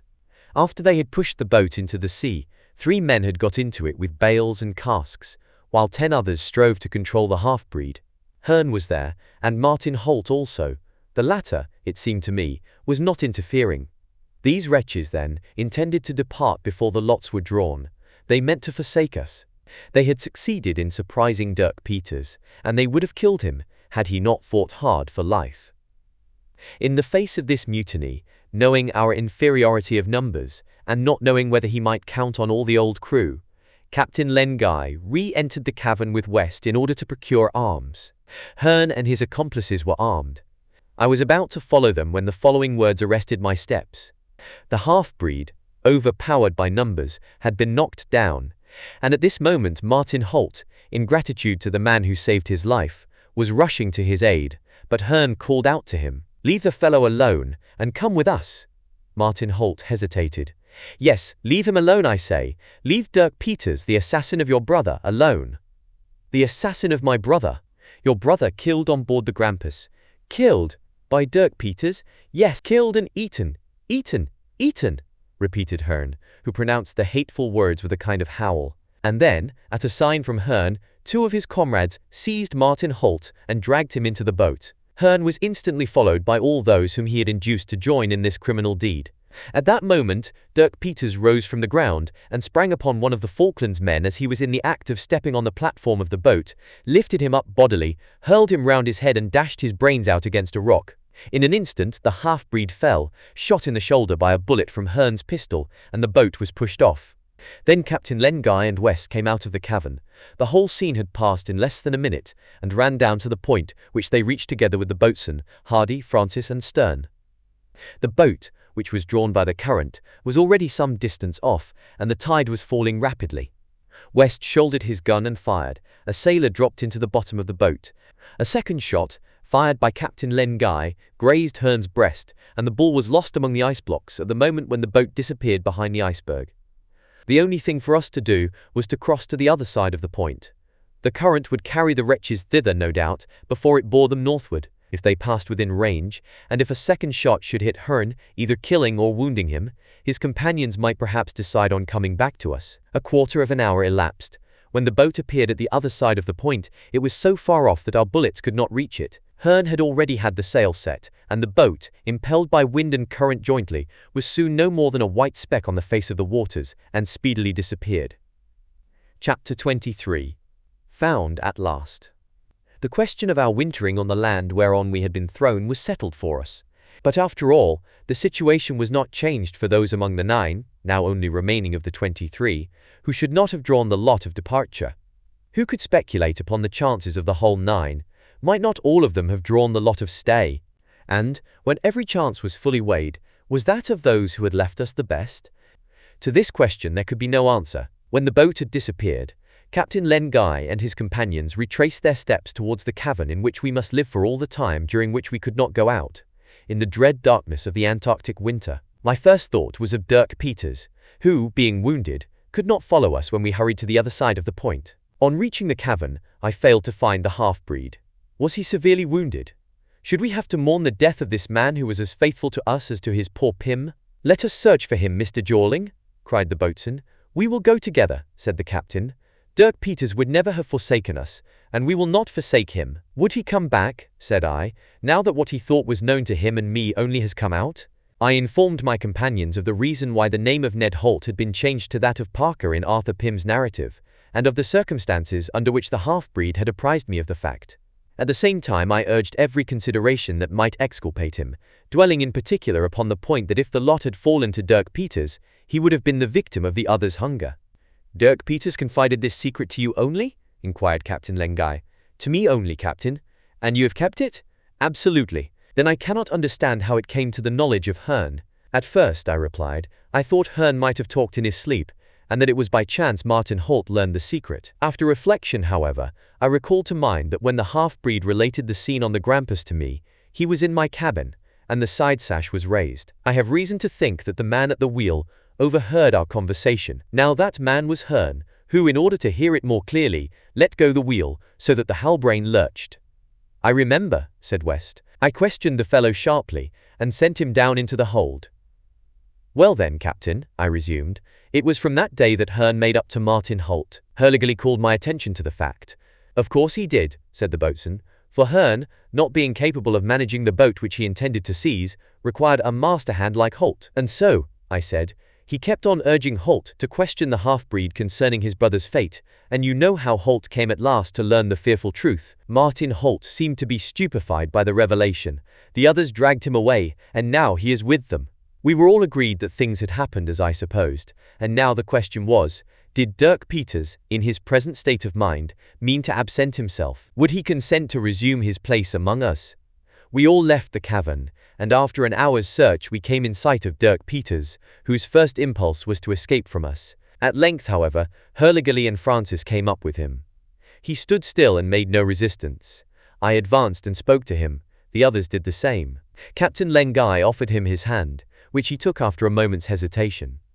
Then, without uttering a single word, he returned towards the beach. From that day no allusion was ever made to the tragic story of the Grampus. Dirk Peters' wound proved to be slight. He merely wrapped a piece of sailcloth round the injured arm, and went off to his work with entire unconcern. We made all the preparation in our power for a prolonged hibernation. Winter was threatening us. For some days past the sun hardly showed at all through the mists. The temperature fell to 36 degrees and would rise no more, while the solar rays, casting shadows of endless length upon the soil, gave hardly any heat. The captain made us put on warm woolen clothes without waiting for the cold to become more severe. Icebergs, packs, streams and drifts came in greater numbers from the south. Some of these struck and stayed upon the coast, which was already heaped up with ice, but the greater number disappeared in the direction of the northeast. "All these pieces," said the boatswain, "will go to the closing up of the iceberg wall. If Hearn and his lot of scoundrels are not ahead of them, I imagine they will find the door shut, and as they have no key to open it with. I suppose you think, boatswain, that our case is less desperate than theirs?" "I do think so, Mr. Jawling, and I have always thought so. If everything had been done as it was settled, and the lot had fallen to me to go with the boat, I would have given up my turn to one of the others. After all, there is something in feeling dry ground under your feet. I don't wish the death of anybody, but if Hearn and his friends do not succeed in clearing the iceberg barrier, if they are doomed to pass the winter on the ice, reduced for food to a supply that will only last a few weeks, you know the fate that awaits them." "Yes, a fate worse than ours." "And besides," said the boatswain, "even supposing they do reach the Antarctic Circle, if the whalers have already left the fishing grounds, it is not a laden and overladen craft that will keep the sea until the Australian coasts are in sight." This was my own opinion, and also that of the captain and West. During the following 4 days, we completed the storage of the whole of our belongings, and made some excursions into the interior of the country, finding all barren, and not a trace that any landing had ever been made there. One day, Captain Lengai proposed that we should give a geographical name to the region whither the iceberg had carried us. It was named Halbrane Land, in memory of our schooner, and we called the strait that separated the two parts of the polar continent the Jane Sound.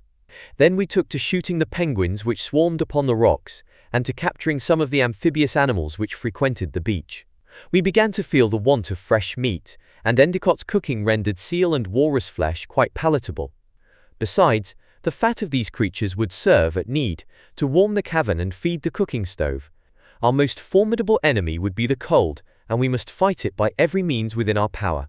It remained to be seen whether the amphibia would not forsake Halbrane Land at the approach of winter, and seek a less rigorous climate in lower latitudes. Fortunately, there were hundreds of other animals to secure our little company from hunger, and even from thirst at need. The beach was the home of numbers of Galapagos, a kind of turtle so called from an archipelago in the equinoctial sea, where also they abound, and mentioned by Arthur Pym as supplying food to the islanders. It will be remembered that Pym and Peters found 3 of these Galapagos in the native boat which carried them away from Tsalal Island. The movement of these huge creatures is slow, heavy, and waddling. They have thin necks 2 feet long, triangular snake-like heads, and can go without food for very long periods. Arthur Pym has compared the Antarctic turtles to dromedaries because, like those ruminants, they have a pouch just where the neck begins, which contains from 2 to 3 gallons of cold fresh water. He relates, before the scene of the lot drawing, that but for one of these turtles the shipwrecked crew of the Grampus must have died of hunger and thirst. If Pym is to be believed, some of the great turtles weigh from 12 to 1,500 pounds. Those of Hellbrain Land did not go beyond 700 or 800 pounds, but their flesh was nonetheless savoury. On the 19th of February, an incident occurred, an incident which those who acknowledge the intervention of Providence in human affairs will recognize as providential. It was 8 o'clock in the morning. The weather was calm, the sky was tolerably clear, the thermometer stood at 32 degrees Fahrenheit. We were assembled in the cavern, with the exception of the boatswain, waiting for our breakfast which Endicott was preparing, and were about to take our places at table, when we heard a call from outside. The voice was Hurliguerly's, and we hurried out. On seeing us he cried, "Come, come quickly!" He was standing on a rock at the foot of the hillock above the beach, in which Hellbrain Land ended beyond the point, and his right hand was stretched out towards the sea. "What is it?" asked Captain Len Guy. "A boat. Is it the Hellbrain's boat coming back?" "No, Captain, it is not." Then we perceived a boat, not to be mistaken for that of our schooner in form or dimensions, drifting without oars or paddle, seemingly abandoned to the current. We had but one idea in common: to seize at any cost upon this derelict craft, which would perhaps prove our salvation. But how were we to reach it? How were we to get it in to the point of Hellbrain Land? While we were looking distractedly at the boat and at each other, there came a sudden splash at the end of the hillock, as though a body had fallen into the sea. It was Dirk Peters, who, having flung off his clothes, had sprung from the top of a rock, and was swimming rapidly towards the boat before we made him out. We cheered him heartily. I never beheld anything like that swimming. He bounded through the waves like a porpoise, and indeed he possessed the strength and swiftness of one. What might not be expected of such a man? In a few minutes the half-breed had swum several cables' lengths towards the boat, in an oblique direction. We could only see his head like a black speck on the surface of the rolling waves. A period of suspense, of intense watching of the brave swimmer succeeded. Surely he would reach the boat, but must he not be carried away with it? Was it to be believed that even his great strength would enable him, swimming, to tow it to the beach? "After all, why should there not be oars in the boat?" said the boatswain. "He has it! He has it! Hurrah, Dirk, hurrah!" shouted Hurliguerly, and Endicott echoed his exultant cheer. The half-breed had, in fact, reached the boat and raised himself alongside half out of the water. His big strong hand grasped the side, and at the risk of causing the boat to capsize, he hoisted himself up to the side, stepped over it, and sat down to draw his breath. Almost instantly, a shout reached our ears. It was uttered by Dirk Peters. What had he found? Paddles! It must be so, for we saw him seat himself in the front of the boat and paddle with all his strength in striving to get out of the current. "Come along," said the captain, and, turning the base of the hillock, we all ran along the edge of the beach between the blackish stones that bestrewed it. After some time, West stopped us. The boat had reached the shelter of a small projection at that place, and it was evident that it would be run ashore there. When it was within 5 or 6 cables' lengths, and the eddy was helping it on, Dirk Peters let go the paddles, stooped towards the after part of the boat, and then raised himself, holding up an inert body. An agonized cry from Captain Len Guy rent the air. "My brother! My brother!" "He is living! He is living!" shouted Dirk Peters. A moment later, the boat had touched the beach, and Captain Len Guy held his brother in his arms. 3 of William Guy's companions lay apparently lifeless in the bottom of the boat, and these 4 men were all that remained of the crew of the Jane. Chapter 24. 11 years in a few pages. The heading of the following chapter indicates that the adventures of William Guy and his companions after the destruction of the English schooner, and the details of their history subsequent to the departure of Arthur Pym and Dirk Peters, are about to be narrated with all possible brevity. We carried our treasure trove to the cavern, and had the happiness of restoring all 4 men to life. In reality, it was hunger, nothing but hunger, which had reduced the poor fellows to the semblance of death. On the 8th of February, 1828, the crew of the Jane, having no reason to doubt the good faith of the population of Tsalal Island, or that of their chief, Too Wit, disembarked in order to visit the village of Clock Clock, having previously put the schooner into a state of defense, leaving 6 men on board. The crew, counting William Guy, the captain, Arthur Pym and Dirk Peters formed a body of 32 men, armed with guns, pistols, and knives. The dog Tiger accompanied them. On reaching the narrow gorge leading to the village, preceded and followed by the numerous warriors of Too-Wit, the little company divided, Arthur Pym, Dirk Peters, and Alan, the sailor, entering a cleft in the hillside with the intention of crossing it to the other side. From that moment their companions were never to see them more. After a short interval, a shock was felt. The opposite hill fell down in a vast heap, burying William Guy and his 28 companions. 22 of these unfortunate men were crushed to death on the instant, and their bodies would never be found under that mass of earth.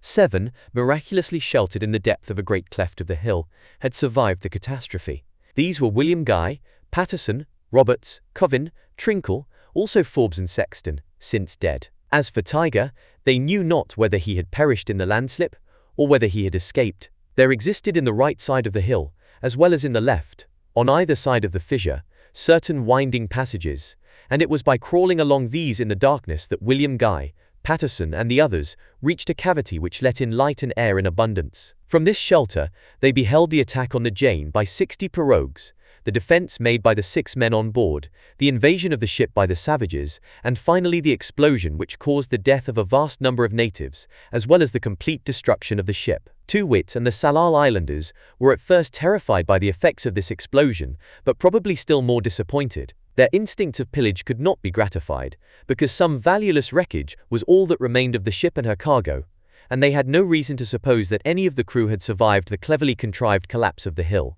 Hence it came about that Arthur Pym and Dirk Peters on the one side, and William Guy and his companions on the other, were enabled to remain undisturbed in the labyrinths of Clock, where they fed on the flesh of bitterns. These they could catch with their hands, and the fruit of the nut trees which grow on the hillsides. They procured fire by rubbing pieces of soft against pieces of hard wood.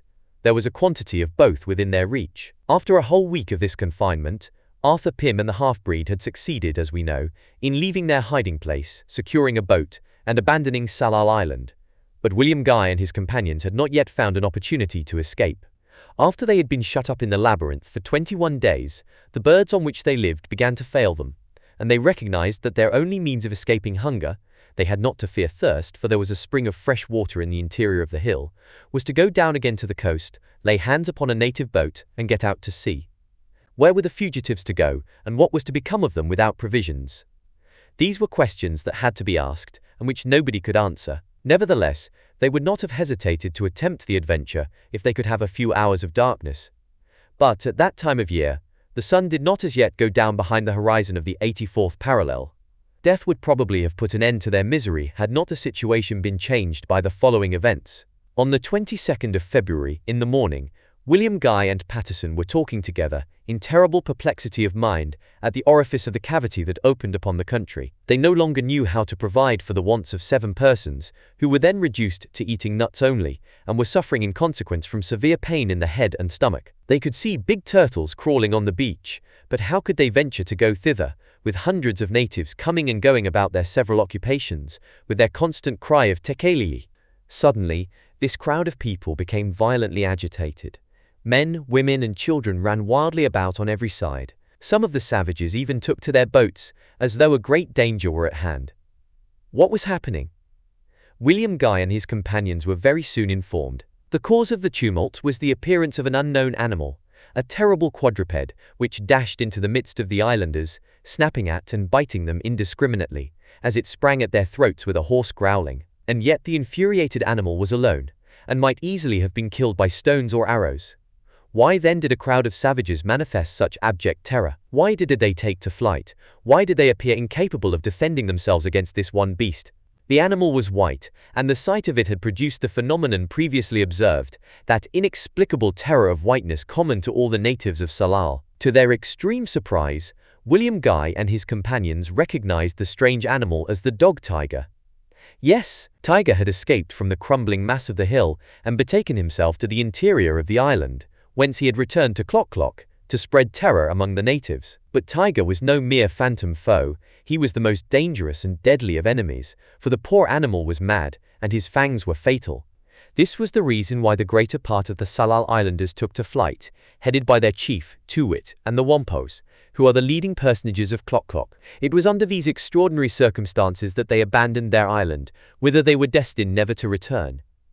Although the boats carried off the bulk of the population, a considerable number still remained on Salal, having no means of escape, and their fate accomplished itself quickly. Several natives who were bitten by tiger developed hydrophobia rapidly and attacked the others.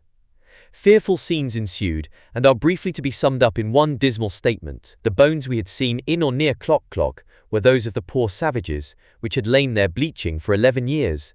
The poor dog had died after he had done his fell work in a corner on the beach, where Dirk Peters found his skeleton and the collar, bearing the name of Arthur Pym. Then, after those natives who could not escape from the island had all perished in the manner described, William Guy, Patterson, Trinkle, Covin, Forbes, and Sexton ventured to come out of the labyrinth, where they were on the verge of death by starvation. What sort of existence was that of the 7 survivors of the expedition during the 11 ensuing years?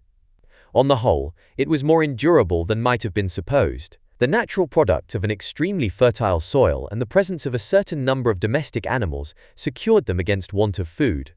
They had only to make out the best shelter for themselves they could contrive, and wait for an opportunity of getting away from the island with as much patience as might be granted to them. And from whence could such an opportunity come? Only from one of the chances within the resources of Providence. Captain William Guy, Patterson, and their 5 companions descended the ravine, which was half filled with the fallen masses of the hill face, amid heaps of scoria and blocks of black granite. Before they left this gorge, it occurred to William Guy to explore the fissure on the right into which Arthur Pym, Dirk Peters, and Allen had turned, but he found it blocked up. It was impossible for him to get into the pass. Thus he remained in ignorance of the existence of the natural or artificial labyrinth, which corresponded with the one he had just left, and probably communicated with it under the dry bed of the torrent. The little company, having passed the chaotic barrier that intercepted the northern route, proceeded rapidly towards the northwest. There, on the coast, at about 3 miles from Clock Clock, they established themselves in a grotto very like that in our own occupation on the coast of Halbrane Land.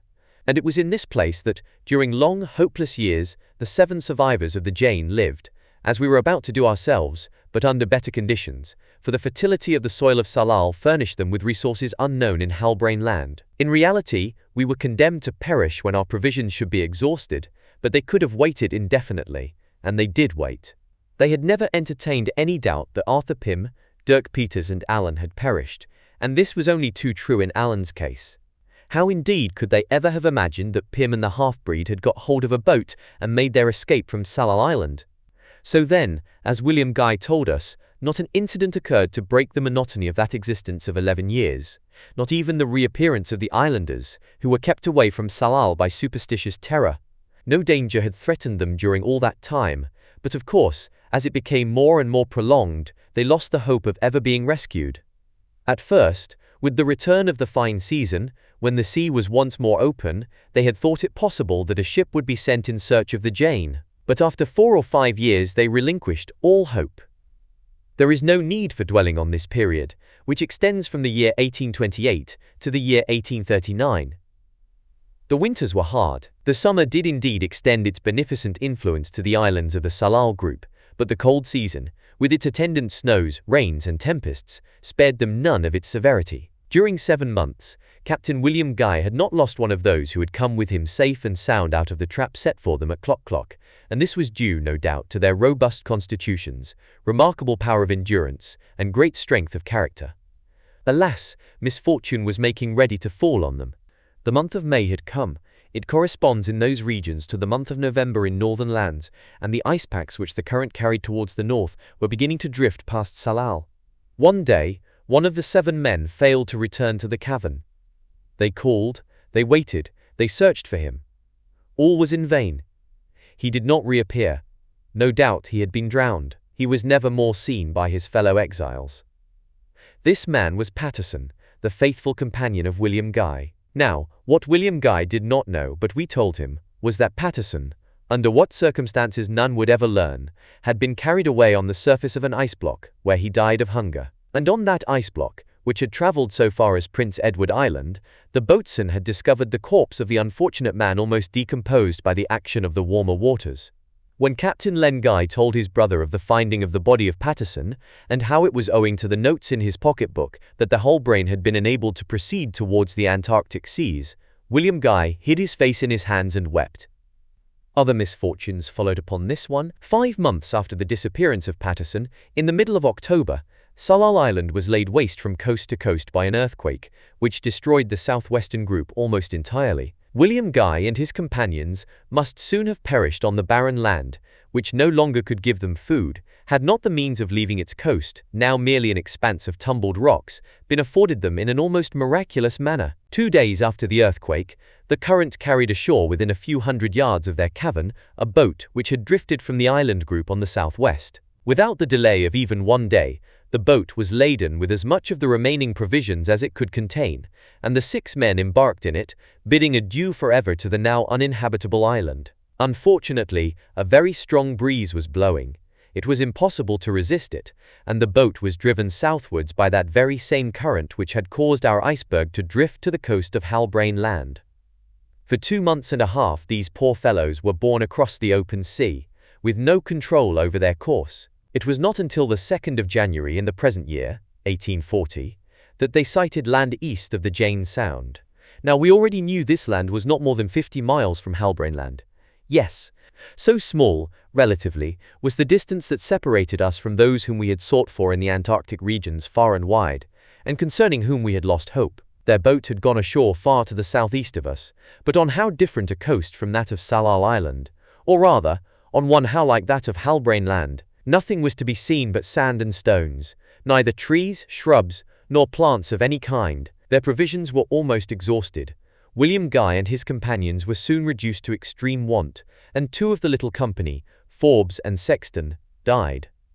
The remaining 4 resolved not to remain a single day longer in the place where they were doomed to die of hunger. They embarked in the boat with the small supply of food still remaining, and once more abandoned themselves to the current, without having been able to verify their position, for want of instruments. Thus had they been borne upon the unknown deep for 25 days, their resources were completely exhausted, and they had not eaten for 48 hours when the boat, with its occupants lying inanimate at the bottom of it, was sighted from Halbrane Land. The rest is already known to the reader of this strange, eventful history, and now the 2 brothers were at length reunited in that remote corner of the big world which we had dubbed Halbrane Land. Chapter 25. We were the first. 2 days later, not one of the survivors from the 2 schooners, the Jane and the Halbrane, remained upon any coast of the Antarctic region. On the 21st of February, at 6 o'clock in the morning, the boat, with us all, we numbered 13 in it, left the little creek and doubled the point of Halbrane Land. On the previous day we had fully and finally debated the question of our departure, with the understanding that if it were settled in the affirmative, we should start without delay. The captain of the Jane was for an immediate departure, and Captain Len Guy was not opposed to it. I willingly sided with them, and West was of a similar opinion. The boatswain was inclined to oppose us. He considered it imprudent to give up a certainty for the uncertain, and he was backed by Endicott, who would in any case say ditto to his Mr. Burke. However, when the time came, Hurliguerly conformed to the view of the majority with a good grace, and declared himself quite ready to set out, since we were all of that way of thinking. Our boat was one of those in use in the Tsalal archipelago for plying between the islands. We knew from the narrative of Arthur Pym that these boats are of 2 kinds, one resembling rafts or flatboats, the other strongly built pirogues. Our boat was of the former kind, 40 feet long, 6 feet in width, and worked by several paddles. We called our little craft the Paracuta, after a fish which abounds in these waters. A rough image of that denizen of the southern deep was cut upon the gunwale. Needless to say that the greater part of the cargo of the Halbrane was left in our cavern, fully protected from the weather, at the disposal of any shipwrecked people who might chance to be thrown on the coast of Halbrane Land. The boatswain had planted a spar on the top of this slope to attract attention. But, our 2 schooners notwithstanding, what vessel would ever venture into such latitudes? Nota bene. We were just 13, the fatal number. Perfectly good relations subsisted among us. We had no longer to dread the rebellion of Ahern. How often we speculated upon the fate of those whom he had beguiled. At 7 o'clock, the extreme point of Halbrane Land lay 5 miles behind us, and in the evening we gradually lost sight of the heights that variated that part of the coast. I desire to lay special stress on the fact that not a single scrap of iron entered into the construction of this boat, not so much as a nail or a bolt, for that metal was entirely unknown to the Salal Islanders. The planks were bound together by a sort of liana, or creeping plant, and corked with moss steeped in pitch, which was turned by contact with the seawater to a substance as hard as metal. I have nothing special to record during the week that succeeded our departure. The breeze blew steadily from the south, and we did not meet with any unfavorable current between the banks of the Jane Sound. During those first 8 days, the Paracuta, by paddling when the wind fell, had kept up the speed that was indispensable for our reaching the Pacific Ocean within a short time. The desolate aspect of the land remained the same, while the strait was already visited by floating drifts, packs of 100 to 200 feet in length, some oblong, others circular, and also by icebergs which our boat passed easily. We were made anxious, however, by the fact that these masses were proceeding towards the iceberg barrier, for would they not close the passages, which ought to be still open at this time? I shall mention here that in proportion, as Dirk Peters was carried farther and farther from the places wherein no trace of his poor Pym had been found, he was more silent than ever, and no longer even answered me when I addressed him. It must not be forgotten that since our iceberg had passed beyond the South Pole, we were in the zone of eastern longitudes, counted from the 0 of Greenwich to the 180th degree. All hope must therefore be abandoned of our either touching at the Falklands, or finding whaling ships in the waters of the Sandwich Islands, the South Orkneys, or South Georgia. Our voyage proceeded under unaltered conditions for 10 days. Our little craft was perfectly seaworthy. The two captains and West fully appreciated its soundness, although, as I have previously said, not a scrap of iron had a place in its construction. It had not once been necessary to repair its seams, so staunch were they. To be sure, the sea was smooth, its long rolling waves were hardly ruffled on their surface. On the 10th of March, with the same longitude, the observation gave 7 degrees and 13 minutes for latitude. The speed of the Paracuta had then been 30 miles in each 24 hours. If this rate of progress could be maintained for 3 weeks, there was every chance of our finding the passes open and being able to get round the iceberg barrier, also that the whaling ships would not yet have left the fishing grounds. The sun was on the verge of the horizon, and the time was approaching when the Antarctic region would be shrouded in polar night. Fortunately, in reascending towards the north we were getting into waters from whence light was not yet banished. Then did we witness a phenomenon as extraordinary as any of those described by Arthur Pym. For 3 or 4 hours, sparks, accompanied by a sharp noise, shot out of our fingers' ends, our hair, and our beards. There was an electric snowstorm, with great flakes falling loosely, and the contact produced this strange luminosity. The sea rose so suddenly, and tumbled about so wildly, that the Paracuta was several times in danger of being swallowed up by the waves. But we got through the mystic-seeming tempest all safe and sound. Nevertheless, space was thenceforth but imperfectly lighted. Frequent mists came up and bounded our outlook to a few cable lengths. Extreme watchfulness and caution were necessary to avoid collision with the floating masses of ice, which were traveling more slowly than the Paracuta. It is also to be noted that, on the southern side, the sky was frequently lighted up by the broad and brilliant rays of the polar aurora. The temperature fell very perceptibly, and no longer rose above 23 degrees. 48 hours later, Captain Len Guy and his brother succeeded with great difficulty in taking an approximate observation, with the following results of their calculations. Latitude, 75 degrees and 17 minutes south. Longitude, 118 degrees and 3 minutes east. At this date, therefore, the 12th of March, the Paracuta was distant from the waters of the Antarctic Circle only 400 miles. During the night a thick fog came on, with a subsidence of the breeze. This was to be regretted, for it increased the risk of collision with the floating ice. Of course, fog could not be a surprise to us, being where we were, but what did surprise us was the gradually increasing speed of our boat, although the falling of the wind ought to have lessened it. This increase of speed could not be due to the current, for we were going more quickly than it. This state of things lasted until morning, without our being able to account for what was happening, when at about 10 o'clock the mist began to disperse in the low zones. The coast on the west reappeared, a rocky coast, without a mountainous background. The Paracuta was following its line, and then, no more than a quarter of a mile away, we beheld a huge mound, reared above the plain to a height of 300 feet, with a circumference of from 200 to 300 feet. In its strange form, this great mound resembled an enormous sphinx, the body upright, the paws stretched out, crouching in the attitude of the winged monster which Grecian mythology has placed upon the way to Thebes. Was this a living animal? A gigantic monster, a mastodon 1,000 times the size of those enormous elephants of the polar seas, whose remains are still found in the ice? In our frame of mind, we might have believed that it was such a creature, and believed also that the mastodon was about to hurl itself on our little craft and crush it to atoms. After a few moments of unreasoning and unreasonable fright, we recognized that the strange object was only a great mound, singularly shaped, and that the mist had just rolled off its head, leaving it to stand out and confront us. Ah, that Sphinx. I remembered, at sight of it, that on the night when the iceberg was overturned and the Halbrane was carried away, I had dreamed of a fabulous animal of this kind, seated at the pole of the world, and from whom Edgar Poe could only wrest its secrets. But our attention was to be attracted. Our surprise, even our alarm, was evoked soon by phenomena still more strange than the mysterious earth form upon which the mist curtain had been raised so suddenly. I have said that the speed of the paracuta was gradually increasing. Now it was excessive, that of the current remaining inferior to it. Now, of a sudden, the grapnel that had belonged to the Halbrane, and was in the bow of the boat, flew out of its socket as though drawn by an irresistible power, and the rope that held it was strained to breaking point. It seemed to tow us, as it grazed the surface of the water towards the shore. "What's the matter?" cried William Guy. "Cut away, boatswain, cut away!" shouted West, "or we shall be dragged against the rocks." Hurliguerly hurried to the bow of the paracuta to cut away the rope. Of a sudden, the knife he held was snatched out of his hand, the rope broke, and the grapnel, like a projectile, shot off in the direction of the Sphinx.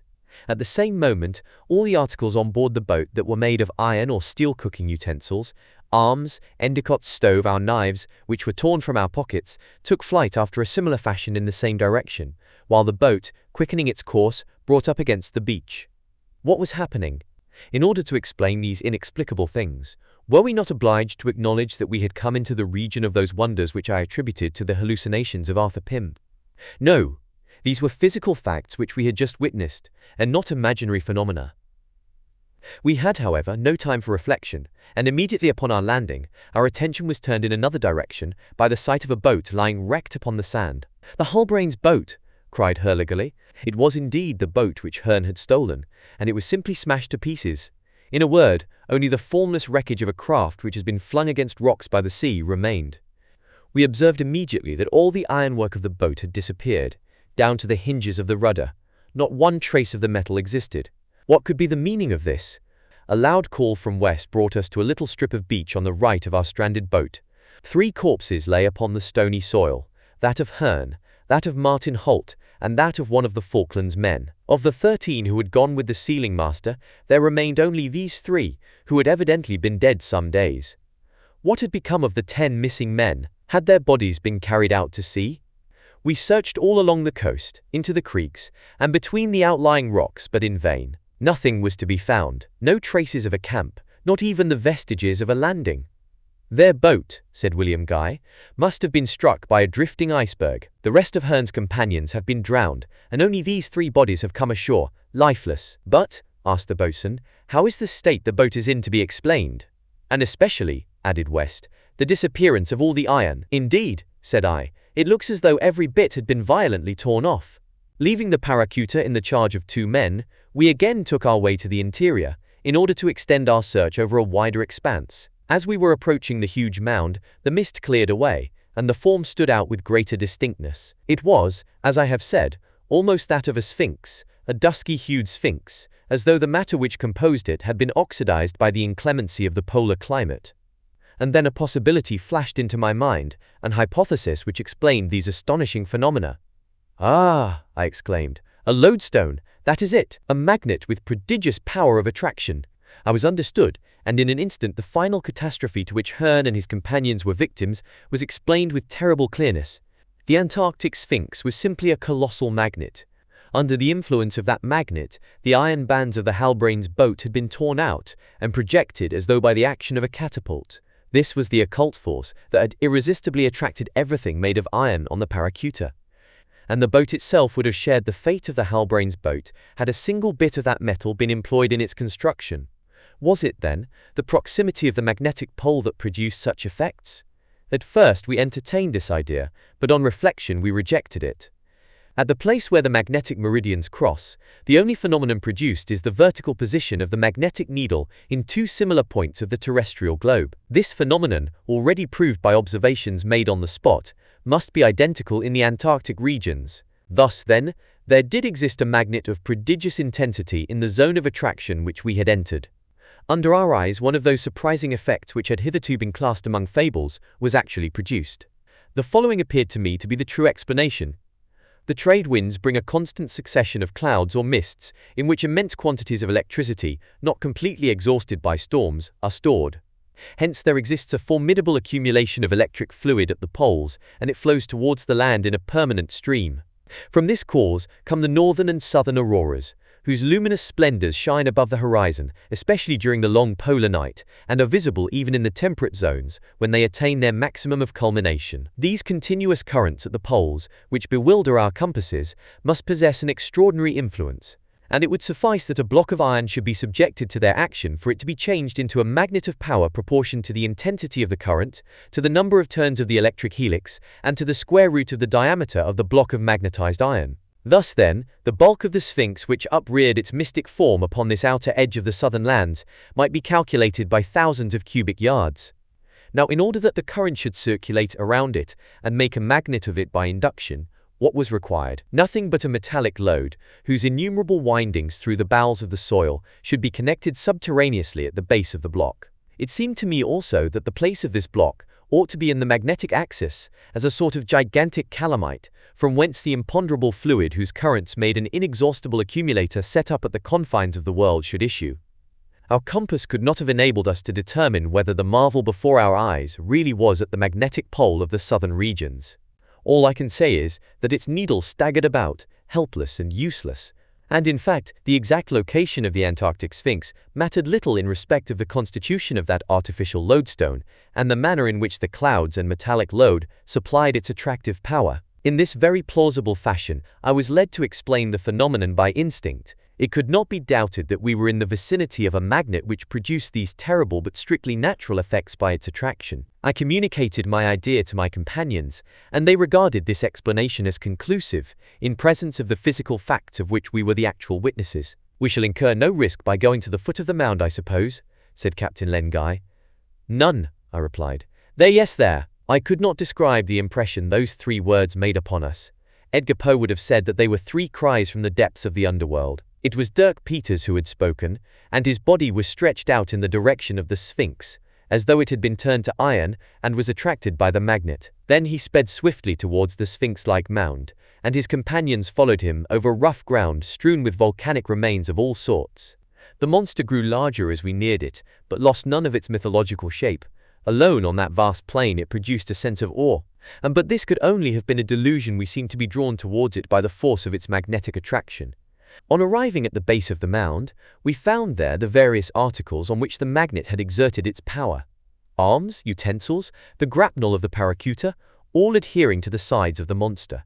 There also were the iron relics of the Halbrane's boat, all her utensils, arms and fittings, even to the nails and the iron portions of the rudder. There was no possibility of regaining possession of any of these things, even had they not adhered to the lodestone rock, at too great a height to be reached. They adhered to it too closely to be detached. Hurliguerly was infuriated by the impossibility of recovering his knife, which he recognized at 50 feet above his head, and cried as he shook his clenched fist at the imperturbable monster. Thief of a sphinx! Of course, the things which had belonged to the Halbrane's boat and the paracutas were the only articles that adorned the mighty sides of the lonely mystic form. Never had any ship reached such a latitude of the Antarctic Sea. Hearn and his accomplices, Captain Len Guy and his companions, were the first who had trodden this point of the southern continent, and any vessel that might have approached this colossal magnet must have incurred certain destruction. Our schooner must have perished, even as its boat had been dashed into a shapeless wreck. West now reminded us that it was imprudent to prolong our stay upon this land of the Sphinx, a name to be retained. Time pressed, and a few days' delay would have entailed our wintering at the foot of the ice barrier. The order to return to the beach had just been given, when the voice of the half-breed was again heard as he cried out, "There! There! There!" We followed the sounds to the back of the monster's right paw, and we found Dirk Peters on his knees, with his hands stretched out before an almost naked corpse, which had been preserved intact by the cold of these regions, and was as rigid as iron. The head was bent, a white beard hung down to the waist, the nails of the feet and hands were like claws. How had this corpse been fixed to the side of the mound, at 6 feet above the ground? Across the body, held in place by its crossbelt, we saw the twisted barrel of a musket half eaten by rust. "Pym, my poor Pym," groaned Dirk Peters. He tried to rise, that he might approach and kiss the ossified corpse, but his knees bent under him. A strangled sob seemed to rend his throat. With a terrible spasm his faithful heart broke, and the half-breed fell back dead. The story was easy to read. After their separation, the boat had carried Arthur Pym through these Antarctic regions. Like us, once he had passed beyond the South Pole, he came into the zone of the monster, and there, while his boat was swept along on the northern current, he was seized by the magnetic fluid before he could get rid of the gun which was slung over his shoulder, and hurled against the fatal lodestone sphinx of the ice realm. Now the faithful half-breed rests under the clay of the land of the Antarctic mystery, by the side of his poor Pym, that hero whose strange adventures found a chronicler no less strange in the great American poet. Chapter 26. A Little Remnant.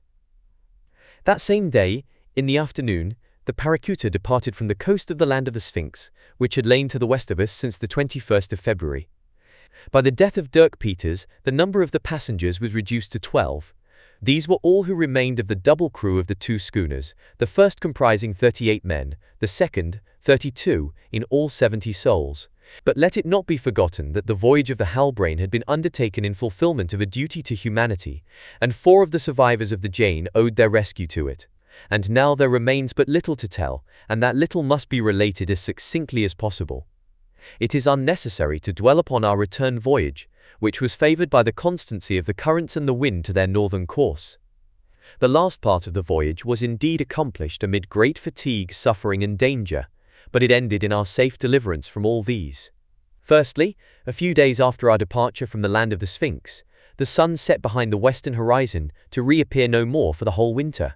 It was then in the midst of the semi-darkness of the austral night that the Paracuta pursued her monotonous course. True, the southern polar lights were frequently visible, but they were not the sun, that single orb of day which had illumined our horizons during the months of the Antarctic summer, and their capricious splendor could not replace his unchanging light. That long darkness of the poles sheds a moral and physical influence on mortals which no one can elude, a gloomy and overwhelming impression almost impossible to resist.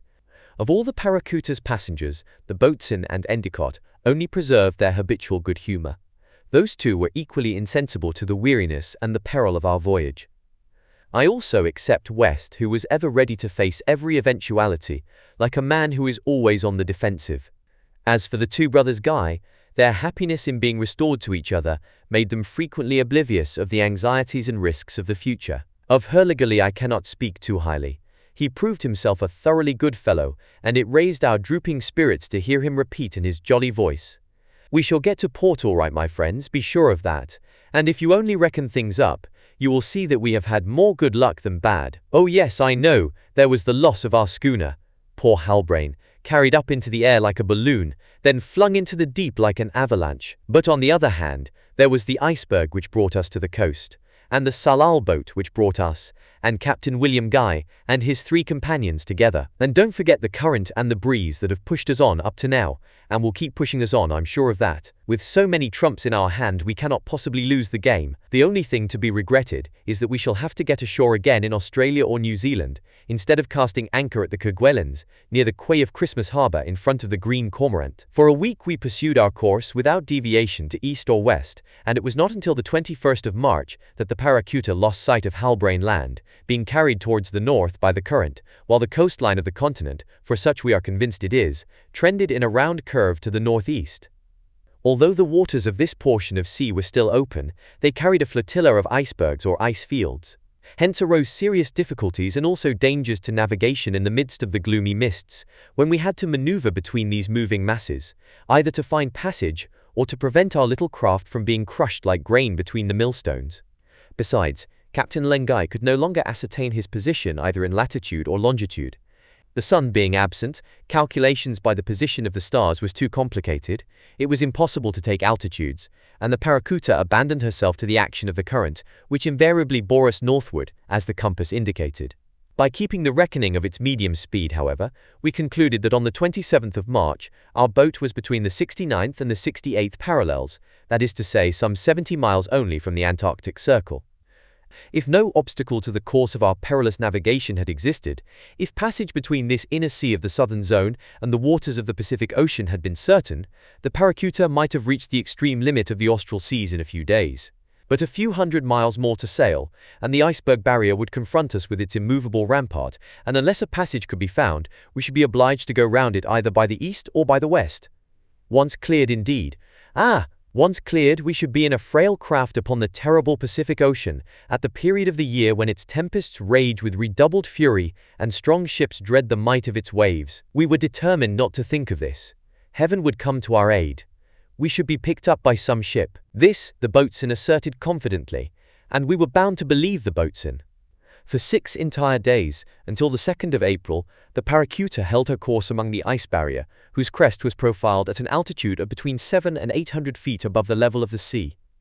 The extremities were not visible either on the east or the west, and if our boat did not find an open passage, we could not clear it. By a most fortunate chance, a passage was found on the above-mentioned date, and attempted, amid 1,000 risks. Yes, we required all the zeal, skill, and courage of our men and their chiefs to accomplish such a task. At last we were in the South Pacific waters, but our boat had suffered severely in getting through, and it had sprung more than one leak. We were kept busy in bailing out the water which also came in from above. The breeze was gentle, the sea more calm than we could have hoped, and the real danger did not lie in the risks of navigation. No, it arose from the fact that not a ship was visible in these waters, not a whaler was to be seen on the fishing grounds. At the beginning of April these places are forsaken, and we arrived some weeks too late. We learned afterwards that had we arrived a little sooner, we should have met the vessels of the American expedition.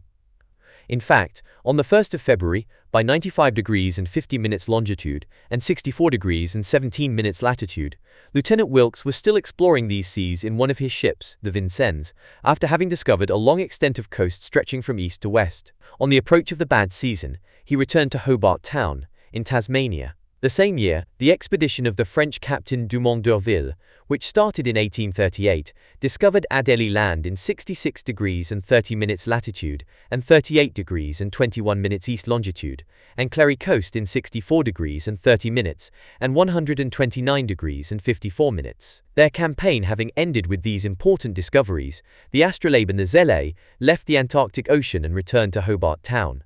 None of these ships then were in those waters, so that when our nutshell Paracuta was alone on a lone sea beyond the ice barrier, we were bound to believe that it was no longer possible we could be saved. We were 1,500 miles away from the nearest land, and winter was a month old.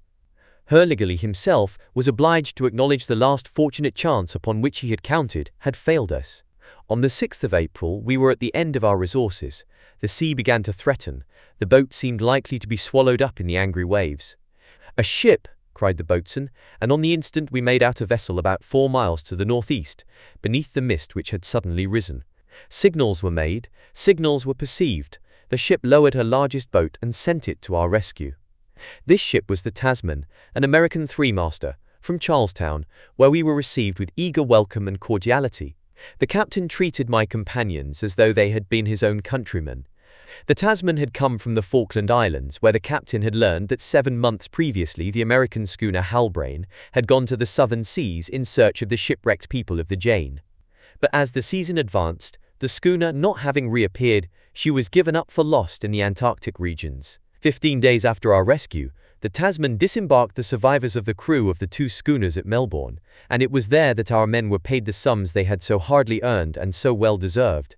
We then learned from maps that the Paracuta had debouched into the Pacific from the land called Clary by Dumont d'Urville, and the land called Fabricia, which was discovered in 1838 by Bellenis. Thus terminated this adventurous and extraordinary expedition, which cost, alas, too many victims. Our final word is that although the chances and the necessities of our voyage carried us farther towards the South Pole than those who preceded us, although we actually did pass beyond the axial point of the terrestrial globe, discoveries of great value still remain to be made in those waters. Arthur Pym, the hero whom Edgar Poe has made so famous, has shown the way. It is for others to follow him, and to wrest the last Antarctic mystery from the Sphinx of the ice realm. The end.